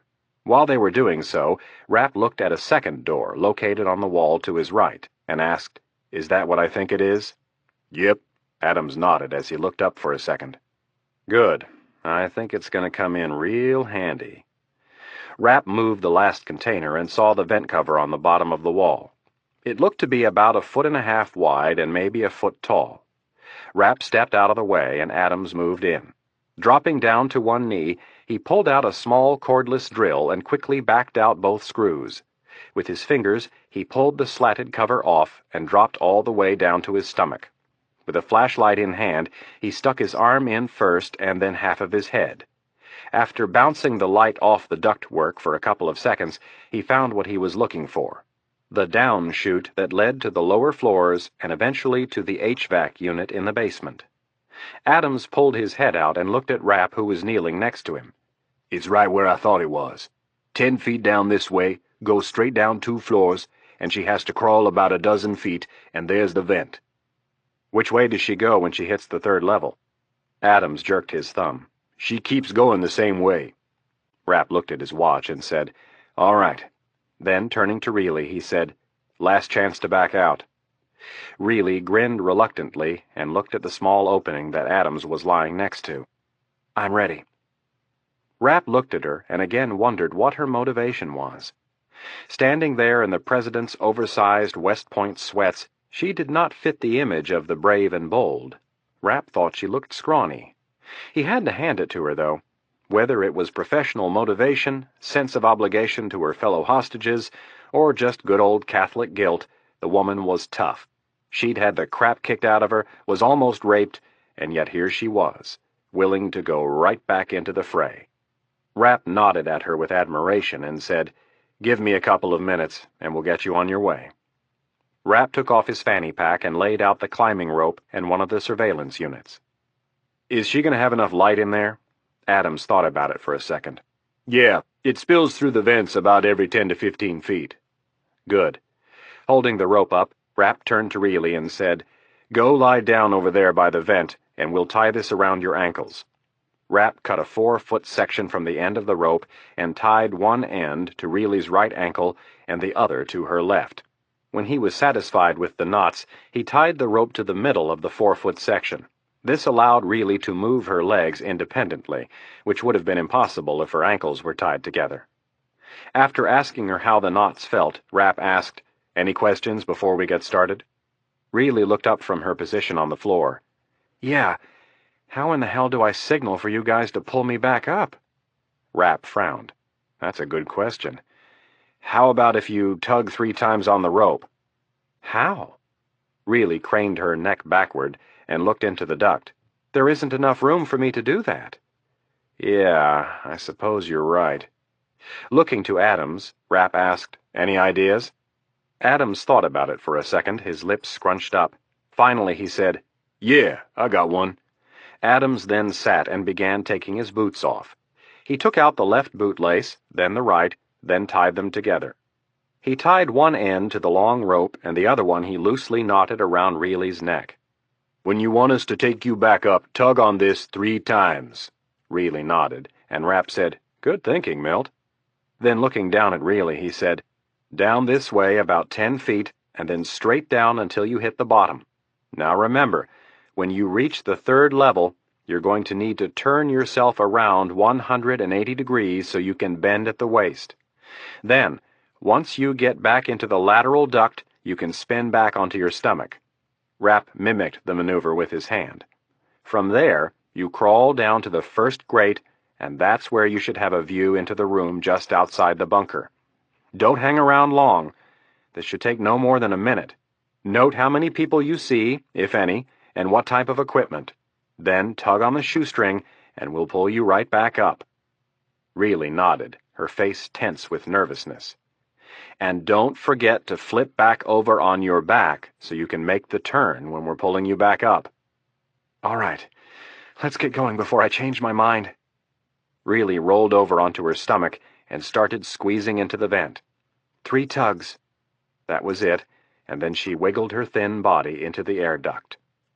It was cramped and dusty. Reilly doubted that Rapp could have fit in the duct, and if he could have, there wouldn't have been any room left for him to maneuver. It didn't take long to reach the shaft. As Rapp had said, it was maybe 10 feet. Reilly paused at the top, only her fingertips and chin hanging over the bottom. There was just enough light for her to see the bottom. It wasn't as far as she had expected. Slowly she started down, her arms first, her head, then her whole upper body. After that, the rope became tight, and Rapp and Adams began to lower her. Reilly remembered what Rapp had said, and when she neared the bottom, she spun herself around so she could bend at the waist and make the turn.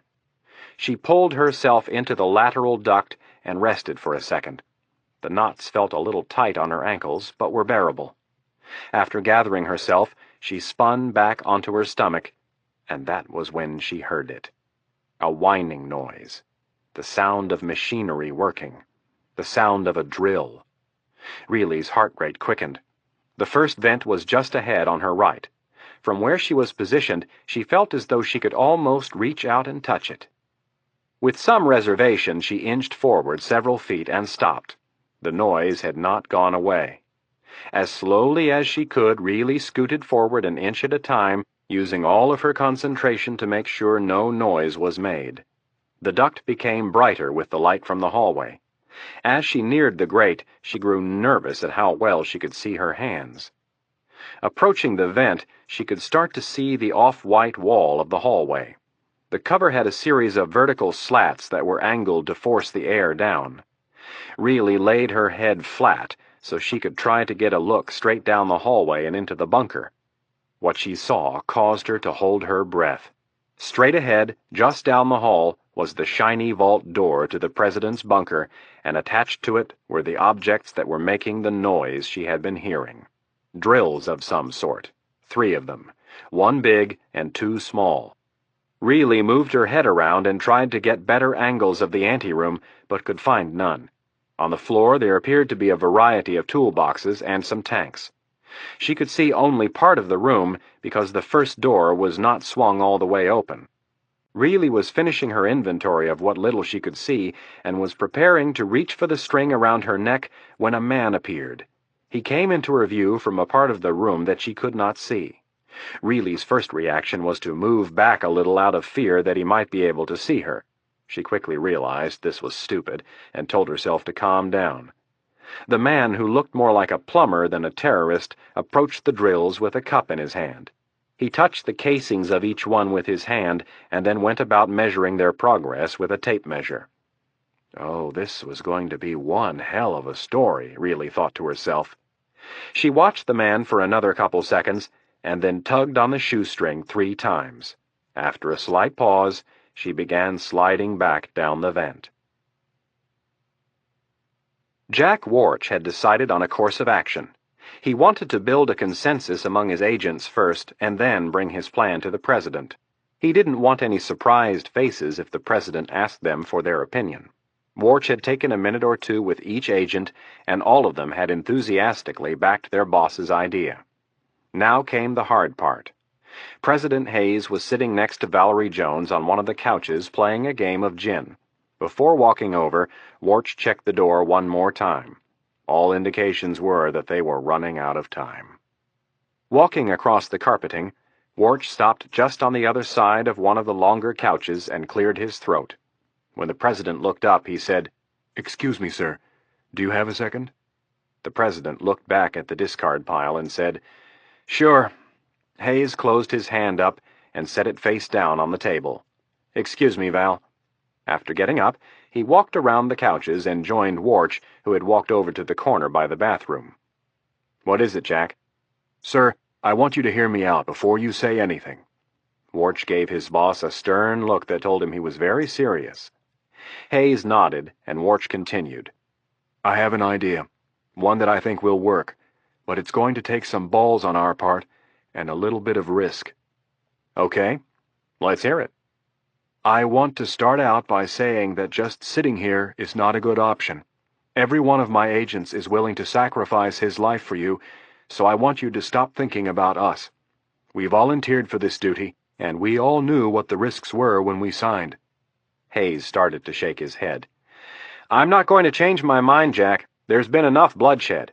When that door opens, we are going to surrender peacefully and take our chances." Warch snapped at the president. "Let me finish." Hayes backed up a half a step in surprise and nodded his consent for the special agent to continue. Warch composed himself and started again. "We," he said, pointing to himself, "are not what is at issue here. You are what is at issue. And not just you as a person, but you as the president.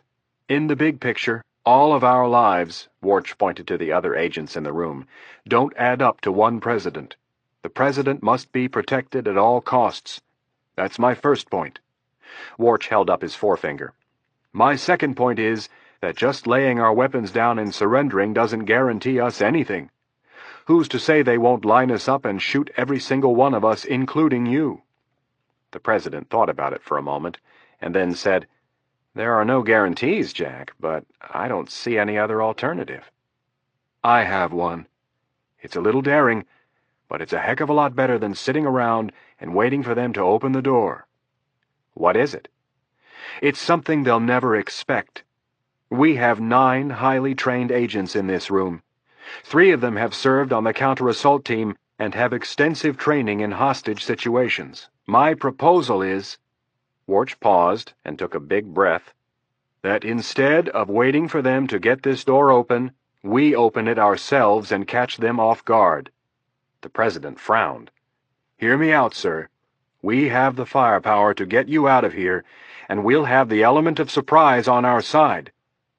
Hayes folded his arms across his chest and thought about it for a moment. Looking at Warch, he said, "Tell me more. If we're going to do this, we need a game plan." When they pulled her out of the vent, her black sweatsuit was covered in dust, as was a healthy portion of her ponytail. Reilly flipped over onto her back and sat up. Rapp and Adams were poised just above her, eagerly awaiting the report. Remembering to keep her voice at a whisper, Reilly nodded her head vigorously. "They're doing it. They've made it through that outer door you told me about, and they're working on the big shiny door that leads to the bunker." "With what?" asked Adams. "I'm not sure." Reilly gestured with her hands. "I think they're drills. At least that's what they sounded like. The guy who's down there pulled out a tape measure and held it up to the door." Adams tried to ask another question, but Rapp stuck his hand out and stopped him. "From the top," he said to Reilly. "What did you see?" Reilly took a deep breath and let her hands fall to her lap.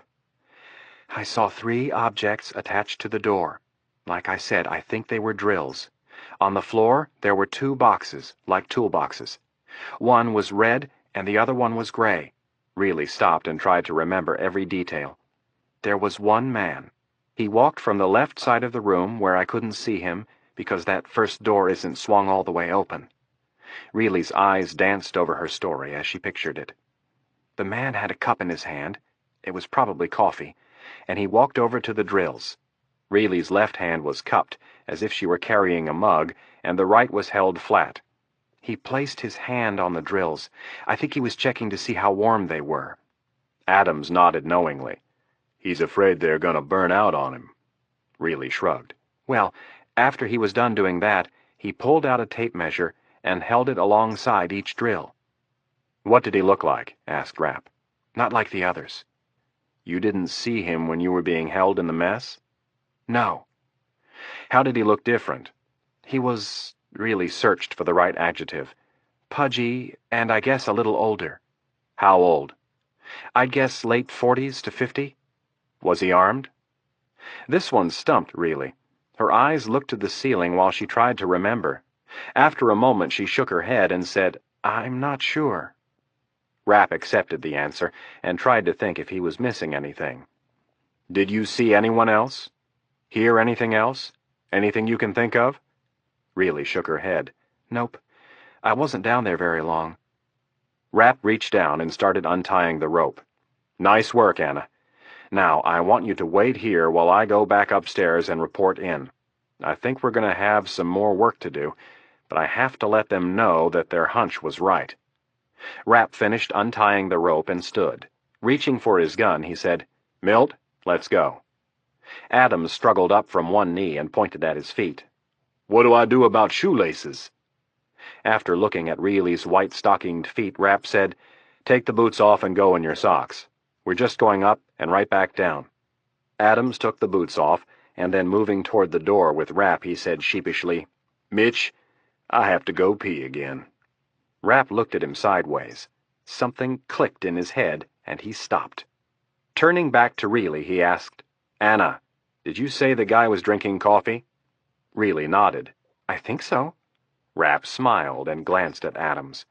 "Milt, You're a genius. Chapter 41. Harris and Reavers pulled up to the main gate at Andrews Air Force Base and presented their credentials. They were saluted and waved through quickly. Harris was on a mission to find General Campbell, and the fact that General Flood was reportedly with him was all the better. Might as well hit them both up at the same time. Flood, after all, would have to give his stamp of approval to anything they would want to execute. Reavers maneuvered the heavy Suburban around several turns and gunned the gas-guzzling V8 engine. Harris had told him to step on it. Right now, Delta was getting face time with the generals, and every second counted. SEAL blood had been spilled, and Harris was going to do everything possible to make sure they had a piece of the action. Less than a minute later, Reavers came to an abrupt stop near General Flood's limousine and its 2 security sedans. Several Pentagon pukes were standing around in their cleanly pressed green uniforms, keeping an eye on the cars. Inside, no doubt, were more of them, waiting to wipe General Flood's nose in case he got a sniffle. Harris and Reavers jumped out of the Suburban, Harris with a file folder, Reavers with a submachine gun.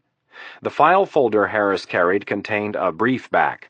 The briefback was a Special Forces document that outlined a specific mission that was being proposed down to the last detail. Harris and Reavers moved toward the rear of the hangar, where Harris spotted 2 of General Flood's staff pukes milling about. Approaching the door, one of the general's aides, a major, put up a hand and attempted to ask Harris his business. Harris, not wearing any rank or insignia, continued right past the officer and opened the door. Reavers followed his boss and closed the door behind him.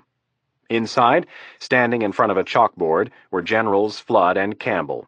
They were both listening to Colonel Gray, Delta Forces commander.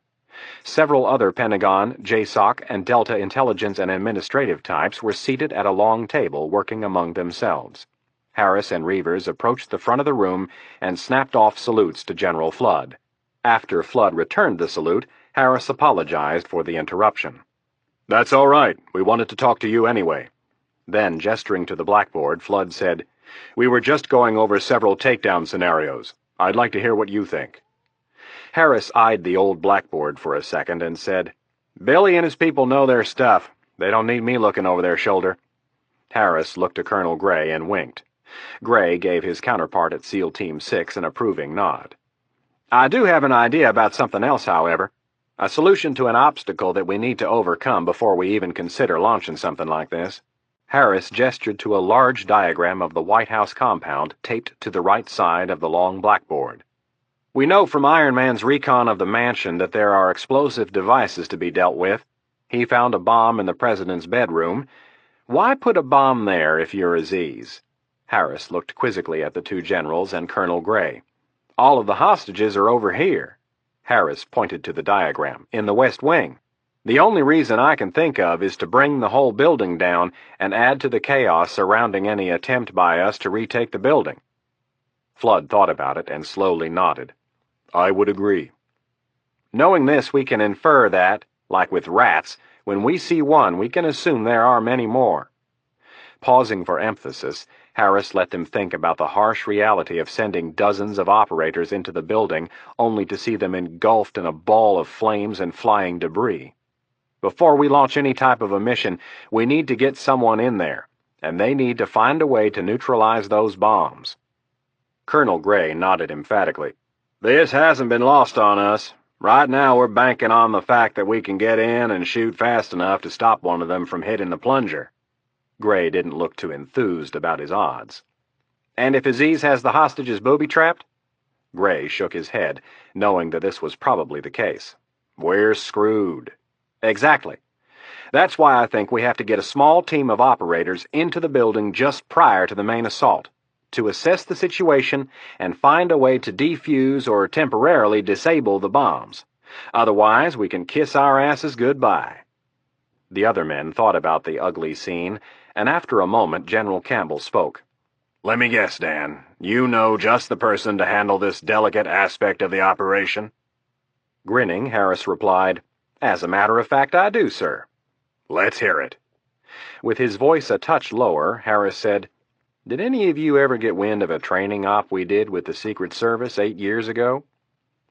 General Flood, at the time, had been in Korea. and General Campbell had been on a special detachment working with the SAS in Britain. Colonel Gray, however, had been with Delta. Gray searched his memory. They were constantly doing training ops, but off the top of his head he couldn't remember doing anything with the Secret Service. "You're gonna have to refresh my memory," said the CO of Delta Force. Harris leaned in a little closer. It was very hush-hush. They wanted the boys at 6 to help them test certain security precautions, and for obvious reasons they didn't want it publicized, especially after the results. Before Harris could continue, one of the general's aides approached the group and apologized for the intrusion. Extending a secure digital phone, the captain said, "Director Stansfield is on the line, General." Flood took the phone in his hand and said, "Thomas?" The general's eyes tightened, and he said nothing. After about 20 seconds, he said simply, "Shit." After another 10 seconds, he replied, "I agree. I'll catch a chopper back. Get everything set up." Flood ended the call and handed the phone back to his aide. Then, looking at the men around him, he said, "We just got some really bad news. Iron Man confirmed that they are drilling into the president's bunker." Shaking his head, he looked to Colonel Gray and said, "Bombs or not, you're going in." Then, looking to Harris, he said, "I have to get back to Langley immediately. Whatever this idea of yours is, I hope it's good, and I hope you can put it together in a snap." Harris nodded confidently. "My men have been on it since this morning." Rafiq Aziz leaned back in the president's chair. The long, shiny surface of the Situation Room's conference table was laid out before him. Aziz's eyes were closed, and his arms folded across his chest. It was the middle of the afternoon, and he was trying to get some sleep in anticipation of a long night. In front of him on the table was his MP5. The overhead lights were extinguished, the glow of the bank of muted TVs at the far end throwing a dim light. There was a knock on the door. Aziz's alert eyes snapped open, and he said, "Enter." The door opened slowly, and Muammar Benghazi stepped into the room. "You asked me to wake you at 3. "Thank you." A yawn crept up from his throat. How are the men? They are well." Are you making sure they get some sleep? This will be their last chance for a long time. Benghazi approached the conference table and placed his hands on the back of one of the leather chairs. "As you ordered, they are sleeping in 2-man rotations for 2 hours at a time." "Good." "May I sit?" Aziz rubbed his eyes. "Yes." Benghazi set his AK-74 on the table and sat. Looking guardedly toward his leader, he asked, "What are your thoughts on tomorrow?" Aziz unfolded his arms and checked his watch. By nightfall, we should have the president in our hands, and then, Aziz's lips parted and turned upward at the edges, we will truly have the upper hand. "Will you tell them that we have him tonight, or will you wait until the morning?" I will tell them in the morning. Aziz gestured to the TVs. They have been reporting that the UN will meet our demands. Vice President Baxter will keep them at bay until he gets his next batch of hostages tomorrow. Benghazi was persistently guarded. "You do not think they will come tonight?" Aziz shook his head, feeling so confident in his prediction that he didn't need to give a verbal response. "I wish I shared your optimism, but after what they tried to do this morning, I can't help but think they are preparing to attack." The comment caused Aziz to smile. That is why you are so valuable, Muammar. You are so cautious. They will not do anything until they hear the next round of demands. Aziz tapped the side of his head with his forefinger. You need to understand the American mind, especially the mind of the politician. Being decisive is not in their character. They will put off making a decision until they are forced to do so. Right now, they have gained the release of a third of the hostages, and they are playing under the assumption that they can continue to negotiate for the release of more. Benghazi frowned. "It makes no sense to me. Surely the military is advising to attack." They probably are, but it makes no difference. As long as the politicians think they can free more hostages without firing a shot, they will do so. "Not when they find out what the next demands are." Benghazi shook his bald forehead. "There is no way." When we have our hands on the president, everything will change. Speaking of the President, how is our little thief proceeding? He says he is still on schedule. Sometime around 7 this evening. Aziz smiled with anticipation. It will be a great moment. Benghazi nodded slowly, not sharing in his leader's complete confidence. After looking down at the table for a while, he said, I think we should announce that we have the President as soon as we get him out of the bunker. Why? It will deter the Americans from attacking. Shrugging, Aziz placed his hands behind his neck. My plan will not change. When I make my final demand tomorrow, I will need the surprise of having the President standing beside me to shock the world into doing what is right. Chapter 42. Really stretched out on the concrete floor, her legs before her forming a V. First the left leg, hold it for a 20 count, and then the right. The stretching felt good. While she worked out the soreness in her legs and lower back, she thought about her career. Really was, after all, an insider. She had pulled back the curtain and had watched and participated in the mighty and powerful Oz's show. The public was not allowed to peer behind that curtain to see how stories were shaped, how careers were made or broken around those one-week periods known as Sweeps Week. The public never saw how producers and executives juiced up stories, exaggerating some details and downplaying or ignoring others, how they went after something or someone not based on how strong or important the story was, but what their ratings books told them. Anna knew her story would be hot. It would be more than hot, it would be incredible. She would have to be cautious. NBC would try to suck the story from her on every possible outlet. The Today Show, Dateline, CNBC, and MSNBC. They owned her. There were no illusions about that. She was on the clock, and her contract left no loopholes for appearing on other network news shows. To keep her happy, they would repay her with exposure, probably allow her to do some stories for Dateline. That was the way the game was played. There would be a book deal, for sure, but she would have to be careful about that. She wanted to write it herself, and take her time. No big bucks hire a ghostwriter and have it on the shelves in 2 months deal. The key would be to find the right agent, one who was willing to push for money and more time. The result would be a more authoritative story. She honestly felt that this was a story that needed to be told, but in the right way, dignified, worthy of the seriousness of the situation and of the people who had died. She would work with Mitch Cruz. Really smiled pleasantly at the thought of the man who had saved her. He was all man and then some. Nothing pretty about him. Handsome and rugged. A real man. As to his real identity, the no-brainer answer was that he worked for the CIA, but one could never tell. He could be FBI. They weren't exactly forthright with information either, at least when dealing with journalists. Really could hardly blame them, though. She'd seen her father and his fellow law enforcement brethren get burned countless times by dishonest journalists. Really had vivid memories of her father's scathing criticism of reporters, especially newspaper reporters. Barely a week passed when he wouldn't throw the paper down in disgust and explain to her mother how the reporter had his or her facts all screwed up. Seeing how lax reporting affected her father served as motivation for Really to get things right.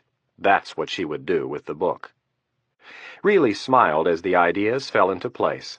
The very thing that would make the story all the more appealing, and at the same time honor Cruz's request, would be to keep him as he was. A very lethal, dark, rugged, and anonymous individual. She would be protecting her source, just like a good reporter, and it would only add to the intrigue of the book. Really heard something on the other side of the door. Her heart leapt into her throat, but before she could scurry for cover, the door opened. Rapp and Adams quickly entered the room. Really placed her right hand on her chest and felt her pounding heart. From her spot on the floor, she said, "You guys scared the hell out of me." Rapp's face was tense. Sticking his hand out to help her up, he said, "Next time we'll be sure to knock." Really ignored the comment and took his hand. Standing, she asked, "What's next?" Rapp didn't speak at first. Instead, he looked over at the room's second door. He was thinking something through. After a short while, he looked Really in the eye. We're going to try something that might be a little risky, but there's no other alternative." Reilly looked at the door, not knowing what was behind it. Cruz's intensity sent a shiver up her spine. With a forced confidence, she asked, "What's behind that door?" Dallas King strutted back and forth in front of Baxter's desk. The two had been debating what to do with the new information, that there was a good chance Aziz was in the process of extricating President Hayes from his bunker. In his typical defeatist tone, Baxter had whined that it was over. Everything they had done was for naught. Helicopters would be sent in, the men in black would rappel from ropes, and the bloodbath would ensue. He would forever be remembered as the man who presided over the destruction of the White House and the deaths of dozens of Americans. His presidential ambitions were gone, snuffed out. This would be a disgrace the fragile American ego would want to forget. And Sherman Baxter III in the Oval Office would be a constant reminder of this entire ugly week and this gruesome assault on the American way. King stopped his pacing and started snapping his fingers in front of Baxter. "You're not listening to me. Pay attention." "Shut up, Dallas. I'm listening to you. I just don't believe you." The vice president leaned back in his chair and tossed a black pen onto his desk. It hit a leather-bound desk calendar and skidded to a stop in between a photo of Baxter's family vineyard and a photo of his parents. King looked down at his boss, not really hurt by the harsh words, but acting as if he were. King was practicing patience. His boss needed to be both coddled and whipped, depending on the situation. Looking down, the chief of staff pulled back the white cuff of his blue dress shirt and looked at his watch. "Maybe I'd better leave you alone for a while. You seem like you could use some rest." King pulled his cuff back over the watch with an aristocratic flair. Baxter pointed to King. "Don't speak to me with that condescending tone of yours, Dallas." "Well," King looked down at his fingernails, "my opinion doesn't seem to matter much to you, so I thought it would be best if I left you alone." Baxter rocked forward. "Don't give me this crap, Dallas." King turned to face his boss. Now was the time to dig in and then hit him over the head with both the carrot and the stick. "Then why do I have to fight you at every turn?" King put his hands on his hips and looked to his boss for an answer. "Sherman, no one ever said this would be easy, but for Christ's sake, I'm getting sick of your loser attitude." To himself he added, "If you had my problems, you'd want to crawl under a rock and die." Baxter pulled away, leaning back in his chair. After eyeing his agitated chief of staff for a second, he said, "I don't see what in the hell I should be so positive about." "How about the fact?" King stopped and looked over both of his shoulders, making sure no one was around. Then, leaning over the desk, he whispered, "That maybe a certain person might not make it out of the White House alive." Nodding his head confidently, he added, "One heartbeat away. Don't ever forget it." Baxter looked down at his desk for a moment, too embarrassed to let King see the thirst in his eyes. The politician in him told him to say the right thing. "I don't want to become president that way." "I know you don't, but Sherman, it would be your duty." Baxter chewed on the thought. "We don't know where this thing is going to end up," King continued. "That's why we have to stay loose. That's why I need your head in the game." King studied Baxter to see if he was getting through. "Keep the pressure on the UN, and I'll worry about the rest of it. I have some ideas on how we can handle things if Flood and Stansfield keep leaning on you, but I have to think them through." King looked out the window while he thought about his plans. It was getting late in the day. Maybe 4 more hours of sunlight, and then it would be dark again. If they could just make it until the morning and get another third of the hostages released, that would go a long way toward a victory. Then they could turn Flood and Stansfield loose, and hopefully his other problem would then be taken care of. Chapter 43.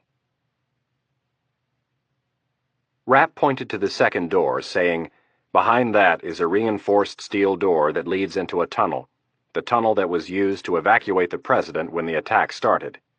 It runs from here, down a flight of stairs, under the rose garden, and up into the west wing." Reilly was leaning against one of the wheeled storage containers, and Rapp and Adams were standing. Really listened intently to Rapp's plan. Talk of hidden tunnels and the evacuation of the president had her curiosity piqued. At this end, the tunnel goes down a flight of stairs, Rapp gestured with his hand, a quick turn to the left, and then down another short flight, where there's another door. That door, said Rapp, talking very fast now, leads to the room just outside the president's bunker, the room that you could see from your spot at the ventilation duct. Looking up, Reilly asked, "So where does that get us?" "We need to re-establish communication with the president. Aziz is using some type of a jammer to block communication with the bunker." "How do you know that?" Out of habit, the reporter was ticking down her notepad of questions.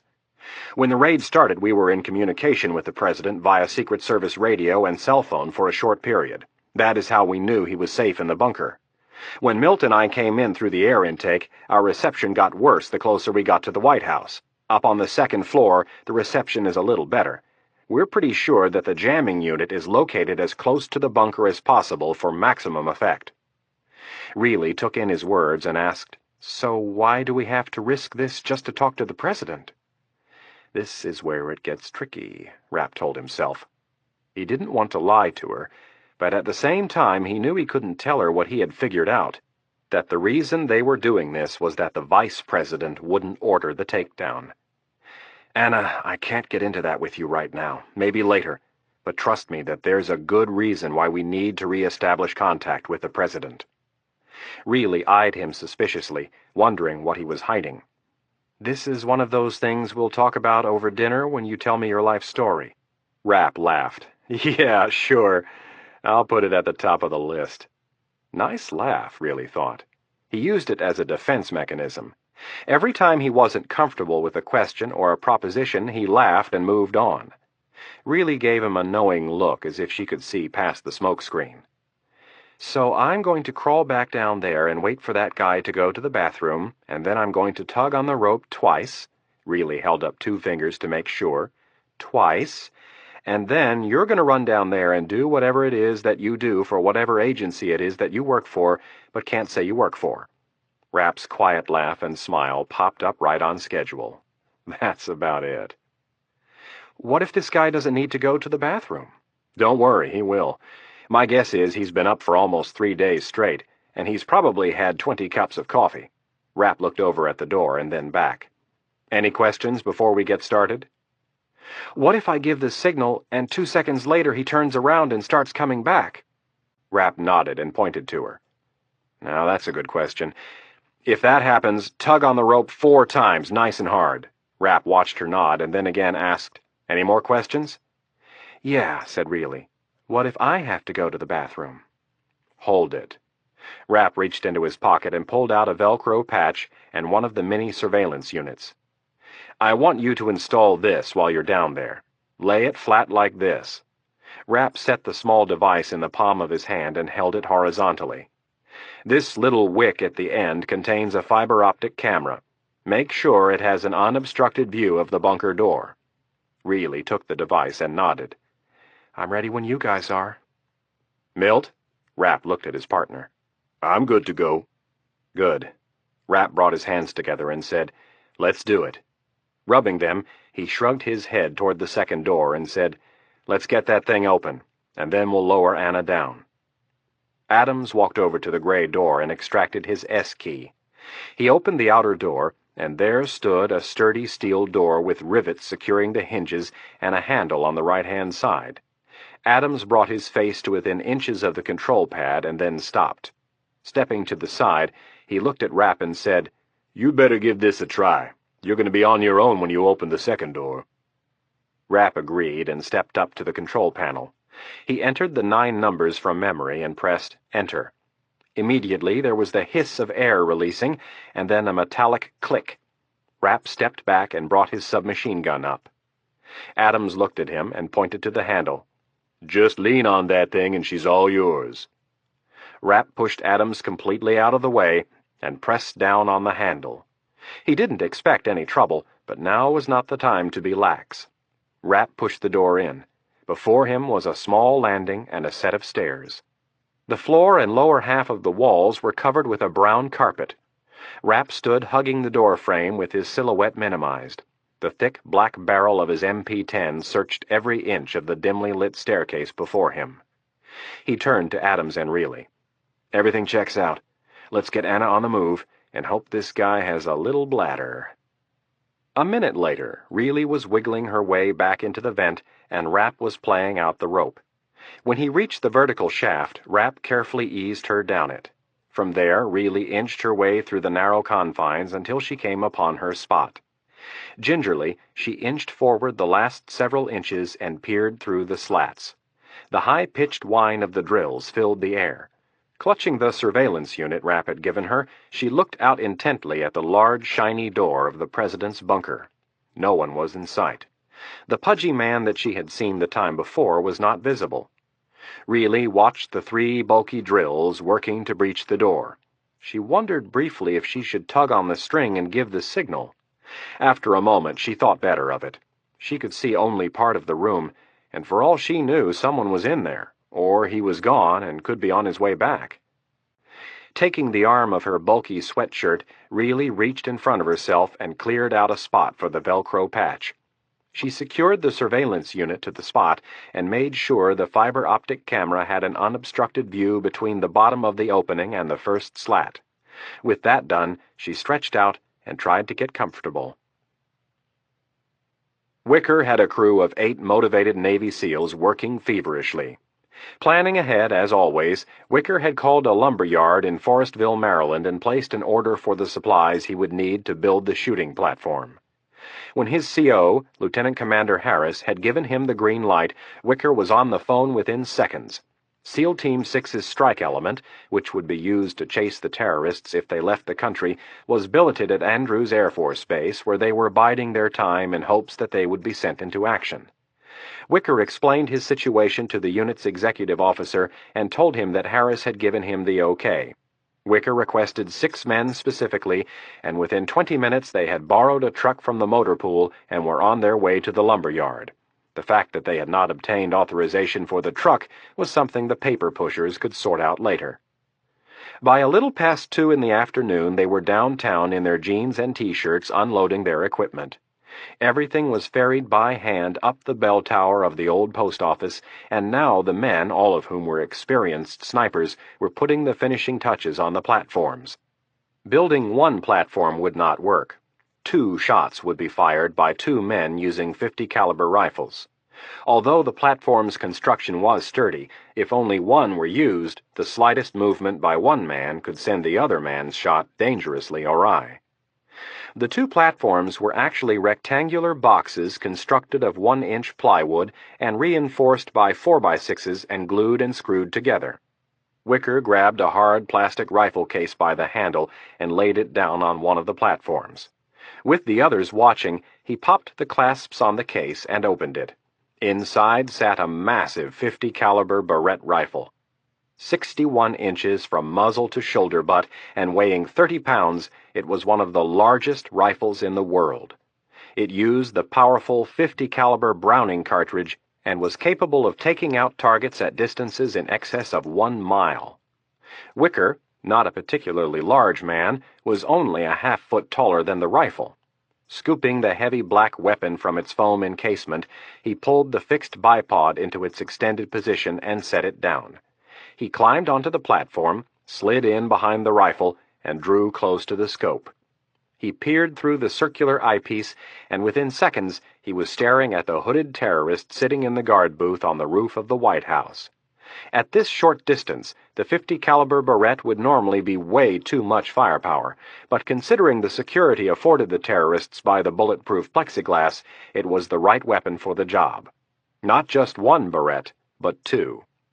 Wicker shifted his weight and moved subtly while he kept the crosshairs of the scope centered on the hooded man 620 feet away. There was no wobbling. The platform was sturdy. Satisfied, Wicker stood and placed his rifle back in its case. While he put the case back in the corner, his men went to work to complete the project. Wicker looked at the setting sun and noticed a change in the weather just over the horizon. A welcome change. Grabbing the digital phone from his hip, he punched in a number and waited for the person on the other end to answer. Chapter 44. Really didn't have her watch and had forgotten to ask what time it was before she was lowered into the vent. From the stiffness in her hip, she was guessing that she had been in the tiny space for at least 30 minutes, maybe even an hour. For the better part of that, she had seen no movement from the room. With nothing else to do, her mind wandered and fatigue set in. Several times she caught herself dozing off only to have her head bob back up and bump the top of the vent. The cramped confines and the drone of the drills reminded her of lying in a tanning bed. That she was not seeing any sign of the terrorists began to make her nervous. She started to wonder if the room was vacant, if now was the right time to give the signal. The problem was that she couldn't see all of the room. If they did this again, she reminded herself, ask for a watch and a better set of instructions. As the minutes passed by, Reilly grew more stiff and tired. Finally, when she was really beginning to doubt that there was anyone in the room, she heard a sound that was different from the steady drone of the drills. She squinted so she could get a clear shot through the slats, and Reilly saw something move. It was a shadow. There was someone in the room.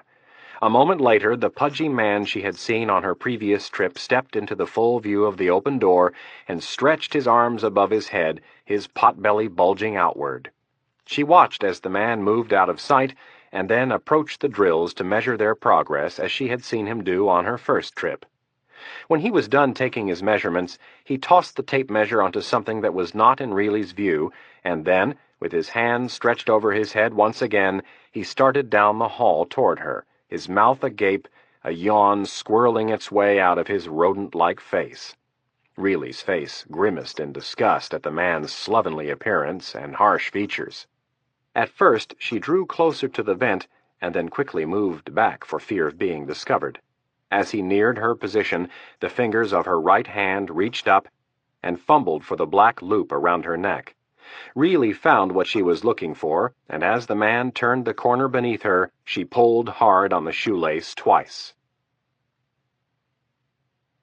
Rapp and Adams had stood alert for the first 10 minutes. Adams standing by the open vent with the rope in his hands, and Rapp poised at the top of the stairs, his MP-10 strapped across his chest and his silenced pistol in his left hand. Rapp had decided that the submachine gun was too much to handle for this little foray. After 10 minutes of standing awkwardly across the room from each other, Rapp saw that there was a better way to utilize their time. Crossing over to Adams, Rapp had taken the rope and asked Adams to pull out his blueprints. After Adams spread the documents out on top of one of the containers, Rapp gave him the rope back. He then proceeded to pick Milt's brain on the layout of the West Wing, exactly where the tunnel came out on the other end, and what he could expect to find when he opened that door. Rapp and Adams had already gone over most of this before, but Rapp wanted to make sure he had a good grasp of the floor plan. He knew if he could pull off this phase of the operation, his next task would be to get into the West Wing and get a first-hand look at how the hostages were being held. From everything they could guess, and from what Reilly had told them, they knew the bulk of the hostages were being held in the mess. The problem that Rapp faced was finding out if any of the Secret Service agents and officers were still alive, and if so, where they were being held. As Rapp prodded Adams about the best way to check out the other areas of the West Wing, Adams lurched suddenly.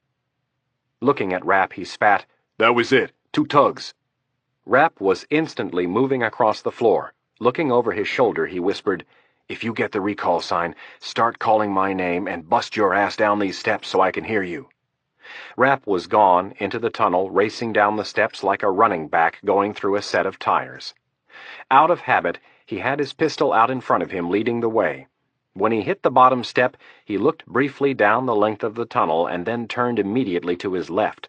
Leaping down the next flight, he came to a crashing halt at the reinforced door and switched his gun from his right hand to his left. Breathing a little heavier, he paused for a second to listen for Adams. Nothing. No warning from above. Pulling the numbers up from memory, he punched in the first 8 and once again stopped to listen. Not more than 2 seconds later, he punched the last number and stood back. The 9mm Beretta went back into his right hand as the rubber gasket surrounding the door hissed. There was the metallic click of the locking stems retracting, and Rapp's left hand shoved down on the door handle. It was no time to be timid. Shoving the door open 3 feet, Rapp led with the pistol. The first thing his senses picked up was the sound of the drills, and then a strange smell. His eyes picked up the back of the open door that led out into the hallway, and as he continued to open the door and step into the anteroom, the door hit something, and there was the sound of metal hitting metal. The noise startled Rapp, but wasn't loud enough to be heard over the clamor of the drills.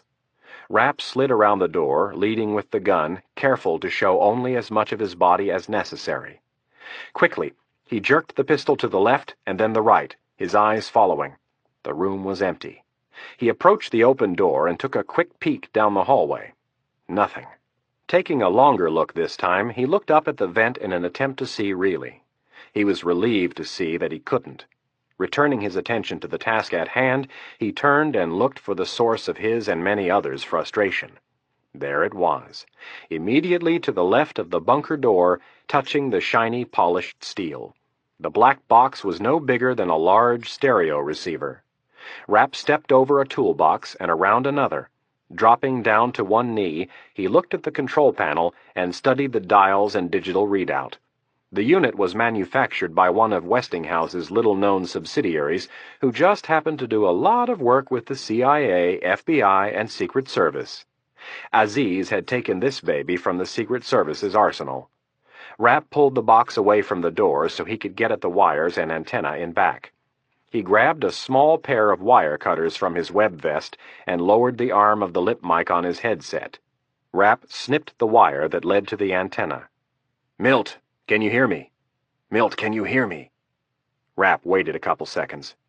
After failing to raise Adams a second time, Rapp flipped the jammer onto its front and looked at the perforated black metal on the back. Through the cooling slats, he could see several bound groups of wire. Turning the thing off wouldn't work. He had to disable it. The key was to make it look as if it were still on. Rapp plunged the wire cutter in between 2 of the cooling slats. The pointy nose of the wire cutter bent the metal.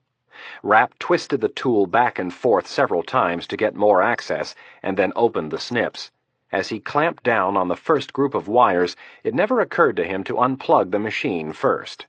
Rapp squeezed hard, and as soon as the metal jaws of the wire cutter broke the protective insulation of the wires, sparks shot up, and Rapp was knocked back onto his butt. With tingles shooting up his right arm, and feeling as if he'd lost all of the hair on his body, Rapp mumbled, "Shit." Shaking his right arm vigorously, he started to get back up. Over his headset, he heard the voice of Milt Adams, and then someone else, a voice he didn't recognize. Irene Kennedy sat at her elevated position in the control room with a phone to her ear.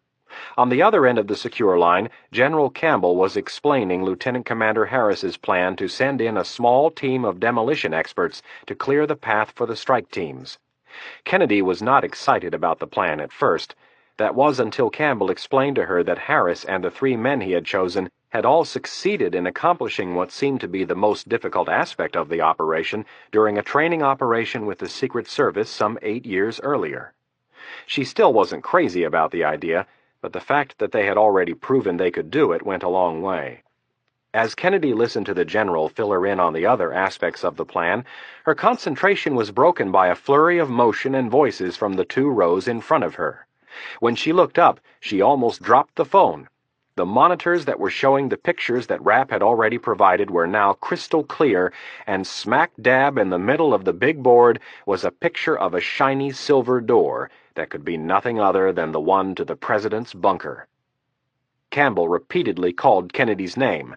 After the 3rd or 4th time it registered, and she said into the phone, "He did it." "Who did it?" asked the slightly irritated Campbell. "Mitch did. We have a picture of the bunker on the board." Kennedy paused for a second while one of her people pointed to his own headset and spoke to her. Kennedy clutched the phone and said, "You'd better get back here right away. We have Mitch on full audio from his Motorola, not the field radio.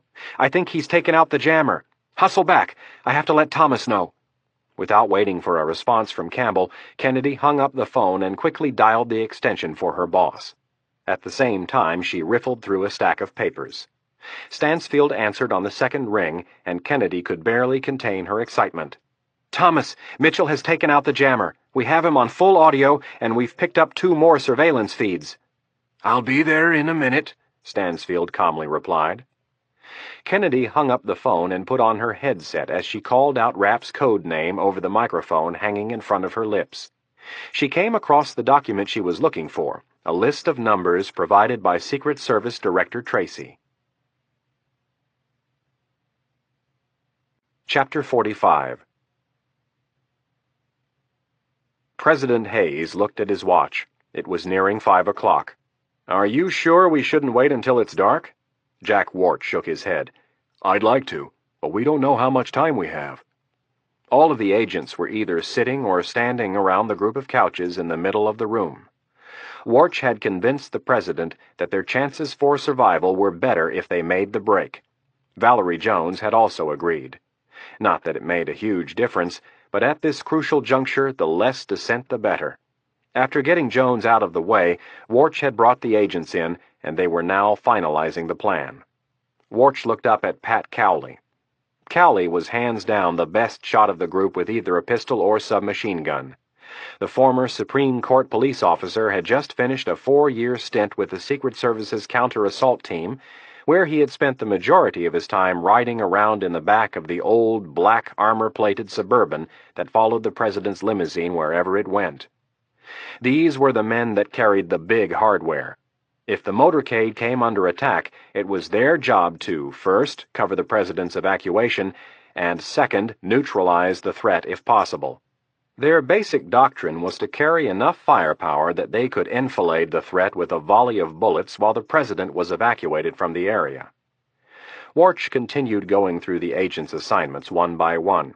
He picked 2 agents to leapfrog behind the point as they moved, and assigned Ellen Morton and 3 other agents to stay with the president at all times. The last agent was to provide a rear guard if needed. Warch himself would stay fluid and try to lead as they moved. After all questions were answered and the evacuation routes were decided on, Warch got the troops lined up. 5 of the 9 agents carried MP5 submachine guns, along with their Sig Sauer pistols. The others, including Warch, were armed with their pistols only. With weapons checked and ready, Warch turned to Ellen Morton and said, "Take the president and Valerie and put them in the bathroom. When we give you the all-clear, you bring them out, and we move." As Warch turned for the door, he was interrupted by a noise he had been waiting to hear for more than 2 days. Simultaneously, every head in the room snapped toward the small kitchen table. On the second ring, Warch bolted toward the noise. Reaching out, he snatched his digital phone and pressed the send button. "Hello?" "Jack, it's Irene Kennedy." Warch's heart was in his throat. "Thank God." Kennedy spoke quickly, her eyes staring at the monitor in the center of the big board. "How's the president?" "He's fine, but somebody's drilling through the bunker door. What in the hell's going on?" Kennedy took a deep breath and started in. "Jack, we don't have a lot of time, so I'll give you the short version. Rafik Aziz and a group of terrorists have taken over the White House. They are holding hostages, and we know they are trying to break into the bunker." Warch was a little surprised that Kennedy knew about the assault on the door. The president was now coming toward him from across the room. "Well, what are you guys doing about it?" "We're working on it, but we need to speak to the president first." "Sure, he's right here." Warch handed Hayes the phone, saying, "It's Irene Kennedy." Hayes took the small gray phone and held it to his ear. "Dr. Kennedy?" "Yes, Mr. President. How are you doing?" "Good!" exclaimed a relieved Hayes. "It's great to hear your voice." "It's nice to hear yours, too, sir. But we have a lot to cover, and we're short on time, so I'm going to hand the phone over to Director Stansfield." Stansfield and General Flood had just entered the room. Kennedy had her chair turned around, and as the men hurriedly approached their seats, she held up 3 fingers. Stansfield grabbed his phone and pressed line 3. In his normal, businesslike tone, he said, "Mr. President, I apologize for taking so long to get through to you, but we've been experiencing some difficulties." "What in the hell has been going on?" asked Hayes. Stansfield started from the top and moved through the highlights of what had happened over the last 3 days. He covered the demands that had been made and met, and those that were in the process of being met. He told the president of the murder of the National Security Advisor and his secretary, and the subsequent mental breakdown of his attorney general. He intentionally stressed certain events and exchanges that hinted at Vice President Baxter's incompetence. Stansfield gave him the soft sell. It was better to let Hayes come to his own conclusions than to hit him over the head with the obvious. The President, for his part, let Stansfield brief him without interruption. President Hayes was not happy about much of what he heard. The only bright spot thus far was the news that Stansfield had managed to get someone inside the White House. And not just anyone, but the man he had just learned of several days earlier. The man the President knew only as Iron Man. A man that had been billed as the absolute best Thomas Stansfield had ever seen. When the director of the CIA explained the Vice President's reaction to the news that Aziz was in the process of extracting the President from his bunker, Hayes lost it. "He told you to do what?" Hayes's face was tense with anger. "He told us that before he would risk the hostages' lives by ordering a raid, we would have to present him with more precise information." Hayes shook his head. "It sure as hell sounds to me like you had pretty good information." "Yes," replied Stansfield. "We felt so, sir." "Well, get him on the phone so I can give him irrefutable information that he's an idiot." Now came the time for Stansfield's calm vision. His ability to slow things down when they seemed to be speeding up for everybody else had been one of his greatest assets over the years. That, and his ability to approach a situation like a grand master and plot his moves far in advance. Stansfield was pretty confident where this entire situation was headed, and for now, he knew it was best to keep the knowledge of their contact with the President to a bare minimum. In regard to putting the President in touch with his next-in-command, Stansfield said, "I would advise against that right now, sir." "Why?" "We have suffered several leaks from the Vice President's camp thus far." Stansfield paused, giving the President time to digest the innuendo. "We know that Aziz is monitoring the news, and I would not want it to leak out that we are in contact with you. We need to let Aziz continue to think that he has the upper hand. General Flood and General Campbell are in the process of putting the final touches on an assault plan. As soon as they are ready and you give the order, we can end this." Hayes thought about the decision. His mind was made up almost instantaneously, and then he paused, wondering why Baxter hadn't given the approval. Turning his back to the group of agents and his chief of staff, he asked, "Why hasn't the Vice President given this order?" "I'm not sure, sir. I have some ideas, but I don't think you're going to like them." "Try me." "I think it would be best if we waited to discuss them face to face." Hayes nodded. "All right." Then, moving on to practical matters, he said, "I'm assuming that the powers of my office have been transferred to the Vice President?" "That's correct, sir." "Well, if I remember my Constitution correctly, we have some procedural issues to take care of." "Such as?" "We need to inform both the President pro tempore of the Senate and the Speaker of the House that I am able to resume my duties. Technically, unless we do that, the transfer of power is not complete." Stansfield exhaled an uncharacteristic sigh. To someone who had spent years trying to skirt, bend, and sometimes break laws, this technicality seemed to be utterly trivial. He reminded himself that President Hayes was both a lawyer and an amateur presidential historian.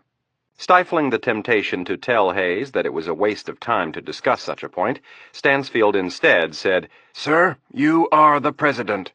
The powers of your office were transferred to the Vice President for the sole reason that we could not communicate with you. That is no longer the case. General Flood and I are going to take our orders from you. If you feel that it is absolutely imperative to inform the Vice President and the Speaker of the House that you are once again able to discharge your duties, we can do that in the minutes just prior to the raid." Hayes thought about it. Always a stickler for detail, he wanted to make sure everything would be legitimate. "That sounds fine to me. I just want to make sure those calls are made." "We can do that, sir." Hayes turned and looked at the bunker door, the humming sound of intruders just on the other side. "Thomas, what are we to do if they breach the door before the strike teams are ready?" Stansfield paused for a moment and looked at Kennedy. Kennedy was listening in on the call, and she pointed to herself. Stansfield nodded for her to go ahead. "Mr. President, it's Dr. Kennedy again. We are monitoring your situation and have both audio and video surveillance of the bunker door. Iron Man is very close by. If it appears that they are about to get the bunker door open, we can order him to prevent that. In addition, the FBI's hostage rescue team is deployed across the street at the Executive Office Building. They have a pretty good idea of where the hostages are being held and— Kennedy sounded less than enthusiastic. If we really need to rush it, they can be inside the West Wing within 30 seconds of the execute order. Hayes picked up on Kennedy's tone and said, "I get the feeling you have some reservations, Doctor." Aziz brought a lot of explosives with him, and he has threatened to bring the whole building down if there is any rescue attempt. Hayes thought about this new disturbing piece of information. "Any chance he's bluffing?" "None at all, sir." "Can we handle this?" Kennedy looked up at her boss and General Flood. "We're working on it, sir." The sun was falling in the western sky, and from the east a solid wall of gray was approaching. Salim Rousan stood near the tailgate of his ambulance and looked in both directions. A deeply superstitious man, he did not like the foreboding change in the weather. One of the other ambulance drivers had stopped by and introduced himself, and as luck would have it, the man was gay. Instead of the disguise working as a repellent, it had done the opposite. After several moments of idle chit-chat, Rousan made up the excuse that he needed to run and make a phone call. When the other ambulance driver offered his cell phone, Rousan declined and stated that in addition to having to call his boyfriend, he also had to use the bathroom. He turned and started walking to the east down Pennsylvania Avenue. Just a dozen paces later, he approached 2 D.C. cops manning the barricade at 14th Street. "Excuse me, officers," he asked. "Can you tell me where I can get a bite to eat?" One of the officers eyed him with a frown, while the other paused for a moment, and then pointed down the street. "If you head down East Street here, you'll run into a deli and a couple fast food joints." Rousan smiled and said thank you as he passed the 2 men. Then, turning, he asked, "Will I have any problem getting back to my ambulance?" "No, we'll be here for a while." Rousan turned on his toes. He ducked under the blue sawhorse at the far end of the intersection. He was immediately pleased with the volume of people. After pressing his way through the crowd, he found that it ran about 10 people deep and then loosened up. A large concrete trash can, overflowing with trash, sat behind the crowd. There must have been a McDonald's nearby, because 8 or so of their bags littered the immediate area around the receptacle. All the better, since the bomb would do more damage lying on the sidewalk than in the garbage can. He pulled one of the cans of Diet Coke from his fanny pack and bent over. Taking one of the spent McDonald's bags, he wedged the can in with the rest of the refuse and set the whole package back on the ground. He positioned the bag so the majority of the blast would be directed toward the crowd. Rousan stood and started down the sidewalk again. He would come back the same way and make sure the bag was still there. Up ahead on his right, he could make out the ugly brown surface of the Hoover building. He wouldn't go that far, although it was very tempting. There were too many cameras and too many professionals with the trained eye. Rousan would play it safe for now. There was no need to risk exposure. Chapter 46. The conference room at the Counterterrorism Center at Langley was bustling with action. The room was actually a room within a room. Built several feet off the floor and surrounded on 4 sides by glass, it was enveloped in an electromagnetic field that made eavesdropping impossible. Irene Kennedy stood at the front of the room with General Campbell as the meeting attendees filed in. Director Roach and Special Agent Skip McMahon of the FBI entered the room with Thomas Stansfield holding on to each man's elbow. The elderly director of the Central Intelligence Agency led them to where Kennedy was standing. Stansfield released his grip on the men and said, "Irene, I was just filling in Brian and Skip on Iron Man." After hanging up with the president, Stansfield had sealed off the control room. No one was to breathe a word that they had re-established contact with the president. Stansfield, Flood, Campbell, and Kennedy were the only people outside the control room that knew. The men from the FBI would be informed of this piece of information by the president himself. Kennedy was half ready to have Skip McMahon chew her head off until Stansfield said, I was telling Skip and Brian that you had wanted to let them in on what we were doing with Iron Man. I take full responsibility for this, gentlemen, and I have good reasons for doing so." "Such as?" asked an edgy Skip McMahon. Stansfield played his old man status for all it was worth. Reaching out, he patted McMahon's large forearm and said, "That's why I like you, Skip. Always vigilant, always pressing for the whole story." "That's right, so let's hear it." "I'm afraid that will have to happen during a later conversation. Right now I have something I think you will be far more interested in. Now, if you will please take your seats, we need to get started." Stansfield gestured to 2 chairs near Kennedy, and McMahon and Roach sat. Stansfield turned to Kennedy and said, "Let's get started." The director walked to the far end of the table and sat next to General Flood. The attendees at the meeting were chosen on a need-to-know basis. The Secretaries of State and Defense were bypassed, as were several other high-ranking officials. Stansfield, Flood, and the President had agreed that, for now, only a select few would be told that contact had been made with the President and that his life was in danger. Those selected, other than those already mentioned, were the commanders of HRT, Delta Force, and SEAL Team 6. One of Kennedy's people closed the airtight door to the conference room, and Kennedy pressed a switch that lowered dark blinds over the glass walls. Standing at the front of the room next to General Campbell, Kennedy started off by saying, "Gentlemen, what General Campbell and I are about to tell you doesn't leave this room.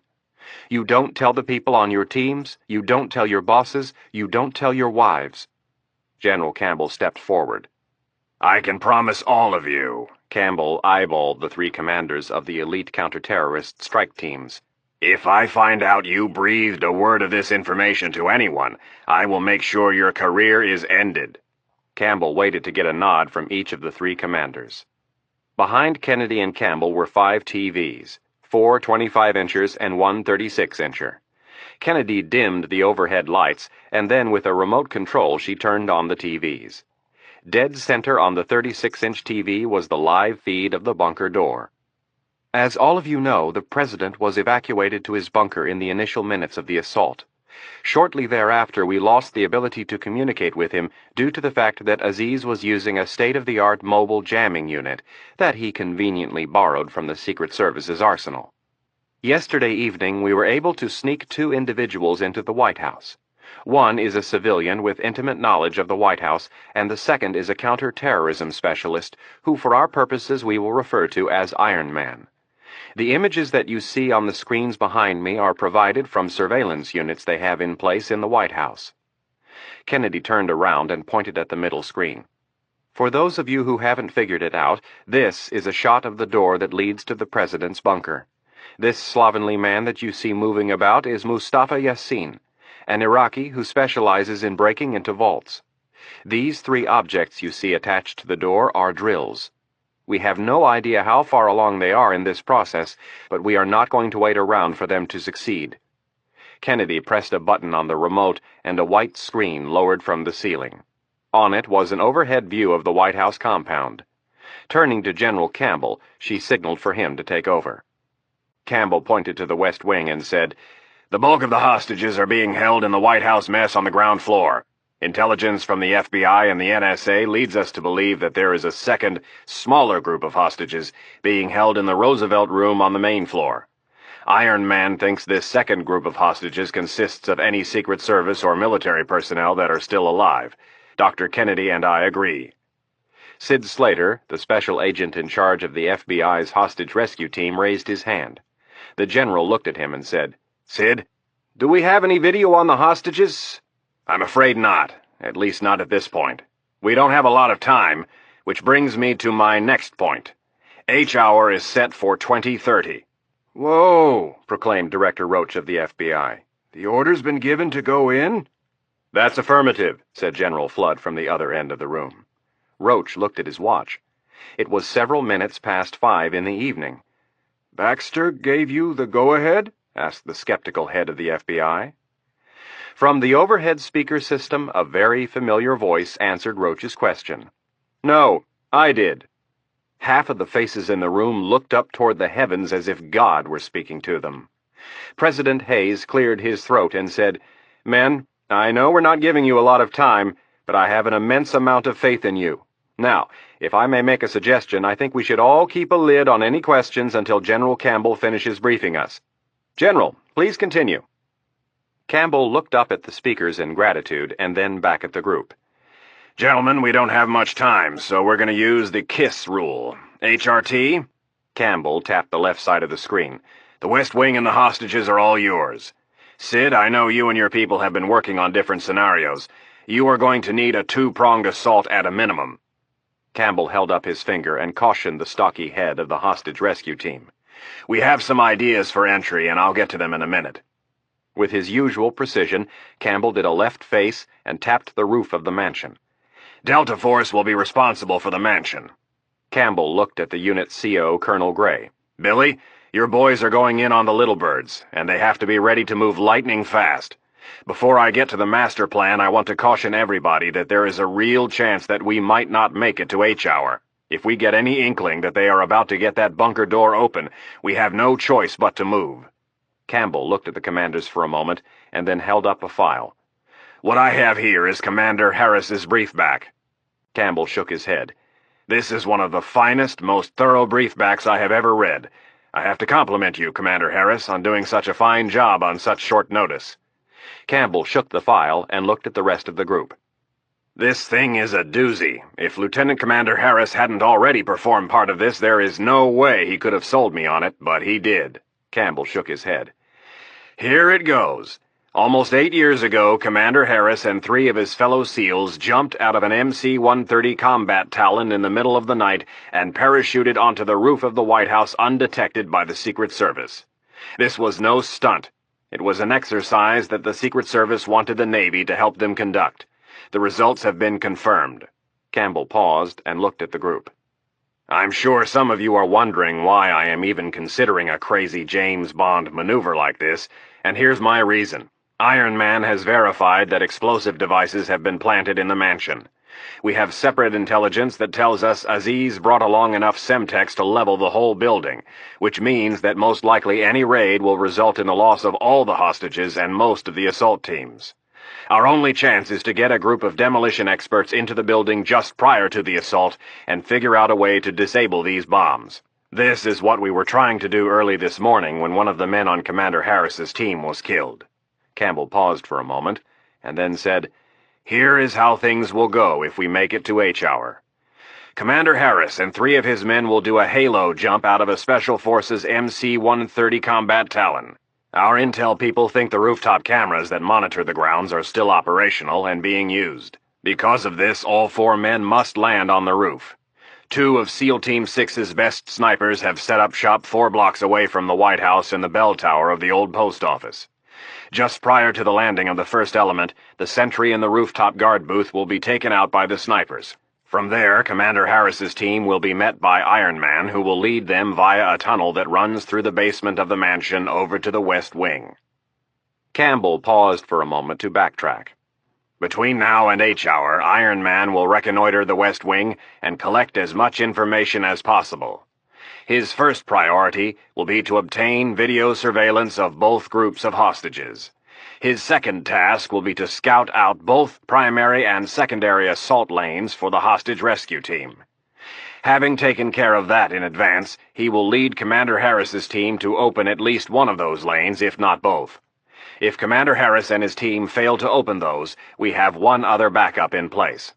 Within 30 minutes, an Air Force E-3A sentry will be on station above the city.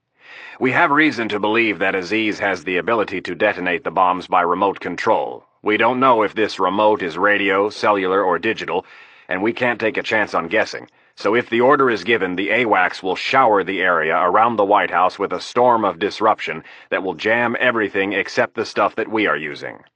Looking at the commanders of HRT and Delta, Campbell said, "We considered lighting up the area from the get-go, but decided against it. The break in communication may tip them off and allow them to manually detonate the bombs." There were several seconds of silence, and then Slater and Gray looked at each other. They both knew it would do no good to start asking questions. There wasn't enough time to really plan an exercise. This would be one of those times that they had talked about during their countless training exercises. This would be one of those times they had feared. a time when they would throw the playbook out the window. The commander of JSOC looked around the room. After a moment of silence, he focused on the warriors to his left, the men who would be going into battle. Speaking as one commando to another, he said, "1,000 things could go wrong at any stage of this operation." The three commanders acknowledged the warning given to them from a decorated soldier with a knowing look. Campbell frowned, biting his lower lip, and then added, "Stay loose. Pick your best shooters. This one is going to be all instinct and reaction. There's no time to rehearse." Rapp and Adams were back in the tiny elevator with all of their equipment, descending to lower levels of the White House. The stash room had served them well, but now they needed to be closer to the action. Before heading up to retrieve their gear, Rapp had affixed one of the surveillance units to the bottom of a fire extinguisher in the hallway. With the jamming unit out of action, Rapp could now speak clearly with the control room at Langley and bypass sticking the fiber-optic snake under the door to check and see if everything was all right. As the elevator came to a stop, Rapp spoke into his lip mic. "Iron Man to control. We're back in the basement. Give me a check on the hallway." A monotone male voice came back. "The hallway is clear. Over." Rapp nodded for Adams to open the door. When Adams did so, Rapp stepped out into the hallway, his MP-10 sweeping from left to right. Adams joined him, and after closing the outer door to the elevator, they moved quickly down the hall. With key in hand, the wiry old engineer opened the door to the China storage room, and the two of them entered. Anna Reilly looked up, relieved they were back. How did it go? "Fine," answered Rapp as he set his weapon down and started to take the heavy backpack off. "Except Milt had to go to the bathroom again." "Again?" asked Reilly. Adams stood there looking the miniature version of Rapp, with his matching black baseball cap and black Nomex coveralls. Placing his hands on his hips, he shook his head and said, "You two just wait. I'd like to see you try and do this secret agent junk when you're my age." Rapp laughed. "If I could only be lucky enough to live that long." The statement sobered up Reilly in a snap. She realized that although he had said his statement with levity, he was serious. Rapp moved his gear to the floor and said, "Milt and I are going to go over to the West Wing and check some things out while you wait right here." "Why can't I come with you?" Reilly asked. "Because," Rapp kept a level tone, "this could get real hairy, Anna. And I'm going to have a hard enough time keeping an eye on Milt." "I promise I won't get in your way. In fact, I could probably be a help." Rapp shook his head. "It's not going to happen, Anna, and I don't have the time to sit around and discuss it with you. I've been ordered to find out what is going on in the West Wing, and I need to do it quick. Because of the situation with the President, we might be forced to launch a raid at any minute." Reilly nodded reluctantly. "Is there anything I can do while you're gone?" "If things proceed as I think they might, there's a chance I might need your help with something later, okay? For now, just sit here and look pretty." She gave a fake smile. "Thanks." "Well," Rapp stood, "it shouldn't be very hard for you to do." Turning to Adams, he said, "Milt, come here." Adams walked over, and Rapp affixed a small object to the side of his headset. The camera was about 3 inches long and 1 inch in diameter, with a lens at the front and a cord at the back that was hooked up to a transmitter. Rapp tucked the transmitter into a pocket on the back of Adams's combat vest, then arranged another camera on his own headset. Rapp adjusted his lip mic and said, "Iron Man to control. You should have 2 more feeds from the head-mounted cameras. Can you confirm?" The reply came over their headsets a second later. "That's affirmative, Iron Man. We are receiving both feeds." With his baseball cap on backward, Rapp swung the arm of his headset up above his forehead and grabbed one of the fanny packs. After strapping it around Adams's waist, he said, "There are 10 of the surveillance units in here. We'll decide where to put them when we get over there. Are you ready?" He nodded. "All right." Turning back to Reilly, he said, "You should be safe here until we get back." "What if someone shows up?" Rapp put a hand on his hip and thought about it. There was a chance he and Adams might not make it back. Grabbing for his thigh holster, he drew his silenced 9mm Beretta. "You told me your dad taught you how to shoot?" "Yep." Rapp checked to make sure the weapon was on safety, and then handed it to Reilly. He pointed to a spot on the far wall almost 30 feet away. "You see that scuff mark just above the shelf?" Reilly nodded. "She's locked and loaded, 1 in the chamber and 15 more in the magazine. Take her off safety and squeeze 1 off at the scuff mark." Rapp always felt that you could learn a lot about someone by watching how they handled a firearm. Reilly held the weapon in both hands confidently. Keeping it pointed down range, she turned it slightly, and with the thumb of her right hand she flicked off the safety. She stood with her feet a shoulder width apart and took aim. The silencer made the gun nose heavy, forcing her to adjust for the weight. When she had the scuff mark lined up in the sights, she squeezed the trigger. There was a spitting noise from the end of the gun, and a split second later the louder noise of the bullet hitting the smooth concrete wall. A chunk the size of a quarter broke free and fell to the floor. Reilly's shot missed the mark by about 12 inches, low and right. She put the gun back on safety and said, "The silencer makes it heavy." "But nice and quiet," replied Rapp. "Yeah." Reilly looked at the smooth black weapon. "That's not a bad shot. My advice is for you to sit right over there." Rapp pointed toward the door that led into the hallway. "If anyone comes in that door dressed in green fatigues and carrying an AK-74, you put a bullet in his head and ask questions later." Reilly licked her lips and nodded. Rapp started back toward the door that led to the tunnel. "Whatever you do, Anna, don't come looking for us. If we're not back within an hour, that means something has gone wrong. You're better off waiting right here until someone from our side comes and gets you." Rapp turned to Adams, who had the outer door open, and said, "Let's go." Adams punched the code into the reinforced tunnel door and pushed it in. Rapp followed him into the tunnel and turned to give Reilly a smile and a nod. Then they were gone, the door closed, on their way to the West Wing. Chapter 47. Aziz looked up at the digital clocks on the wall to his left. The clock closest to him gave the East Coast time. It was 6:29 p.m. He took the remote control and turned the main TV from CNN to NBC. The nightly national news was about to start, and he wanted to feel the force of America's #1 news network announcing another victory for him and his jihad. When the overly dramatic music announced the start of the program, Aziz grinned with anticipation as the logo flashed across the screen, followed quickly by the words, "White House Crisis, Day 3. Tom Brokaw came on, and after a brief lead-in, he cut to the United Nations in New York. The network's correspondent clutched her microphone and passionately retold the late-breaking news. The UN Security Council had unanimously voted to lift all economic sanctions against Iraq except those involving military imports and technology.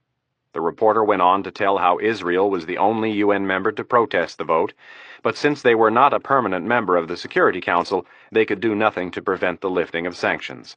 Aziz stood and smiled triumphantly. He had won again. Now all he needed was the president, and he would have complete victory. Aziz grabbed the radio and barked the name of his little thief. "Mustafa!" Aziz repeated himself 2 more times, and then one of his other men answered. "Rafik, this is Ragib." The man was standing watch in the basement by the door to the boiler room. "I don't think he can hear you because of the drills. Do you want me to get him?" "Yes." Ragib let his radio fall to his side, and he walked down the hallway toward the bunker. When he rounded the corner, he yelled, "Mustafa!" The plump man appeared from behind the door and peered down the hallway. Ragib held up his radio and yelled, "Rafik wants to talk to you." Mustafa Yassin nodded and started walking toward Ragib. After taking his ear protectors off, he brought his radio to his mouth and said, "Rafik, I am here." The plump little man kept walking. The farther he got from the drills, the better he could hear. Back in the Situation Room, Aziz watched the UN story unfold on the TV and asked, "What is your progress?" "I think it will take me about an hour." "Are you sure?" "I think so. The drills are getting close. Once they have reached their mark, all I have to do is take them off the door and then it should take me another 10 to 20 minutes of tinkering and it should be ready." "Call me when you are ready to take the drills off the door, and I will come over." Yassin wasn't sure he heard him correctly and yelled into the radio, "You want me to call you when I'm ready to take the drills off the door?" "Yes." "Okay." The dumpy safecracker turned and walked back down the hallway toward the bunker. Irene Kennedy and General Campbell were back in the control room getting ready to monitor Rapp's foray into the West Wing. Director Stansfield and Chairman of the Joint Chiefs, General Flood, were sitting quietly 1 row behind, watching and waiting to offer their approval or opinion if needed.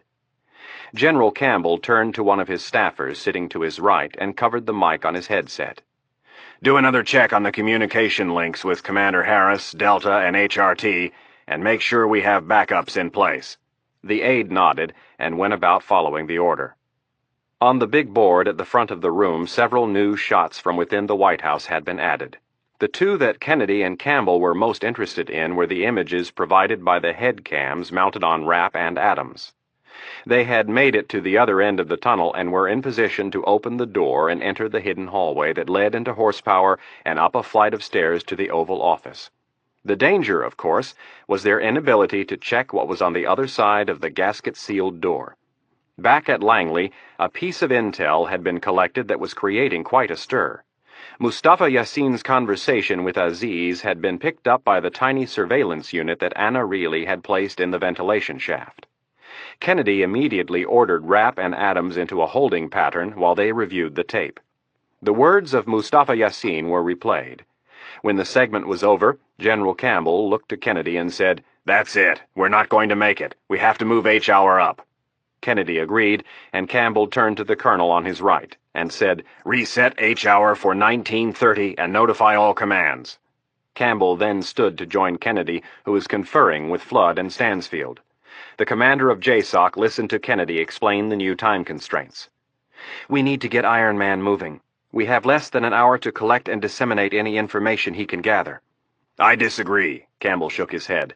"I think we should put Iron Man in a holding pattern until just before the strike." "Why?" asked a frowning Kennedy.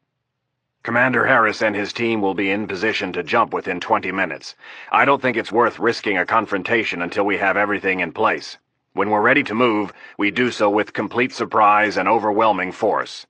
Flood nodded in agreement. "And we make sure there is no chance Aziz can get his hands on the president." "Absolutely." Campbell pointed to the monitor on the board that showed the bunker door. "With our surveillance, we can guarantee to stop him before that happens." Kennedy folded her arms stubbornly across her chest. "I disagree. I think we need to collect the intelligence. We can't send HRT in blind or it will be a slaughter." Flood looked at Director Stansfield. "Thomas?" Stansfield stared at the big board for a half-dozen seconds and then said, "Let's consult Mitch. He's on site, and I'd like to get his opinion."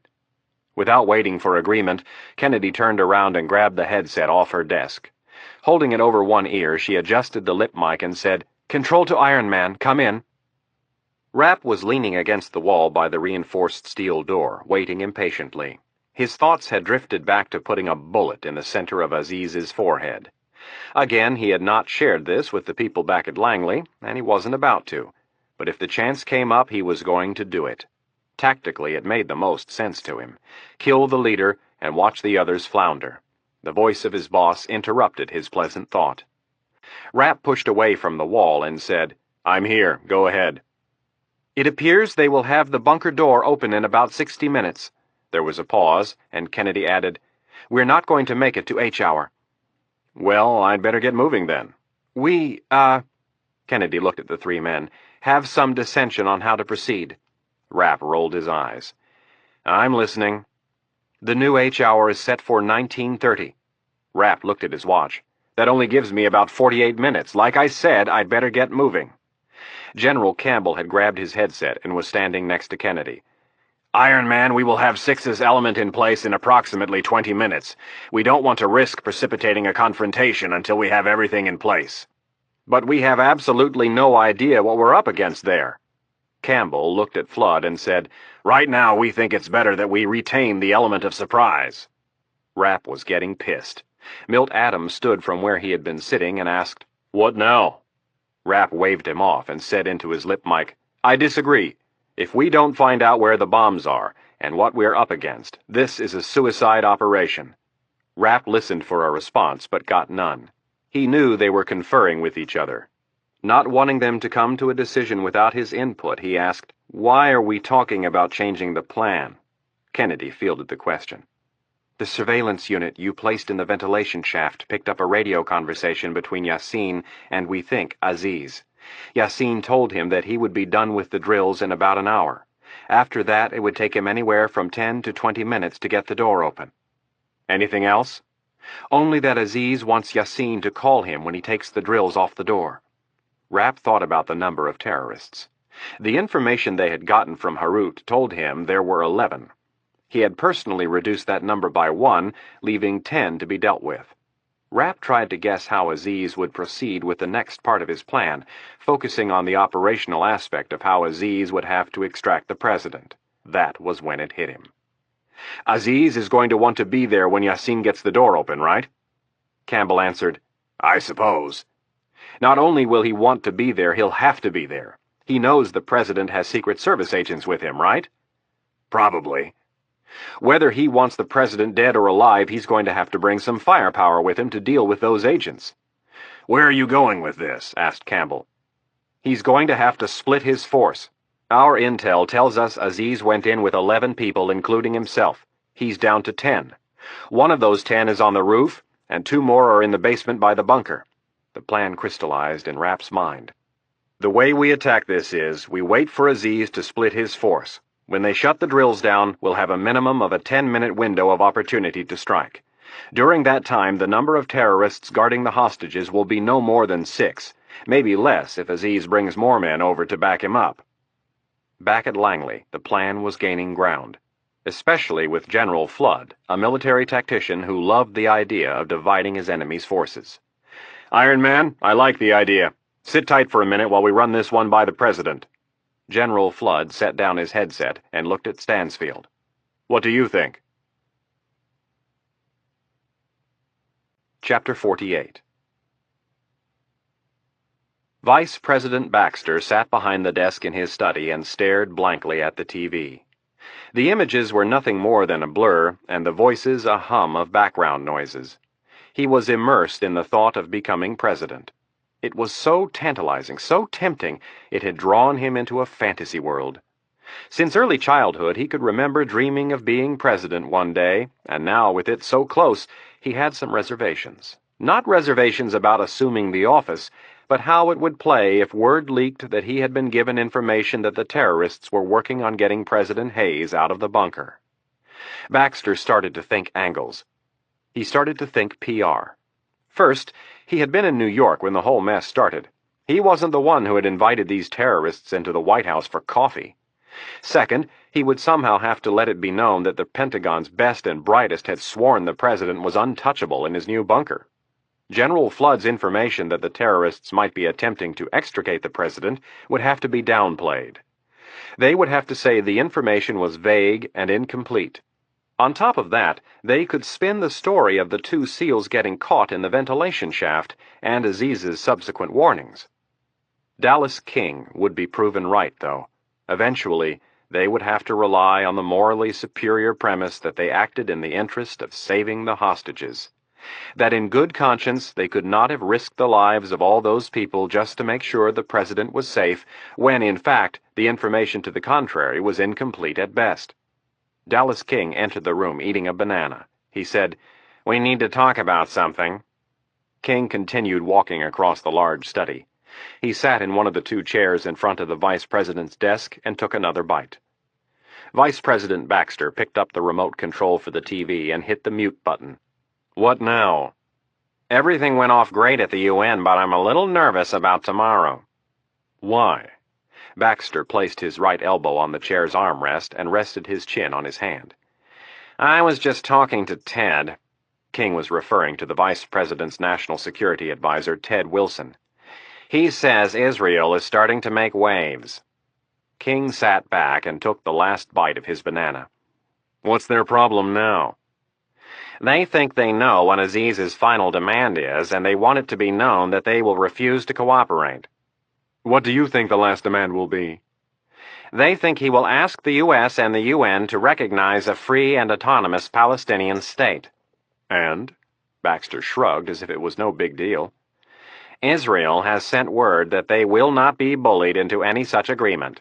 Ted says his sources are telling him that in 4 hours the Israeli Defense Forces will go on alert, and if Aziz demands a free and autonomous Palestinian state, the Israelis will occupy the territories." Baxter swung forward in his chair. "Damn it! You get their ambassador on the line and tell him if they do any such thing, I'll make sure their aid from us dries up to nothing." King shook his head. "You can't do that, and they know you can't. There are too many senators and congressmen that would come to their aid." Baxter's temper flared. "The hell I can't." King looked at his temperamental boss and waited for him to calm. After several moments, he continued. "Picking a battle with Israel is bad politics. It plays horrible in New York and even worse with our big donors out in Hollywood. I have an idea that might keep everybody happy." King sat back with a grin and crossed his legs. On edge, Baxter blurted, "Well, out with it. I don't have all day." "I think it's time to broker a backroom deal with them. We tell them to protest loudly if the demand is made, but to take no military action. In return, we promise that as soon as this next group of hostages are released, we'll retake the building." "I thought we didn't want to do that." "I thought so at first," King said cautiously. "The more I think about it, though, you don't want to be seen as too big a wimp. If you can succeed in getting 2/3 of the hostages released and then give the orders to retake the building," King smiled, "you will be seen as someone who is not just a good diplomat, but someone who can get tough when it's called for." To himself, King added, "And you'll solve my problem in the process." "Maybe," Baxter frowned while he thought about this new strategy. Then, looking at his watch, he asked, "Why hasn't Director Stansfield or General Flood come to me with this information?" King shrugged. "If Ted knows about this, they sure as hell do." "I don't know. Maybe Ted has a better source." "Come on," scoffed Baxter. "Better than Thomas Stansfield? I doubt it." Baxter reached for his phone and then realized he didn't know where either Flood or Stansfield was. One of the minions could take care of that. He had more important things to do with his time. Looking across his large desk, he said, "Get General Flood and Director Stansfield on the line for me." Stansfield had decided it would be better if they called the president from the conference room, so he, Flood, and Campbell and Kennedy left the control room and entered the glass-enclosed bubble. In under a minute, both Rapp and President Hayes were on the line. General Flood gave the president a brief overview of Rapp's plan to wait until the last possible moment before launching the assault. President Hayes listened intently. The first question out of his mouth was, "What's the downside if our timing is off and we wait too long?" Hayes had an inkling of what the result would be. "If we miscalculate, sir," General Campbell paused for a second, "we might jeopardize all of you." "General Campbell?" It was Rapp on the line. "Delta Force is handling the mission, correct?" "Correct." "How much time will it take to get them from the forward staging area to the White House, assuming the skids are warmed up and the shooters are locked and loaded?" "Colonel Gray tells me he can put 12 operators on the roof in under 2 minutes, and have 12 more on site within the next 30 seconds. "Excuse me for asking," back in the bunker, President Hayes was frowning, "but if we can put that many people on the roof by helicopter, then why in the hell are we screwing around with parachuting these SEALs onto the roof?" General Flood fielded the question. "Element of surprise, sir. If we start moving the troops in by helicopter, the media and the thousands of people downtown will see them. We hope to land the SEALs and get them into the mansion without anyone noticing. It's risky, but it's the only chance we have of defusing some of the bombs so we can get the HRT in to save the hostages in the West Wing." Rapp grabbed the chance to drive his plan home. "And my point, Mr. President, is if we wait for Aziz and an unknown number of terrorists to head over to get you out of the bunker, we will significantly increase the chances of successfully rescuing the hostages." General Flood liked the idea and added, "It's a sound plan, Mr. President. We divide their forces at a time when you are still safe in your bunker, and our main concern is saving the hostages over in the West Wing. Instead of having to deal with 8 tangos, we'll only have to worry about 5 or 6. "So, you're telling me it will increase our chances of saving hostages?" "Yes." Hayes didn't pause for a second. "Then let's do it." There was a knock on the conference room door, and then one of General Flood's aides entered. "Excuse me, General. The Vice President is on the line, and he wishes to speak to you and Director Stansfield immediately. If you'd like, I can have the call patched through to you here." President Hayes's voice floated down from the overhead speaker system. "I think it's time we let Vice President Baxter know that he's no longer running the show." Flood turned to his aide. "Patch the call through." 10 seconds later, one of the lines on the main telecommunications console started to ring. Irene Kennedy punched the proper buttons and brought the newest party into the teleconference. She nodded to her boss and Flood to let them know the line was up. Flood called out in his deep voice, "Vice President Baxter?" A woman's voice answered and told them to hold the line while she got the vice president. For more than a minute, the group sat in silence, waiting for the man who had initiated the call to join them. No one spoke. They all waited with anticipation to witness the ensuing confrontation between the two biggest players in American politics. When Baxter finally came on the line, he said, "General Flood, are you there?" "Yes, I'm here with Director Stansfield." "Good," replied Baxter in a voice that implied anything but. "I just received some troubling information." Baxter paused, waiting for them to ask what it was. No one bit on his lead, so Baxter expanded. "My national security advisor just informed me that Israel has been making certain threats." Baxter stopped again, waiting for Stansfield or Flood to respond. The two men looked at each other and said nothing. If it weren't for the tense situation, they probably would have been smiling, taking the time to enjoy the impending moment. Baxter started again, frustration showing in his voice. "Have either of you heard any of these rumors?" "Yes," replied General Flood, "we have." "Well, why haven't you bothered to tell me?" Flood looked up at the speakers, wondering when the president would decide to join the conversation. "We've been busy, sir." "Busy?" Baxter mocked General Flood. "Too busy to pick up the phone and inform the Commander-in-Chief of a crucial development." "Commander-in-Chief." President Hayes's voice floated down, neither angry nor calm, just supremely confident. "I don't think so, Sherman." Only Stansfield kept a straight face. Flood, Campbell, and Kennedy all grinned with satisfaction. There was a long moment of silence before Baxter responded. When he did, it came forth with a combination of insincere relief and fear. "Robert, is that you?" "Yes, it is, Sherman." What happened? How did we get a hold of you?" "Never mind, Sherman. I hear you've done a super job setting our foreign policy and national security back a half a century." "I don't know what you've been hearing," Baxter sounded panicked, "but this has been no easy task, trying to save American lives and balance our foreign policy concerns. We have been working very hard to ensure—" President Hayes cut him off by saying, "I have been fully briefed on what you, Marge Tutwiler, and your lapdog Dallas King have been up to, and I don't like one bit of it. I don't have the time, the patience, or the energy to deal with you right now, but when I get out of here, you are going to have some explaining to do."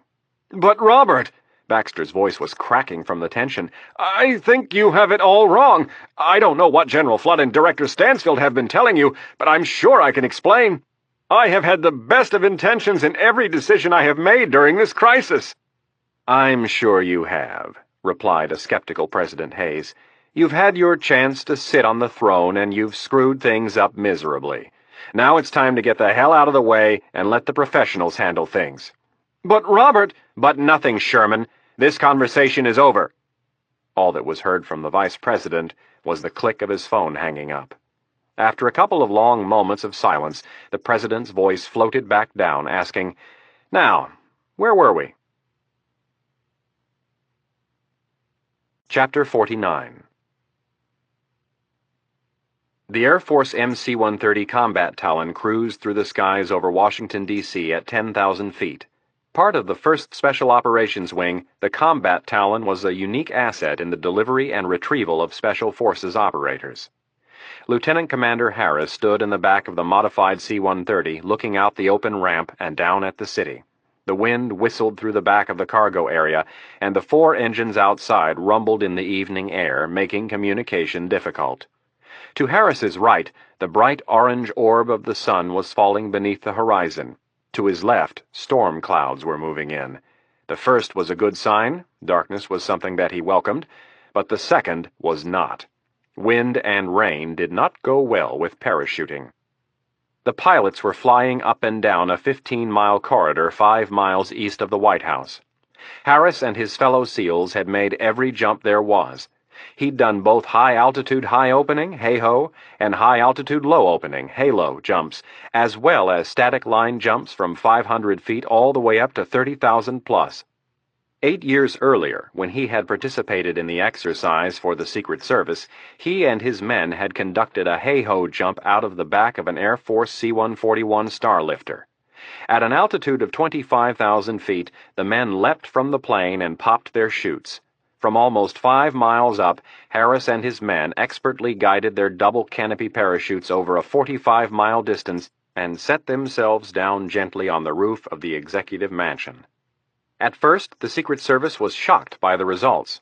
But after they sat with the SEALs and realized the years of training and high level of skill that such a jump required, they ruled the possibility of a terrorist group successfully conducting such an operation all but impossible.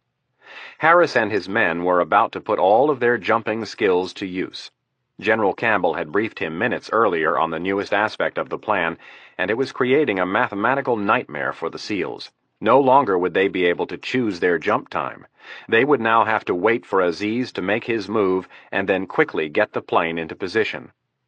Repeating the jump he had done 8 years earlier was not an option.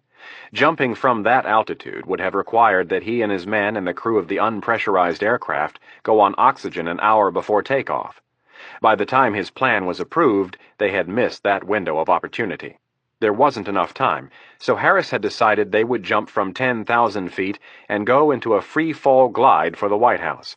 At 1,000 feet, they would pop their chutes and float down the last leg. Commander Harris moved away from the back of the ramp to inform his men of the impending rain. Inside, the bleak cargo area glowed with the red light to help the men gain their night vision. Harris had brought along the large Mick Reavers, who was serving as the jump master, and Tony Clark and Jordan Rostein, 2 of 6's best shooters and demolitions experts. All 4 men were dressed in their black Nomex coveralls, balaclava hoods, and gloves. The fire-retardant material was a must in any operation, and even more so when dealing with explosives. Operating in a dry environment, all of the men were carrying 9mm Sig Sauer P226 pistols, integrally silenced MP10s, and a bevy of extra magazines in their assault vests that fit snugly over their Kevlar body armor. Radio checks had been completed on the ground. The 4 operators were using Motorola MX300 radios rigged with throat mics and earpieces. Harris approached his men and screamed over the wind, "That storm keeps coming in from the east, and it doesn't look good." Clark shook his head at his CO. He'd known Harris for over a decade and knew the man to be just crazy enough to try to jump in the middle of a storm. Clark reached up and adjusted his goggles. While doing so, he leaned closer to Harris. Over the roar, he yelled, "We ain't jumping in the rain, Harry." Harris nodded, and then, turning back for the ramp, he muttered to himself, "We'll see." Out the rear of the plane, Harris saw the storm intensifying. Suddenly, a flash of lightning lit up the sky and streaked toward the ground in 2 separate veins. The strike was followed by a crack that could be heard over the roar of the engines. Sheets of rain could be seen falling over the Chesapeake. The rain would continue to roll in across the Maryland countryside and envelop the capital. They had 30 minutes tops before the rain rendered the jump suicidal. Rapp and Adams were ready to go. They were at the door going over the final checklist. If things went sour, HRT was 20 seconds away from breaching the building, and Delta Force could be on site to secure the president in under 2 minutes. Now was the time to take risks and roll the dice. Before telling him to punch in the code, Rapp asked Adams, "Are you good to go, Milt?" Adams pulled off his baseball cap, and with a handkerchief he wiped a layer of sweat from his bald black head. Then, with a nod, he said, "I'm ready." Rapp did one last quick check of his equipment and said, "Iron Man to control. We're going in. Over." Rapp then nodded to Adams, who punched in the code. At the first sound of air escaping from the gasket-sealed door, Adams stepped back, allowing Rapp to move forward and take the lead. Rapp didn't know what to expect on the other side. The door could be booby-trapped. Aziz could have a guard posted on the other side. There was no way of knowing. Rapp had to guess. With a limited amount of resources, Rapp thought, Aziz wouldn't be able to afford to place a guard outside the door. And that was assuming he had found it. The bigger concern was a bomb. Rapp pushed Adams against the wall closet to the door's hinges and placed his hand on the handle. After pausing for a moment, he turned his head away, pushed down on the handle, and pulled the door in 2 inches. Hiding behind the heavy steel door to protect him from the possible blast, Rapp listened for the telltale sound of a tripwire pulling a pin. He counted to 3, then 5 for good measure. With his left hand clutching his MP-10, he reached back with his right, and Adams handed him the snake.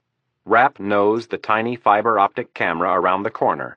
He scanned to the left, to the right, and then up. The shadowy images were being broadcast back to Langley. Over his headset, he heard the voice of General Campbell. "Everything looks good, Iron Man." Rapp peeked around the door to get a better look. To his left was a set of steep concrete stairs. Rapp had half expected the passageway to be dark.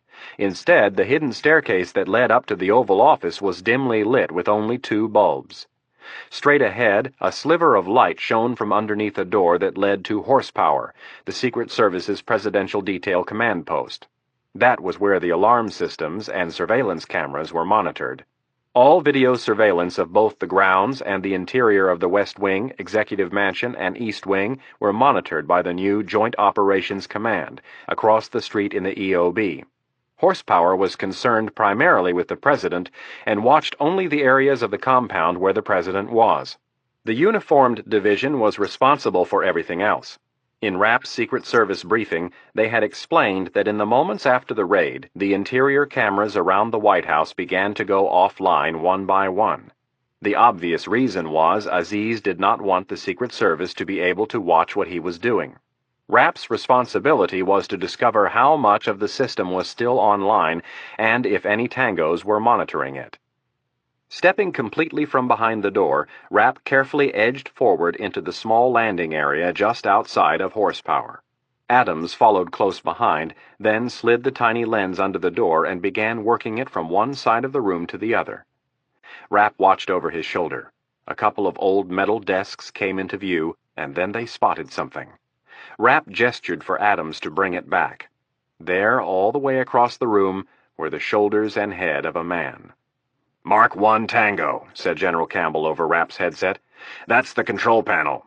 Can you get us a better look at what he's watching?" Adams zoomed the camera in on the man sitting behind the door. In front of the terrorist were a dozen small black and white monitors mounted in a metal rack.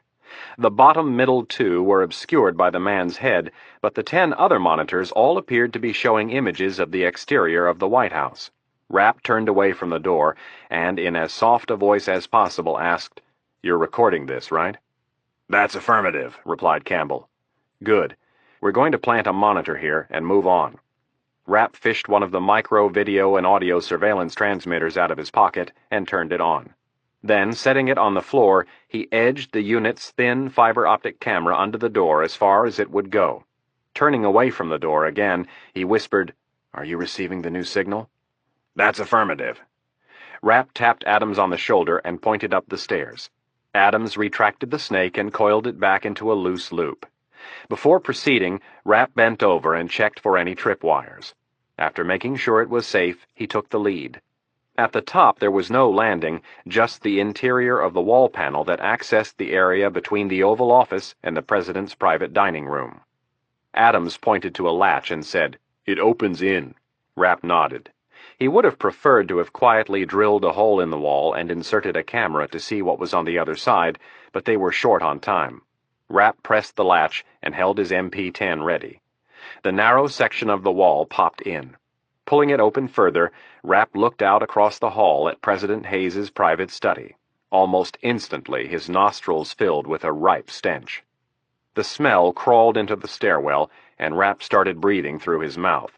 Remembering Adams, he turned and whispered, "I think there are some dead bodies up here. Are you going to be all right?" Adams nodded and waved Rapp forward. Rapp pointed at Adams and then the ground, signaling for him to stay put for a second. Rapp moved to the right and hugged the wall. The failing evening light came through the windows. In the dining room ahead, the overhead light was lit, as well as a table lamp.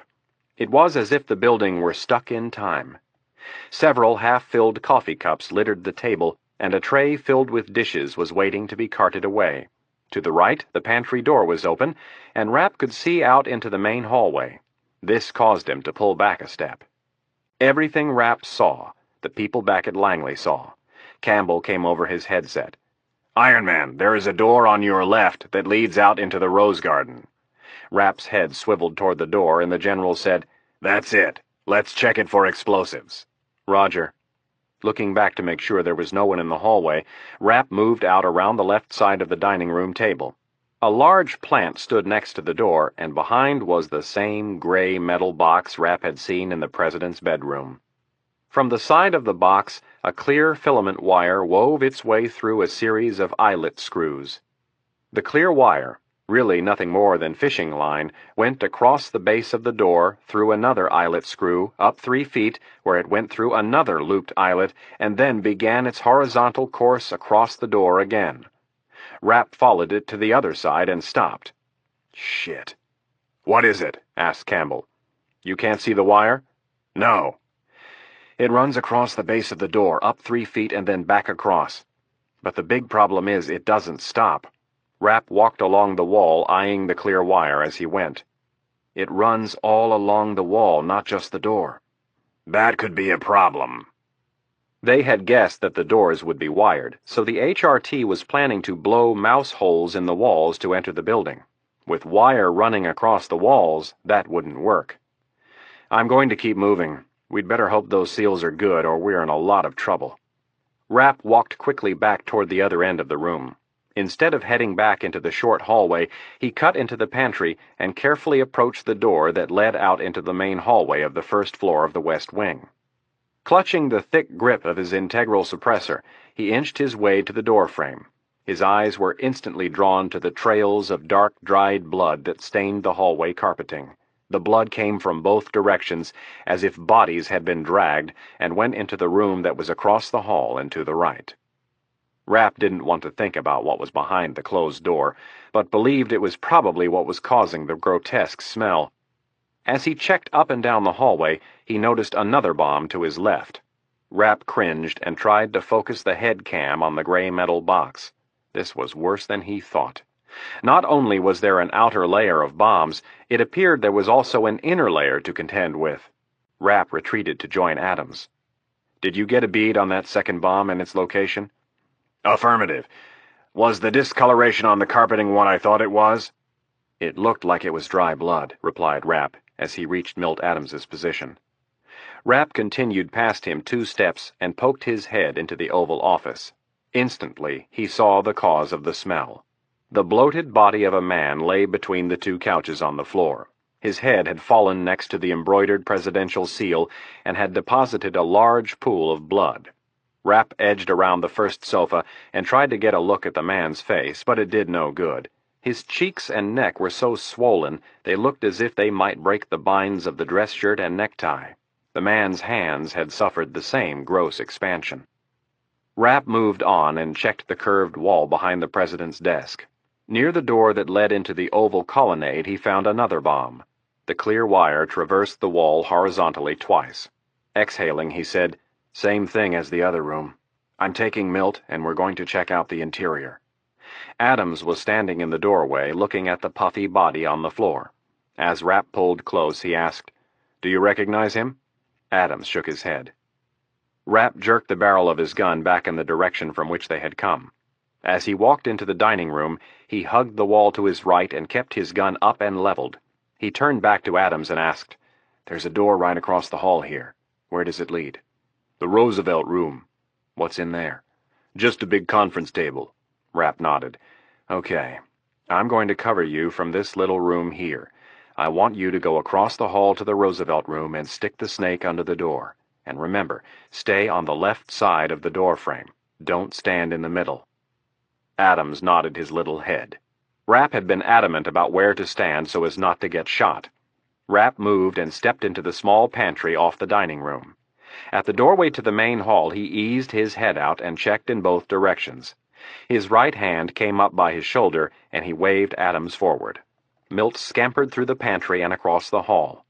The door to the Roosevelt room was just to his right, and the main door to the Oval Office was almost directly across the hall from it. Staying on the left side, as Rapp had told him, Adams eased the tip of the snake under the door and stared at the monitor. He wasn't sure at first what it was that he was looking at. There were lumps on the floor, and the large conference table had been overturned and flipped against the far wall. Something moved, and that's when he figured out that the lumps on the floor were bodies. What had moved was a leg wearing blue trousers with a red stripe running down the side. Adams immediately recognized the pants as those belonging to a U.S. Marine. A pair of more discerning eyes were back at Langley, watching both the shots from the head cams and the fiber-optic snake. General Campbell's voice came over Adams's headset. "Milt, give me a full sweep nice and slow, and then pull back away from the door." Adams turned the dial with his thumb and slowly moved the snake from the left to the right and then back again. When he was done, Campbell told him, "That's good, now bug out." Adams withdrew the snake and went back across the hall to join Rapp. Rapp whispered into his lip mic. "Control, what did you see? Over." "One Tango at 11 o'clock sitting in a chair facing your door, holding what appears to be an AK-74 in his lap." As Rapp listened, he could hear other voices in the background. Campbell came back seconds later. "I've been advised that there are 2 other entrances into the room, one of which is blocked. On the floor, we appear to have at least a half-dozen hostages, maybe more. They look to be tied and wearing hoods." Adams, who was standing just behind Rapp, was hearing the same thing, and he added, "One of those men in there is a Marine." "That's affirmative. We are reviewing the tape to see what else we can get, but for now, it looks like we've found our missing hostages." Rapp peeked back around the corner and then looked at the base of the door to the Roosevelt room. Turning his head back toward Adams, he whispered, "Milt, fish out one of the surveillance units. Bend the lens at a right angle and stick it to the base of the door. I'll cover you." Adams nodded, walking quietly across the hall, and placed the camera. Rapp asked, "Control, how does the new feed look?" "Good. We've got about 80% of the room, and the Tango is in the picture." Rapp turned back to Adams. "Rig me 2 of the black ones." Adams steadied the first one and handed it off to Rapp, who stepped out into the hallway. Immediately to his right was a small credenza with an arrangement of wilting flowers sitting in an ornate vase. Rapp reached behind the credenza and stuck the surveillance unit to the back of it. Stepping back into the pantry, he retrieved the second unit and placed it underneath the credenza at an angle that would cover the hallway as it went in the other direction. Chapter 50. Mustafa Yassin was proud of his work. He double-checked his progress again and grinned. With satisfaction, he flipped off the power switches on all 3 drills and backed the bits out of their holes. He had reached the proper depth early. Yassin did not have the brawn of men like Aziz, but he was smarter than most. The little thief had learned from dealing with men like Saddam to pad his estimates and manage his superiors' expectations. The main drill, and the largest of the 3, sat on a tripod. Yassin tugged at the base and pulled it back out of the way. The other 2 drills were magnetized. After wresting them from the door, he sat on his toolbox and lit up a cigarette. The plump man inhaled deeply and picked up his radio. He toggled the transmit button and called Aziz. Aziz was snacking on a sandwich in the galley of the White House mess when he heard the call. Pulling his radio to his mouth, he said, "Mustafa, this is Rafik. What do you want?" "I am ready for you." Aziz set his sandwich down and wiped the crumbs from his fingers. "Say again?" "I am ready for you. When you arrive, I will proceed with the last part." Aziz was elated. "I will be over shortly." Grabbing his MP5 from the counter, he walked out into the mess and looked over the mass of huddled hostages. There was one person in particular he was looking for, someone who would elicit the proper emotion from the president. Aziz circled the group looking for the face of Sally Burke, the president's secretary and mother of 5. If the president's bodyguards chose to fight, Mrs. Burke would be used as a shield. Aziz found her sitting with a group of women. With his long, thin finger, he gestured for her to join him. Burke pointed to herself nervously and asked, "Me?" "Yes, you, Mrs. Burke." Smiling, Aziz extended his hand to help the woman to her feet. Burke reluctantly grabbed it and stood. "What do you want with me?" "Don't worry. Everything will be all right. We just need you to talk to someone." "Who?" "Don't worry. Everything will be just fine." Aziz squeezed his shoulder and again told her not to worry. Then, gently, he turned her toward the door and led her from the room. Bringing his radio to his mouth, he said, "Muammar, meet me in the press room." To Rapp's left was the hall leading to the main entrance for the first floor. To his right was the press room and a door that led out onto the colonnade. Rapp wanted to check both of them and see if they were as strongly defended as the doors in the president's dining room and the one in the Oval Office. As Rapp headed for the press room, he heard an increase in the chatter over his headset. At the same time, he heard voices from somewhere ahead. He began rapidly backpedaling down the hallway. General Campbell came over the headset, his voice rushed. "Iron Man, we're out of time. They've stopped drilling and are getting ready to open the bunker door." Rapp couldn't respond at the moment. He had more urgent things to worry about and didn't want to give himself away by making any more noise than he had to. He made it back to the pantry seconds later and ducked out of the hallway alongside Adams. He whispered into his headset, "Are you sure?" "Yes." "How much time do we have?" They cut through the dining room and into the hallway, where he pushed open the wall panel. "We're not sure." Rapp closed the wall behind him and gestured for Adams to start moving down the stairs. "What's our best guess?" he whispered. There was some discussion on the other end, and then, 10 minutes tops." Rapp and Adams hit the landing outside of Horsepower, and Rapp pushed Adams into the tunnel. Once they were inside, Rapp closed the door so he could speak without worry of being heard. "Control, let's take it from the top. The place is wired to the gills, and we've only seen a quarter of it. Our only shot is to get these SEALs in here and have them defuse a point of entry for HRT. We've got another problem. We just discovered that one of the monitors in Horsepower is tuned to a rooftop camera." Rapp thought about it quickly and came up with a solution. "I'll wait down here, and if the Tango in Horsepower sees them come in, I'll take him out." Rapp looked at Adams and waited for Campbell's reply. He quickly grew frustrated with being cut out of the discussion process on the other end. After more than 10 seconds of waiting, he shouted into his lip mic, "Irene, are you there?" "Yes." "Keep me in the loop. I'm your only on-site asset, and we don't have time to debate every point." General Flood came on the line. "Iron Man, we've got some logistical problems. We were off by almost 30 minutes on our last estimate, and we can't afford to be off by that much again, not with the President's life on the line." "Then bring Delta in quicker, but we have to get Harris and his boys going or those hostages are all dead." "They might be anyway," stated General Campbell. "I'd say right now the chances of getting HRT in that building are between slim and none. And if we do get them in, the chances of them coming out alive aren't much better." Rapp was pissed. The minutes were ticking away, and people were getting cold feet. "I need help. I can take out the Tango in Horsepower. I can maybe take out the Tango up in the Roosevelt room, but there's no way I can contend with all of these bombs and take out the Tangos in the mess. We need to take some risks." Flood's deep voice came over the headset. "We don't want to see the hostages die either, but we're not about to send good men on a suicide mission." "We're paid to take risks, General Flood.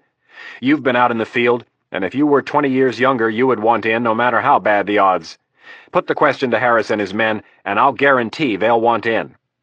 There was a moment of silence, and then General Campbell said, "I agree. We have to try." Kennedy and Stansfield agreed with Campbell, which put all the pressure on General Flood. It was a risky operation, but they had to try. Flood knew it.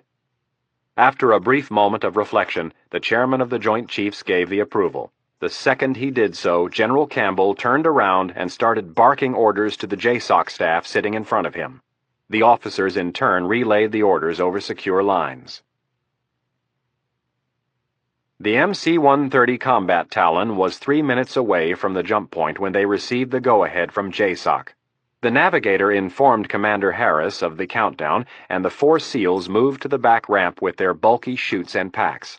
Under their left arms, their suppressed Heckler & Koch MP-10 submachine guns were safely secured. The 4 men stood in single file at the top of the ramp. Reavers, the jump master, was first in line. He checked everyone's chute one last time and then took up his place in the number 1 slot. Harris walked up to Reaver's side and looked out at the horizon. To the west, the sun was now down, but the sky above it was still lit. To the east, it looked as if the world were about to end. The sky was black from as far to the north and east as the eye could see. Looking down, Harris could see the Beltway running east to west, and to his right was the University of Maryland. Beyond the university, the city of Baltimore was getting pounded by the storm. The commander could tell from the trees below that it was gusting hard. Mick Reavers yelled into his CO's ear, "Great weather to jump in. Who's the crazy bastard that came up with this plan?" Harris smiled. "We've been in worse situations, Mick. Just make sure you hike up your skirt before you jump. We wouldn't want it to get caught on anything." Reavers gave his boss the bird. Harris smiled at the big slab of beef before him and slapped Reavers on the shoulder. Returning to his spot at the end of the stick, the commander checked the altimeter strapped to his left wrist and waited for the signal. Through the eerie red light of the cabin, the green jump light began to flash. Almost instantly, Reavers raised his right hand and gave the signal for the men to stand by. Seconds later, Reavers gave the go signal and leapt from the open ramp of the combat Talon. Tony Clark came next, then Jordan Rostein, and lastly Dan Harris pivoted and leapt from the plane. All four men turned 180 degrees in the air and assumed the freefall position known as the frog, arms and legs extended and bent slightly upward. In the darkening sky, the luminescent tape on their helmets helped them keep track of each other and line up. Beneath them and to the south, the White House was easily identifiable. Rapp was receiving steady updates from Langley while he tried to think of potential problems. He had identified many, but there were two he could actually do something about. He turned to Adams and asked, "Is that door to horsepower locked?" "Yes." "Does the S key open it?" "Yep." Rapp nodded to Adams. "Take the monitor off, quick." As Adams started to do so, Rapp grabbed his lip mic and said, "Control, I am sending Milt up to the roof to guide the team through the tunnel." General Campbell came back. "Are you sure we need to do that? They've studied the blueprints." "We can't afford any screw-ups. Milt knows the way." Rapp flipped his lip mic up. "Milt, bust your ass back over there and grab my silenced pistol from Anna. I don't want you using yours. Tell her to hurry back over here because I need her help. Then you get up to the back staircase that leads to the roof. Someone will be talking to you on the radio and telling you if the coast is clear. When you hear that the snipers have taken the shot at the terrorist in the guard booth, I want you to pop that hatch immediately. If that terrorist is still alive, you are to put him down. You cannot allow him to say anything over the radio." Rapp grabbed the monitor from Adams and started him down the stairs. "Hurry up, Milt." Adams raced down the stairs with amazing agility for his age and disappeared into the tunnel. Rapp checked his watch and listened to the radio chatter coming over his headset. Waiting for Reilly to get back, he tuned the monitor into the surveillance unit that was mounted just outside of horsepower. The image of the back of the terrorist's head appeared on the screen. Less than 30 seconds later, Anna Reilly hustled up the stairs out of breath and holding her side. Rapp looked at her and asked, "Is it your rib?" Reilly nodded with a look of pain on her face. "Just hang in there a little while longer. Here's what I need you to do." Rapp held up his S key. "There's a door on the other side of this, and that key opens it. In that room, one of the terrorists is watching surveillance monitors. We might need to take him out, but we don't want to unless we absolutely have to." "So you want me to open the door with this?" "Yes. I'm going to open this door, and once I do that, we have to talk in whispers. Just do everything I tell you to do when I tell you to do it, and we'll be fine." Rapp punched in the code for the door, leaned on the handle, and stepped into the landing area. He set the monitor and his MP-10 on the ground. Dropping to a key, Rapp moistened the jagged end of the S key with spit. When he had it wet enough, he grabbed the doorknob with one hand and brought the tip of the key to the lock. Looking back and forth between the monitor and the lock, he began to slide the key in. It was inserted a third of the way when Rapp stopped. The terrorist leaned back his chair and clasped his hands behind his neck. Rapp didn't move, didn't breathe for 5 seconds. Then slowly, he slid the key the rest of the way in. He leaned back and gestured for Reilly to join him on the ground. Pulling her close, he whispered into her ear, "When I give you the signal, I want you to grab the key and the doorknob. After that, if you hear me say the word, go, open it as quickly as possible, and then get out of the way." 3 MD-530 Little Bird helicopters worked their way up the Potomac River. The small, agile, and quiet helicopters were being flown by the elite pilots of the Army's 160th Special Operations Regiment, the Night Stalkers. Each helicopter carried 4 Delta Force operators. The commandos stood on the chopper's landing skids, 2 to a side. The helicopters approached the group of bridges just to the south of the George Mason Memorial Bridge, skimming the wind-swept waters of the Potomac. Instead of climbing to fly over the bridges, the pilots of the 160th continued to hug the deck. Under the 4 bridges they went, working their way north and closer to the White House. They were to stay out of sight until given the green light. The choppers closed on the Arlington Memorial Bridge and began to slow. When they reached it, the 3 choppers pulled in under the bridge and hovered. This was where they were to wait. Meanwhile, a second flight of 3 little birds worked its way up the Anacostia River to the northeast. The 3 helicopters passed over the Frederick Douglass Bridge and turned north. Skimming over the roofs of apartment buildings and row houses, they cruised at an easy 60 knots, keeping the noise of their rotors and engines nice and quiet. The choppers passed around the east side of the Capitol so no one out on the National Mall would notice them. The wind buffeted them as they turned west and cruised over the roof of the Department of Labor. Dead ahead, 5 blocks away, was the monolithic structure of the Hoover Building. The choppers slid in over the rooftop and hovered just 5 feet above the structure. That was where they were to wait. The operators standing on the skids were loaded for bear. Each man was outfitted with the latest in body armor, including ballistic Kevlar helmets and throat protectors. Gas masks were readily accessible in spare pockets, as were night vision goggles. 10 of the 12 men carried suppressed MP-10s. The 11th carried a Mossberg 12-gauge shotgun, and the 12th carried the heavy 7.62mm M60ES machine gun. All of them were confident they could overcome anything they met, with one exception: the bombs. If the SEALs didn't find a way around them, they would be in for a real nasty operation. Chapter 51. 4 blocks away from the White House, in the bell tower of the old post office, Charlie Wicker slid in behind his .50 caliber Barrett sniping rifle and was looking through his Leopold M1 Ultra 10x scope. On the wooden platform next to him, his fellow SEAL sniper Mike Berg was doing the same thing with another of the exact same massive weapon. The acoustic top was on the shooting platform. Constructed out of plywood and lined with foam, the covers would absorb 95% of the significant noise when the .50 caliber rifles were fired.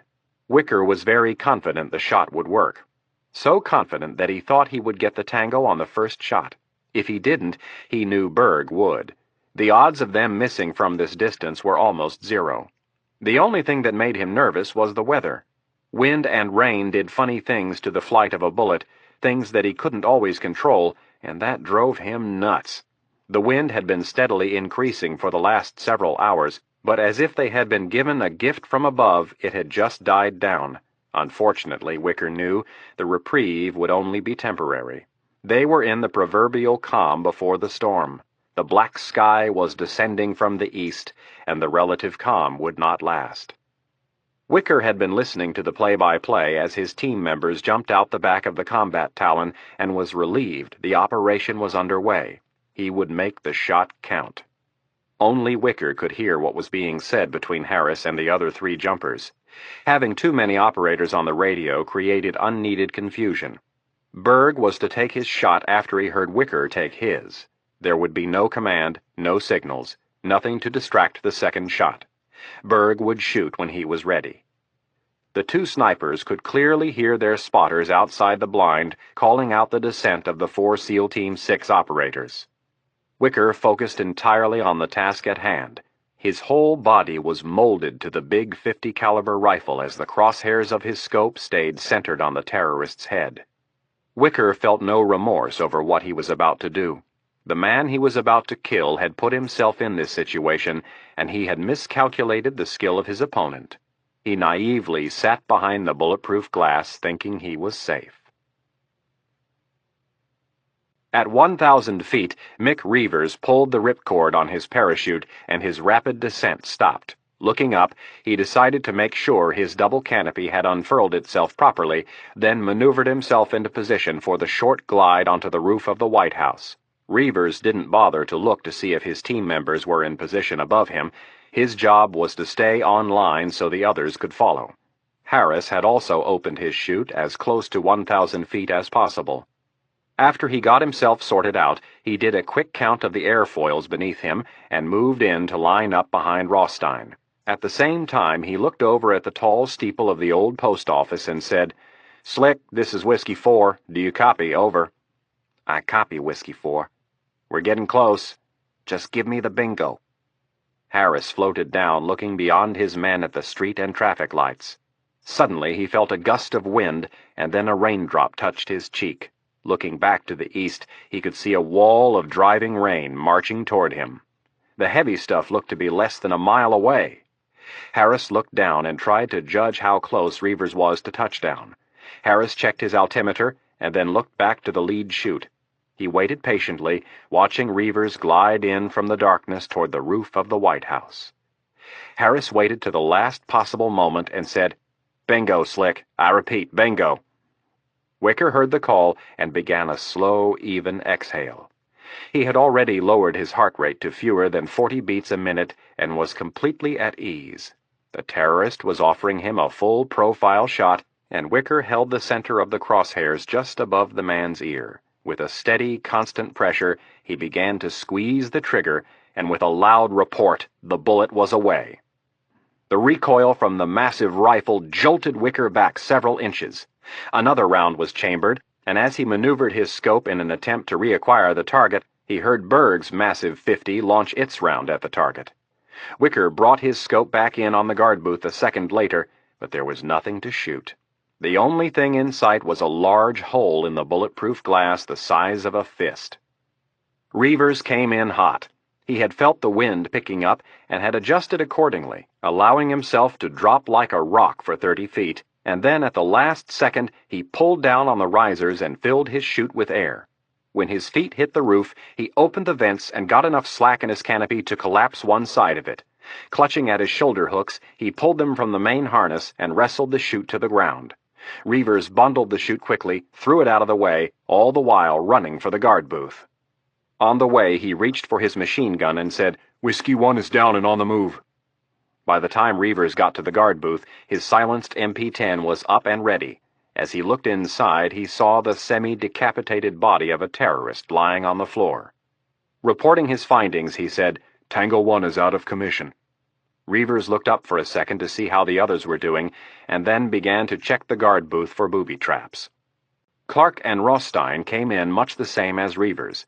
There was a pattern that was developing, though, and as Reavers finished circling the guard booth, he grew alarmed. Each man overshot the previous man's landing area by a good 20 feet. Reavers looked up and saw his CO struggling to get down as the wind picked up. With no time to waste, Reavers began running toward the western edge of the roof. As he did so, the rain started to fall. Commander Harris was allowing himself to drop at a dangerous rate in an effort to get down before he overshot the landing area. With less than 15 feet to go, he pulled on his risers as hard as he could. The chute fluffed with air, and just as the commander's feet hit the roof, a 40-mile-an-hour gust grabbed the parachute and yanked Harris toward the edge. Rapp knelt outside the door to horsepower, intently watching his monitor. Reilly knelt next to him, afraid to speak. They had been sitting in silence for several minutes, waiting, when Rapp noticed her look of fear. A little bit of fear was a good thing, but too much could lead to freezing in the heat of battle, and they couldn't afford that right now. Rapp pushed the lip mic of his headset up and leaned close to Reilly. Whispering in her ear, he said, "Don't worry, Anna. Everything is going to be fine." Rapp moved away and smiled. Reilly looked at him with eyes filled with dread. She leaned in close and whispered in his ear, "I don't want you to die." Then she hugged him and kissed him on the cheek. Rapp's heart fluttered, and he felt a feeling in his stomach that he hadn't felt in a long time. With a huge grin on his face, he pulled her close, touching his forehead to hers. "Don't worry about me. I've been in worse situations than this, much worse." He felt like kissing her, but held back. "Besides, you owe me dinner." This finally got a smile from her, and after a couple of seconds she added, "All right, just don't do anything stupid before I get a chance to pay you back." Before Rapp could reply, he heard Commander Harris and Charlie Wicker talking on the headset. Rapp pulled his mic back down and pointed to the doorknob. Really nervously put one hand on the knob and the other on the key. Rapp brought his silenced MP-10 up with both hands and clutched the extended stock firmly between his cheek and shoulder. With his eyes on the monitor, he kept the gun level and ready to fire. He listened to the news as the shot was taken and then the words that the first SEAL was down. Rapp looked for the slightest sign that the terrorist was onto something. The seconds passed by, and there was nothing. It appeared they had eliminated the tango on the roof without alerting the others. Then came the news that the second and third SEALs were down. Rapp started to ease up just a bit. Amazingly, everything was going off as planned. Harris was helpless as the wind filled his chute and yanked him toward the edge. Passing by one of the chimney stacks, he reached out with his left hand. This slowed him for only a second as the force of the gale peeled him away from his temporary brick mooring. Several feet off the ground, he was again airborne and headed for the edge.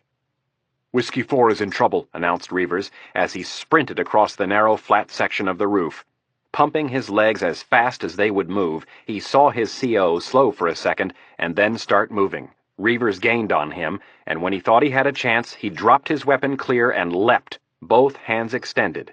Reavers caught Harris's right boot, and they came to a skidding halt. Only half of Harris's upper body was on the roof. The other half was dangling over the edge, the parachute fully inflated by the driving storm continuing to tug him from Reavers' grip. With Reavers preventing him from floating away, Harris got enough play in one of the main straps to undo the clasp and let it go. The chute instantly flattened and began snapping in the wind. With the tension reduced, the other clasp was free and released in seconds. The parachute then floated away for about 50 feet until it hit the southeast corner of the west wing. There it came to rest, flapping in the wind, hugging the building. Rapp honestly thought they were about to pull off the infiltration without a hitch, and then he heard the call that Whiskey 4 was in trouble. His ears perked up, and his eyes intently watched the small monitor at his feet. The terrorist on the screen was sitting with his back to the door. Rapp could see the Tango's AK-74 leaning against the table within arm's reach. After several tense seconds, it came over the radio that Whiskey 4 was okay and that the team was proceeding into the mansion. Rapp eased a bit, and then he saw the Tango come forward in his chair. Rapp's body shifted forward as he continued to watch the small screen at his feet. The Tango had seen something on one of the monitors, but Rapp couldn't see what it was. When the terrorist's left hand reached out, Rapp noticed what looked like a radio sitting on the console. "Go!" The word came from his mouth without any thought or pause. Reilly turned the key, twisted the knob, and shoved the door open. Rapp was moving through the opening instantly, his silenced MP-10 hugged tight and his left eye boring down the sights. The terrorist's head was framed perfectly. The radio was coming to his mouth. He had already got the name Rafik out and was just starting to say something else. Rapp squeezed the trigger once and held it for a second. 2 rounds spit from the end of the silencer and hit the Tango directly in the back of the head. The hollow-point Glacier rounds breached the skull and released a total of 660 lethal miniature projectiles. The terrorist was propelled forward, his head landing on the console and his radio dropping to the floor. Rapp moved quickly for the terrorist's radio, saying over his lip mic, "I need help. Get the whiskey team over here on the double."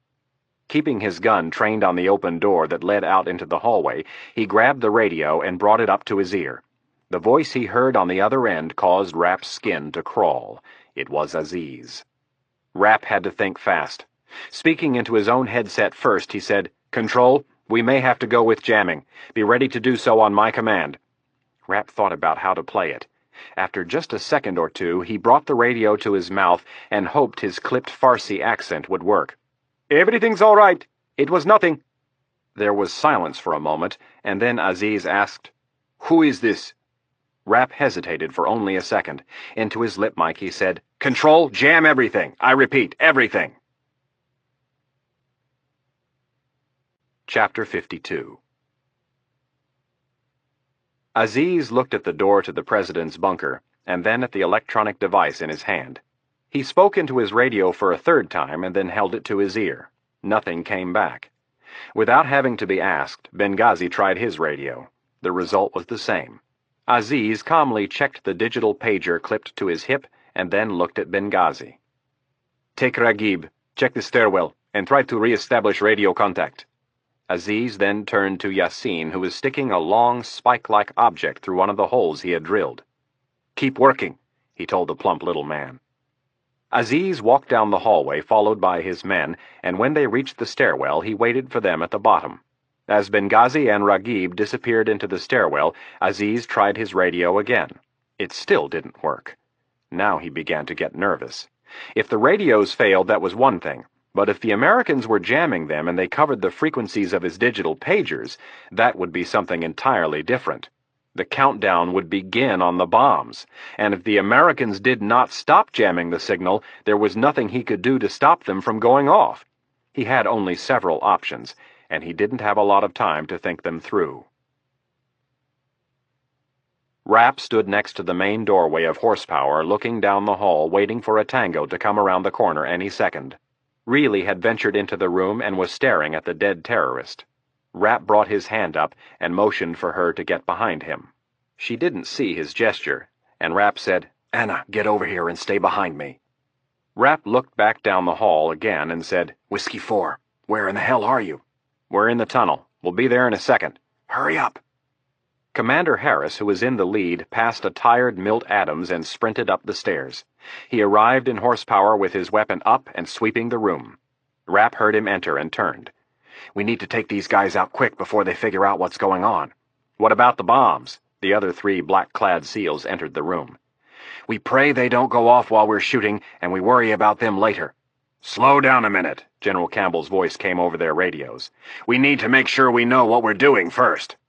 "We've got one tango upstairs watching a half a dozen hostages or more," Rapp spoke rapidly. "We're blind in the mess, but we know there's at least 3 tangos watching over the hostages. There's nothing else to discuss. These guys are going to get real antsy if they don't start hearing something on their radios. We need to move now." "I agree." Harris backed up Rapp. "What's the tango in the Roosevelt room doing?" asked Rapp. "Nothing. He's just sitting in his chair, but Aziz and several others are on the move." "Where's Delta?" "They're on their way in." Rapp looked at Harris. "The mess is down the hall, first left and then first right. Take your team and clear the room. I'll go upstairs and take care of the loner." "Why don't I give you Mick?" Rapp shook his head. "Thanks, but I don't need him. I've got video of what he's doing. You are flying blind. You need the extra man more than I do." Rapp started to move for the other door. He grabbed Reilly's hand and said to Harris and the boys, "Good luck. I'll see you in about 20 seconds. When Rapp reached the back steps, Milt Adams was slowly climbing the staircase from the tunnel. He looked exhausted. Turning to Reilly, Rapp said, "Wait here with Milt." Then, on the way up the stairs to the Oval Office, he remembered all of the bombs. Into his lip mic, he said, "Control, you'd better start thinking of a way to get us out of here." Back at Langley, Kennedy was already on the job. Things were moving along at a frantic pace. General Campbell's Joint Special Operations Command staff was busy monitoring every aspect of the mission and telling the general only the things he needed to be most concerned about. Fortunately, everyone in the room had received enough training and, in some cases, real-life experience that they knew to keep their mouths shut unless what they had to say was imperative. During a frenetic operation like this, it was easy to swamp the lines of communications. Kennedy tapped Campbell on the arm. "I'll handle Iron Man. You worry about the whiskey team." Campbell nodded his consent. Colonel Gray, the commander of Delta Force, was to his right and overseeing the actions of his Alpha and Bravo teams. The Alpha team was on the move and about to be inserted onto the roof. The Bravo team had left its cover under the Arlington Bridge and was on its way in. General Flood and Director Stansfield sat in the back row and watched. They were both very careful not to interrupt. Kennedy looked at the 3 monitors on the big board that most concerned Rapp. "Iron Man, you are all clear. There is no movement in the hallway, and the tango is sitting with his gun resting on his lap." Kennedy squinted at the screen. "There's a chance he could be sleeping." "Roger that." Rapp climbed the steep concrete staircase that led to the Oval Office. When he reached the top, he pressed the latch and pulled the wall in toward him. He checked to his left first, and then moved through the dining room and into the pantry. There he stopped and looked out at the door across the hallway. Whiskey 4, are you in position? Over. Harris and his 3 SEALs were crouched against the wall just outside the White House mess. Having gone through this drill together countless times, they fell into their slots. Reavers was number 1, followed by Clark, Rothstein, and finally Harris, the same way they had jumped out of the plane. "We're ready to go on your command, Iron Man." Before moving, Rapp asked, "How does my Tango look, Control?" "No change in status," replied Kennedy. "Roger that. All right, Harry, let's bag 'em on 3. 1, Rapp moved across the hall. 2, He placed his right hand on the doorknob. 3! Rapp threw the door open and stayed in his crouch. The Tango looked up, and as he did so, the thick black suppressor of Rapp's submachine gun coughed twice. Downstairs, Mick Reavers raced into the White House mess in a crouch and peeled to his left, sweeping his area for targets. A split second into the room-clearing maneuver, he found one. The Tango was standing with his weapon cradled across his chest. Reavers placed 2 rounds directly in the center of the man's forehead and sent him to the ground. The next 3 SEALs came in right on top of Reavers, each man peeling away and searching their area. Tony Clark, the number 2 man in the train, found his target 30 feet away and directly across the room. The Tango was bringing his gun up to fire, but it never happened. 2 bullets hit him right between the eyes and sent him back over a chair. As Jordan Rothstein entered the room, he peeled further to the right and came up blank. He fought the urge to sweep further to his right and went back over his area again. Harris was right on his heels and pivoted 90 degrees to cover the area all the way to the right. No more than 8 feet away, the snubbed muzzle of a shortened AK-74 was being brought to bear. Harris was quicker and sent 2 rounds into the man's face. Reavers called clear, and he was followed in quick succession by the other team members. They heard Rapp's call over their radios, and then several of the hostages began to cry out for help. The SEALs ignored them and kept their weapons up as they searched the mass of hostages for any Tangos that might be using them for cover. Harris ordered Clark and Rothstein to watch the hostages, and then he and Reavers moved out to secure the other areas of the room. Chapter 53. The 3 Little Bird helicopters moved out from their holding pattern and raced in over the White House. The rain was falling in sheets and the wind was howling. Most helicopter pilots had the common sense to stay on the ground during weather like this, but the pilots of the 160th Special Operations Regiment trained in the worst possible conditions for this exact reason. The only adjustment they made was to loosen their formation a bit to allow for some error that might be caused by the gusting wind. The first Little Bird came in and hovered 10 feet off the deck over the eastern end of the roof. The no-tar system on the chopper's tail gave it unmatched hovering stability. All 4 troopers kicked free at the same time and rappelled the short distance to the rooftop. The men pulled their ropes from their rappelling clips and headed out for the guard booth. The second chopper came right behind the first, and then the third. The 12 operators of the Alpha team immediately set out for their objective in the basement. Aziz was trying to figure out what to do when he heard the distinctive noise of an AK-74 being fired somewhere on the floors above.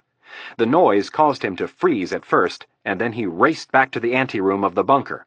Neither Rousan nor the woman had any idea that something was wrong. Aziz grabbed the woman by the arm and yanked her to her feet. Pulling the woman down the hall, he yelled back to Yasin, "Get that door open!" As they neared the stairwell, shots could be heard again. Aziz opened the door and yelled for Benghazi. He waited a moment, but got no reply.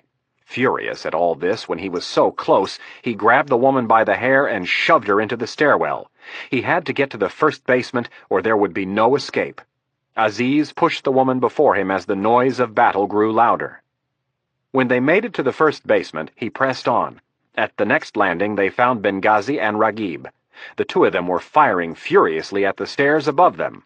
Brass shell casings came tumbling down the steps. A hail of bullets hit the plaster wall just in front of them, and chips of the wall flew in every direction. Aziz began backing down the staircase, yelling to Benghazi, "Muammar, hold on for another minute, and then meet me in the tunnel." Without turning, Benghazi yelled, "Go!" As Aziz headed back down the stairs, there was a bright flash and a loud bang from above. He reached the door to the first basement and burst through it with the president's secretary. Using her as a shield, he checked both directions and then headed for the Treasury tunnel. He had to fight all of his urges to go back downstairs and see things through with the president, but he knew that would end only one way. This was it. He had been so close, but somehow the Americans had figured out what he was up to. Aziz rounded the next corner to the left and stopped. Holding the woman up in front of him, he brought his fist back and then punched her with a right hook. The woman spun from the blow and went to the floor like a wet noodle. Aziz set his MP5 down and began to tear off the green fatigues he'd been wearing for the last 3 days. Rapp did a quick search of the room and came up with nothing. One by one, he pulled the canvas bags off the hostages' heads, counting 9 of them. The room reeked of urine. "Whiskey 4, what's your status?" "We're golden. 3 tangos down and all of the hostages are secured." Rapp looked over at the bomb by the wall. Its red light was blinking. "We're not out of this yet. Get your boys working on these bombs." Turning his attention back to the hostages, he said, "Don't worry. Everything is going to be fine." He took his knife and cut the first 2 uniformed Secret Service officers free. Then, giving his knife to them, he told them to free the others. Rapp spoke into his headset. "Control, what's the plan?" Kennedy answered, "Start moving the hostages into the tunnel. If there's no other safe way out, we'll offload them by helicopter from the roof." "Roger that." Rapp looked back at the hostages who were still trying to get up. "Can you people move?" A couple of them nodded, and Rapp said, "All right, follow me and don't touch anything. Those of you that can't move, I'll come back and get you." Rapp led the first 3 out of the room and toward the hidden staircase. "Control, what's the update on Aziz?" Rapp waited but got no reply. He repeated the question as he went back to grab a couple more hostages and was stopped cold in the hallway outside the Roosevelt room. He heard a beep and looked down at the bomb on the wall. The red light had stopped blinking and was now green. Beneath that, 2 red numbers appeared. "Shit, we've got big problems. These bombs are counting down. Control, did you hear me? Whiskey 4, did you hear me?" Rapp ran back into the Roosevelt room. "People, we have to move fast. Who needs help?" One of the remaining 6 raised his hand. Rapp snatched the Secret Service officer from the ground like a rag doll and threw him over his shoulder. "Say again?" General Campbell asked.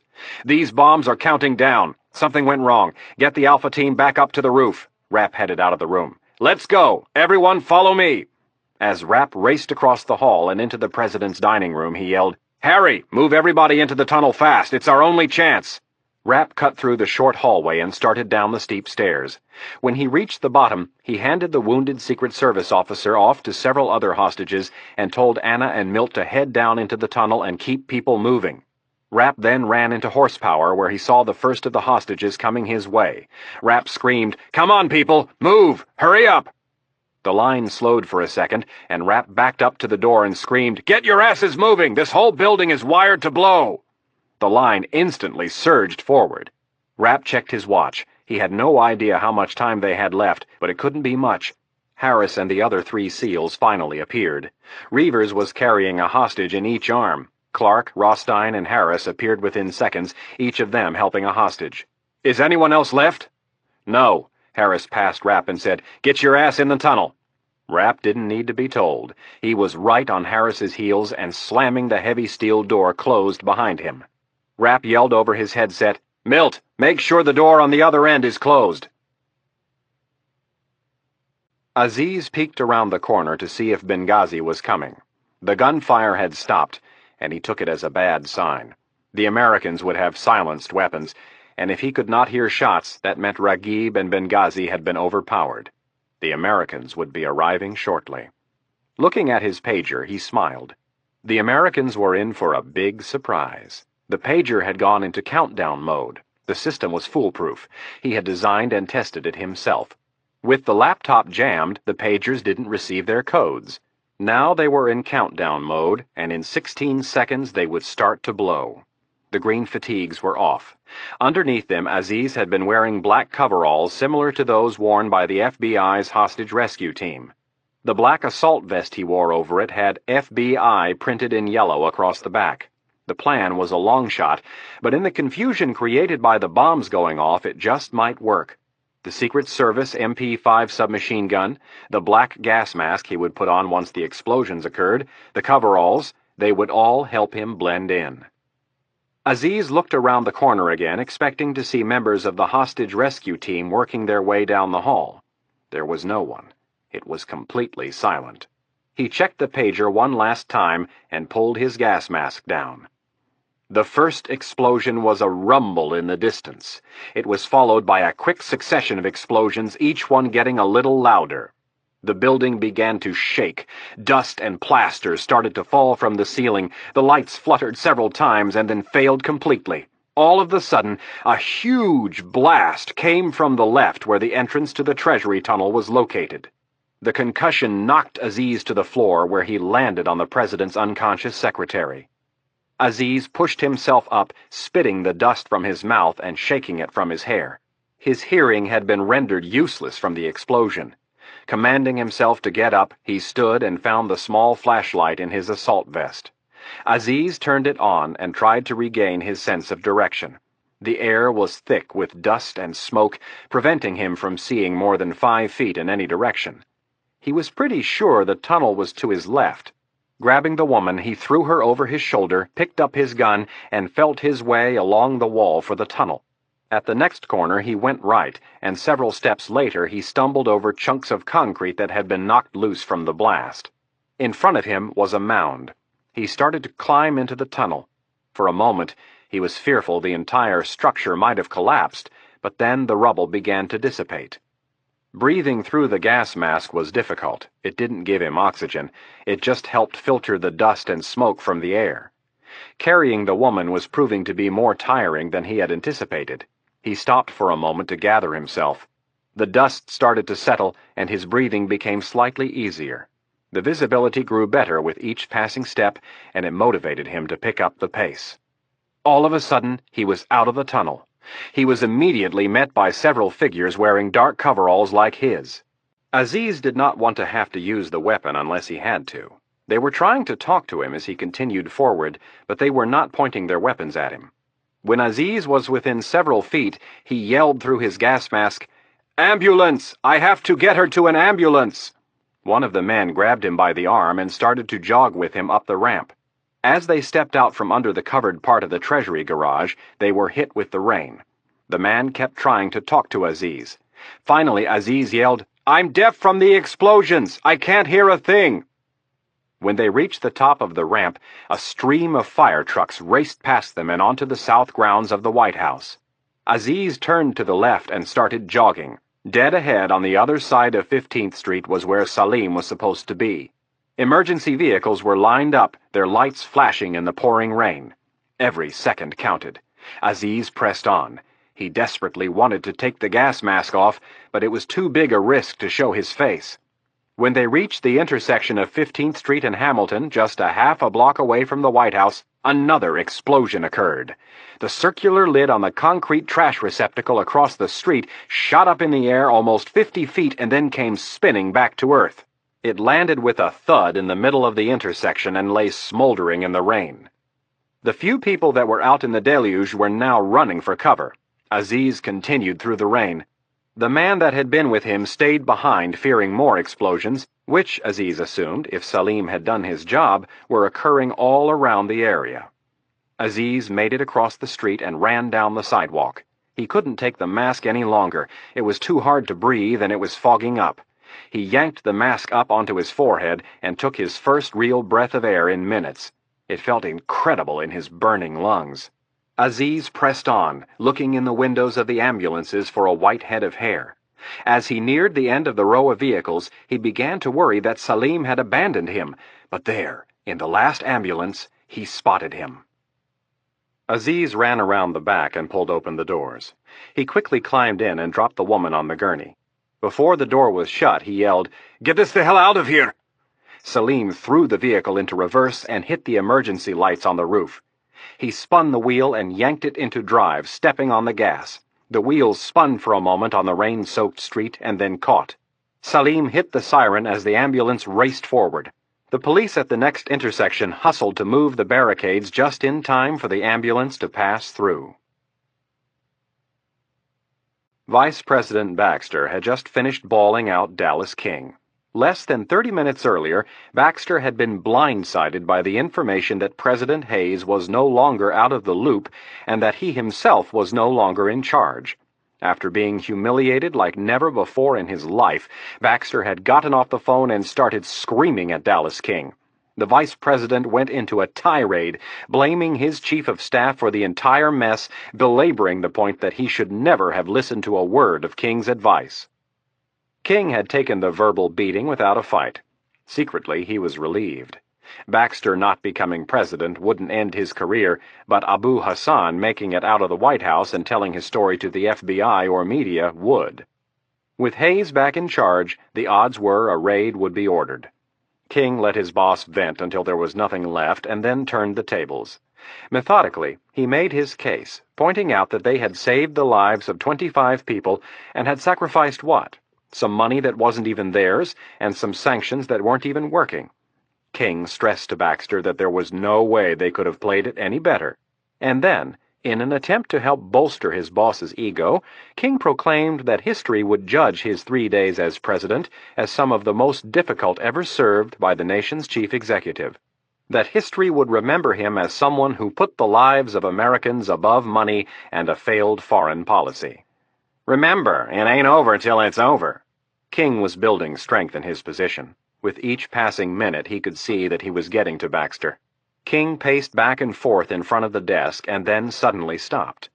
This is perfect. Absolutely perfect. What is? Hayes may have just done you the biggest favor of his career. King clapped his hands together. You're off the hook, and the timing couldn't be better.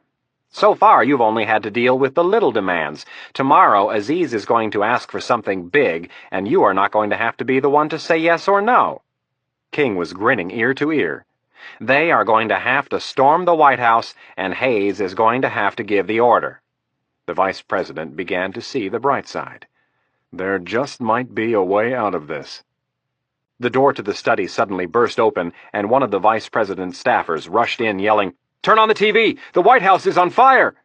Baxter sprang from his chair and grabbed the remote control from his desk. The TV came on instantly. Within seconds, images of fire engines racing through the White House's gates appeared. In the background, flames could be seen shooting out of windows. Baxter turned up the volume. The anchor was saying that people on the scene were telling him that as of yet no survivors had been seen coming out of the building. As soon as the anchor said the word, "No survivors," Dallas King ushered the aide back out of the room and closed the door.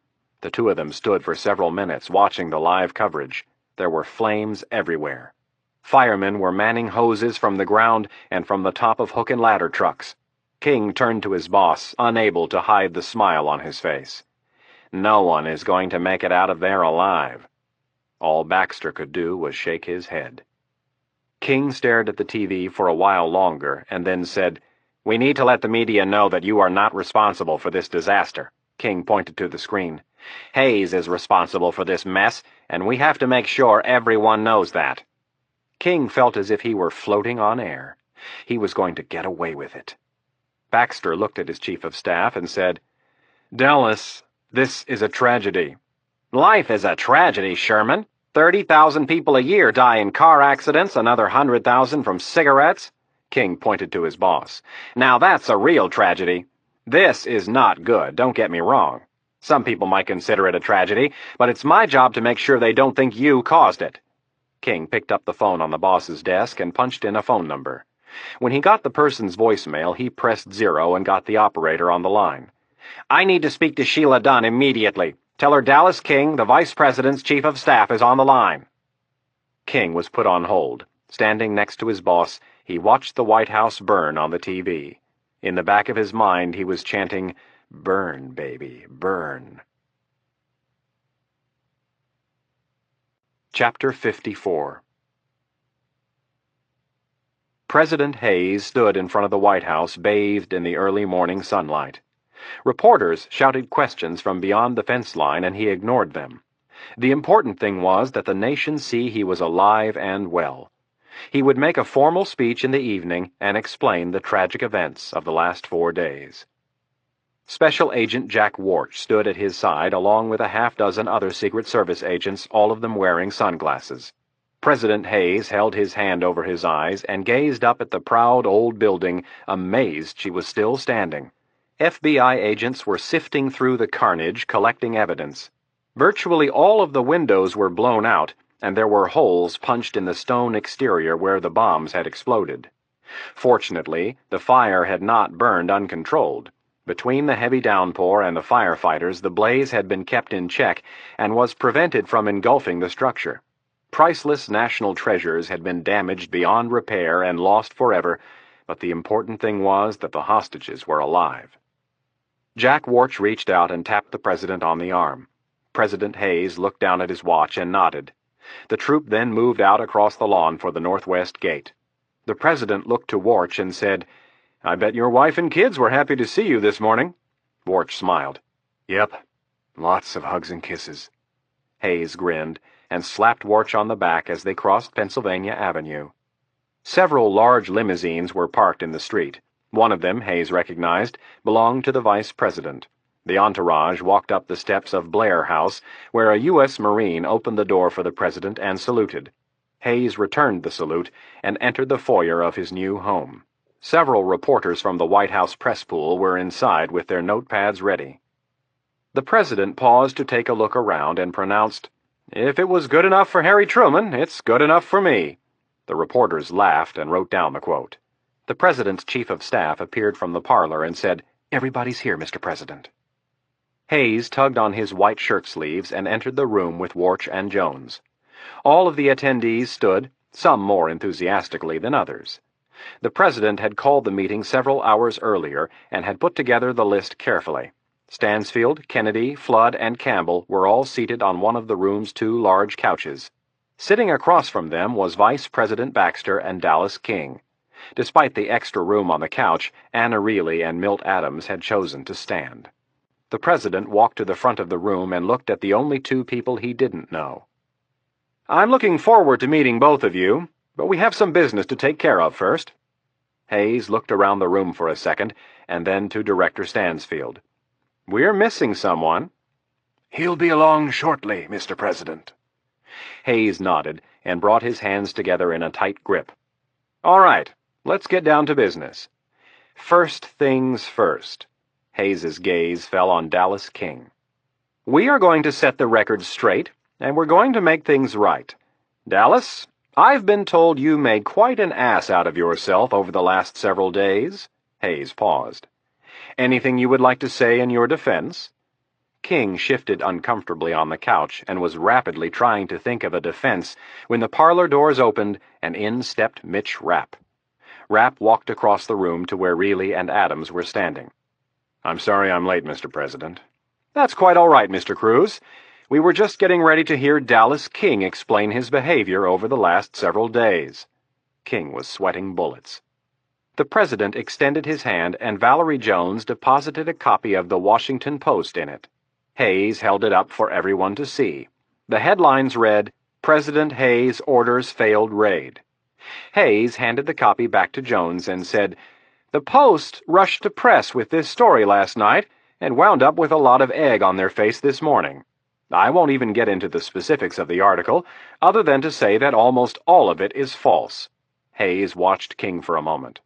"Dallas, do you have any idea how the Post came up with a headline like this?" At first, King only shrugged and then muttered some unintelligible words. Inside, he was relieved. For a moment, he had thought Hayes had found out about his late-night tour of the White House. "Let me see if I can refresh your memory." Hayes extended his hand, and this time Stansfield placed several documents in it. "I have phone records here showing that someone called the Post last night from the Vice President's house. I have other records showing that over the last several days, someone has been calling a reporter at the Post from your mobile phone and your home phone." Hayes held the phone records up for all to see. King squirmed on the couch and looked to his boss for support. He got none. Afraid to look the president in the eye, he answered with great discomfort, I made them." "I thought so." Hayes handed the phone records back to Stansfield and turned to Jones. She handed him a folder and a pen. Hayes crossed over to King and dropped the pen and folder in his lap. "We took the liberty of typing your resignation for you. Sign both copies and keep one for yourself." Hayes watched King sign the two sheets and took one of them back. "You may leave now." It was silent as the Vice President's Chief of Staff got up to leave. King was more relieved than any of the others in the room could know. He could handle a quiet resignation. The truth, however, would ruin him. Hayes turned his attention next to Vice President Baxter. "How do you like foreign travel, Sherman?" Baxter looked up at Hayes and said nothing. Hayes went on. "I hope you like it a lot, because for the next 3 years I'm going to send you to every third-world country I can think of." The President turned and walked to the front of the room. It was obvious to all that he was trying to keep his temper in check. "You have set our foreign policy and national security back a decade. I would fire you if I could, but the harsh truth is that I can't. So I'm stuck with you for the rest of the term, and then, Sherman, as everyone in this room is my witness, you will choose not to run." Hayes's cheeks were flushed. For good measure, he added, "Don't press me on this, or I swear to God I'll have Director Stansfield start leaking your CIA file to the media. Now get out of here and keep your mouth shut." Hayes pointed to the door. When the door was closed, Director Stansfield looked around and said, "Mr. President, I don't have a file on the Vice President." Hayes winked and said, "I know that, but he doesn't." The President grabbed a glass of water and took a sip. Turning back to the group, he said, "I can't thank all of you enough for the job you did. It was truly unbelievable. I'm going to start with you, Mr. Adams." Hayes walked over and shook his hand. "I am indebted to you for what you did. The risks you took when you clearly didn't have to get involved speak volumes about your character." Adams was uncomfortable with all of the praise. "I was just doing my duty, Mr. President." Hayes grabbed his shoulder and squeezed. "We need more people like you, Milt. If there is anything I can do for you, just let me know, and I will take care of it." "There is one thing that I can think of, sir." "What's that?" "This retirement thing isn't all it's cracked up to be, and I was thinking that since your house is in dire need of repair, I might come back and help supervise the rebuilding." "Absolutely. That's a great idea, Milt. I will have it taken care of immediately. Anything else?" "Nope." "Well then, Valerie will walk you to the door and get all of the information. I can't thank you enough." Adams finished shaking the President's hand and turned to Reilly. Milt reached out and kissed her on the cheek. "Watch out for this guy here." Adams let go and shook Rapp's hand. "Well, Mr. Secret Agent Man, I suppose this is the last I'll see of you." "You never know." Rapp pulled Adams over and gave him a hug. "I'll make it a point to stop by and see you." "Yeah, you do that. Just don't come asking me to join you for any more crazy missions. I'm too old for this stuff." Adams started for the door and turned back. "You two make a cute couple. Maybe you should stop by some night and I'll make you dinner." "We'll have to do that." Rapp turned to Reilly and laughed. After Adams left, the President focused his attention on Reilly. "Young lady, your first day at the White House turned out to be a doozy." "Yes, you could say that." "Are you going to stay on, or has this experience soured you?" "Stay on?" "At the White House." "Of course." "Good." Hayes smiled. "I asked you here this morning for 2 reasons.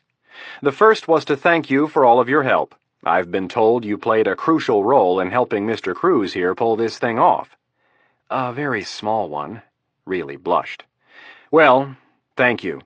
Your sacrifice is very much appreciated." Hayes looked over at Rapp for a second, and then back to Reilly. "Can you guess what the second reason is?" Reilly folded her arms across her chest.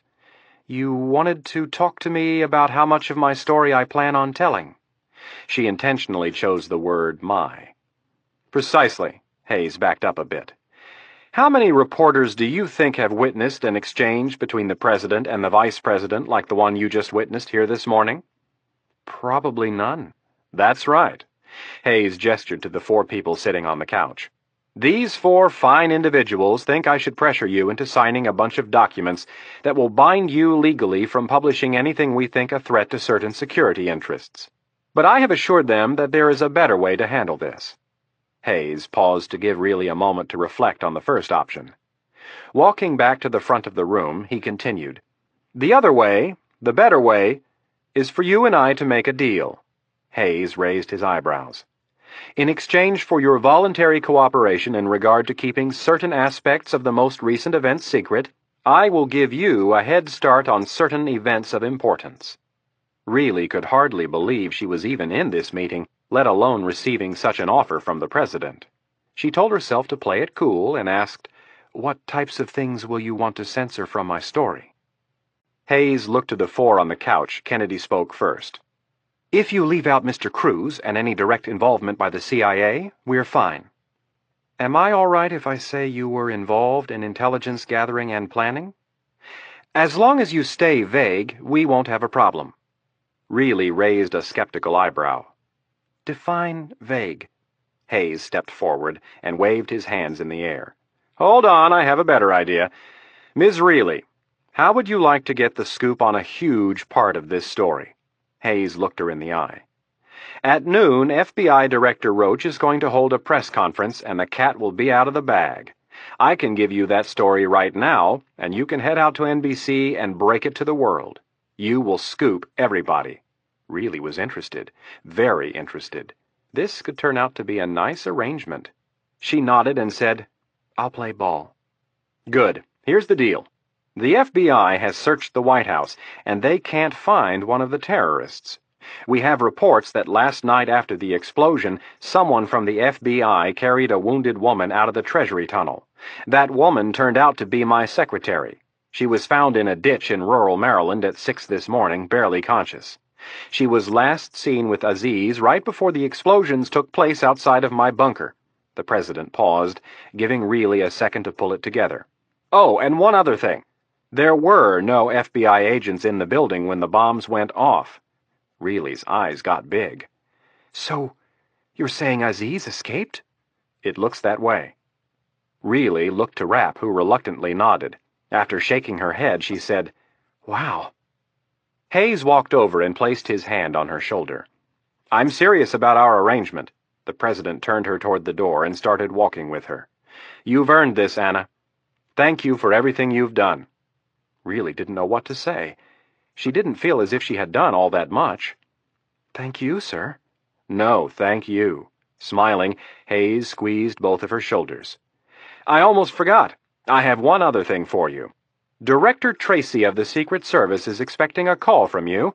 It appears he has some information on Dallas King that you might find interesting.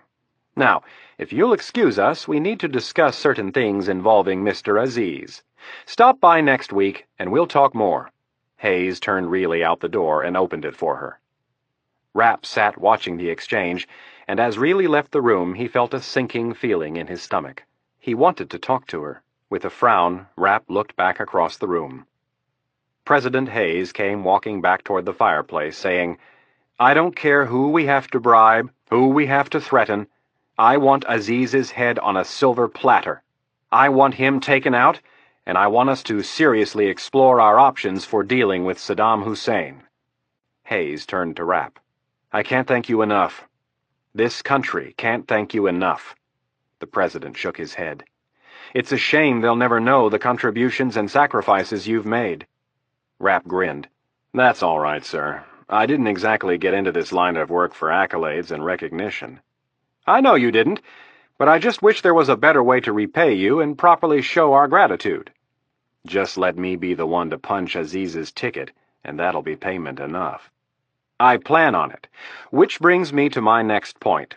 Hayes looked away from Rapp for a second and focused on the others. "I want every intelligence asset we can spare focusing on tracking down Aziz. Call in every marker we have. As I said a second ago, we are not going to play by the rules on this one. I want him caught." Hayes turned back to Rapp. "I want you to go home, and I want you to get some rest." The president began to walk Rapp toward the door. "If we find him, I want you fresh." "Yes, sir." Rapp shook the president's hand and left the room. He walked out onto the front stoop of Blair House. Bringing his hand up over his eyes, he shielded them from the light and searched the crowd. Nothing. He turned to his right and left, but came up empty again. "Can I help you find something, Mr. Cruz?" Rapp looked down. Directly in front of him, leaning against the president's limo, was the beautiful Anna Reilly. Rapp walked down the steps and said, "I thought you'd be hustling off to your station to break the story." Reilly pushed herself away from the limo. With a grin, she said, "I have some time." Reaching her hand out, she added, "Besides, I wanted to say goodbye." She grabbed Rapp's hand and squeezed it tight. Pointing down the street, she said, "Why don't you walk me down to the corner so I can catch a cab?" "Sure." The two of them started walking toward 17th Street, hand in hand. Reilly leaned away from him and asked, "So, are you ever going to tell me your real name?" "Maybe." Rapp took a couple more steps and smiled. "Someday, after you earn my trust." They walked in silence for a while, and then Reilly asked, "So, about this life story of yours, when am I going to get a chance to hear it?" "Whenever you want." "I'd imagine you're going to be pretty busy for a while." "Who knows?" They reached the corner and stopped. "I'm thinking of taking some time off." "Really?" "Why do you sound so surprised?" Reilly studied him for a second. "You don't seem like the type of person that takes time off." Rapp shrugged his shoulders. "You'd be surprised." "I think there are probably a lot of things about you that might surprise me." Rapp shook his head. "I doubt it. I'm pretty boring when it comes down to it." Reilly looked down at her hands and rubbed her thumb along his finger. Peeking up at him, she said, "We need to set our dinner date." Her thumb rubbing up and down his finger made his heart race. "Any time you can fit me into your schedule." "How about sometime next week?" "I was thinking about something a little earlier." Reilly looked up with her green eyes, a soft smile spreading across her face. Rapp reached down and grabbed her chin. Pulling his mouth to hers, he kissed her and said, "How about tonight?" Epilogue.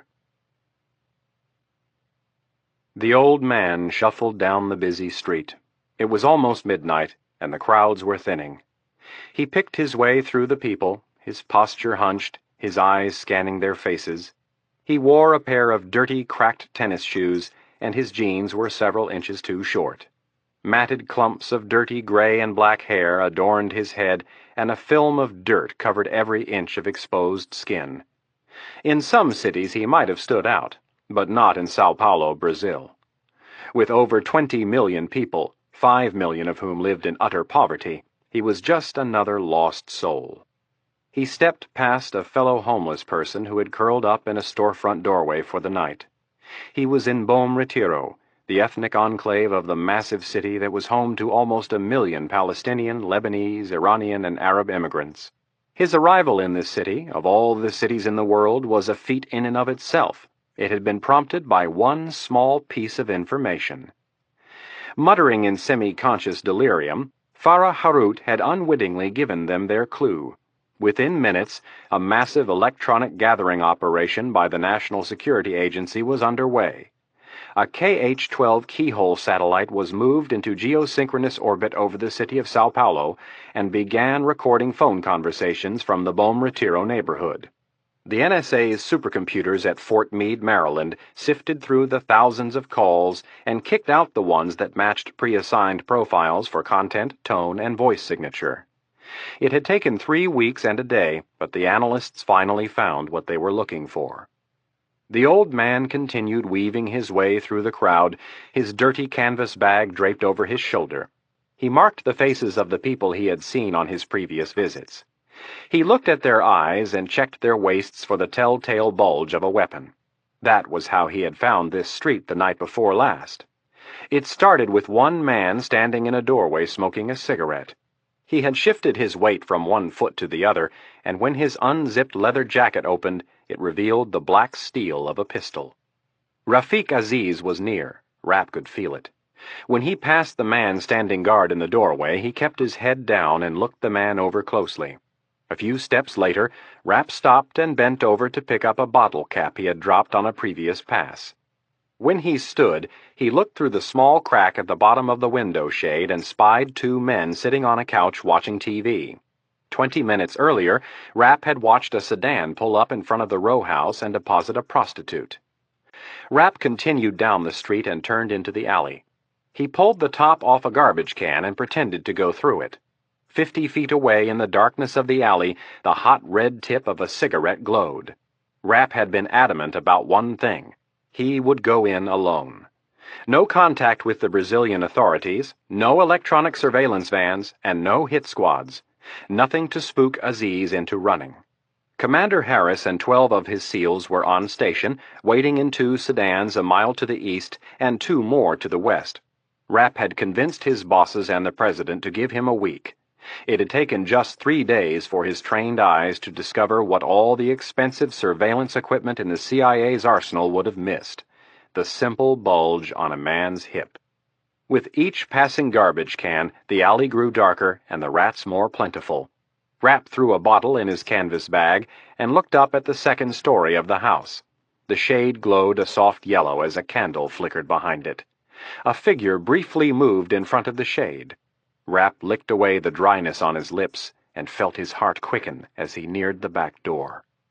The bodyguard was only 20 feet away, and Rapp could feel the man watching him. Glancing to the side, he looked for the guard's hands. One was resting on his right hip, and the other on the butt end of the cigarette. Rapp stepped carefully. He was close now, just under 10 feet away. He heard the guard's pistol slide out of its holster and kept about his business. The guard spoke to him in Arabic, telling him to move on. Rapp looked up and acted as if he didn't understand the man. His hand was still in the worn canvas bag, a firm grasp on the familiar grip of his silenced Beretta 9mm pistol. Rapp looked at the barrel of the guard's pistol. It was pointed at the far end of the alley. Wrong move, Rapp thought to himself as he squeezed the trigger of the Beretta. A single bullet spat from the end of the gun and hit the guard between his thick black eyebrows. Rapp rushed the next 3 steps, grabbed onto the falling man, and eased him to the ground. From his bag, he pulled out a small radio and said, "I'm entering the house." Leaving the bag next to the body, he slowly stepped into the kitchen. There was laughter from down the hall, and voices could be heard from the TV. Rapp closed the door behind him and crossed the kitchen. Straight ahead and down the hall was the front door. To his left, the stairs that led to the second floor, and to his right, the 2 men watching TV with their backs to him. Every second counted. Rapp stepped into the room and leveled his Beretta. The man on the left sensed something and spun around. Rapp immediately connected the face with a name. It was Salim Rousan, the man who had stood on the roof of the Washington Hotel a month earlier and killed a dozen Secret Service officers. Rapp put a bullet in the back of the second man's head, then hit a surprised Rousan between the eyes. The silencer barely made a noise. Rapp stepped to the dead man on the right and took the remote control from his hand. After turning up the volume on the TV, he started for the stairs. In his radio, he whispered, 3 tangos down, proceeding to second floor.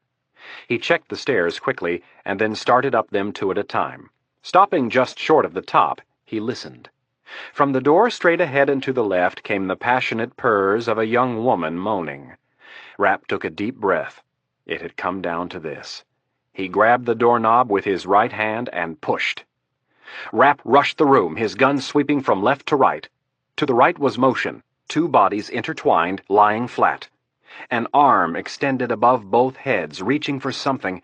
Rapp took aim and fired. The bullet slammed into Aziz's elbow, shattering the joint. Rapp did not hesitate. He moved his gun in an effort to find a more vital target. The woman was in the way, and Aziz was rolling to use her as a shield. Rapp found Aziz's hip, fired his weapon, and started to close. The second arm was now reaching for the pillow. Rapp hit him in the other elbow. Blood geysered from the fresh wound, and Aziz let out a low, guttural moan. Rapp yanked the woman off the bed. He took off his wig and spat out his fake teeth. He looked down at Aziz, lying on the bed and bleeding in 3 places, his arms useless. With the silencer pointed at Aziz's forehead, Rapp asked, "Do you remember me?" Aziz looked up in pain, no recognition on his face. Rapp turned his head to the side.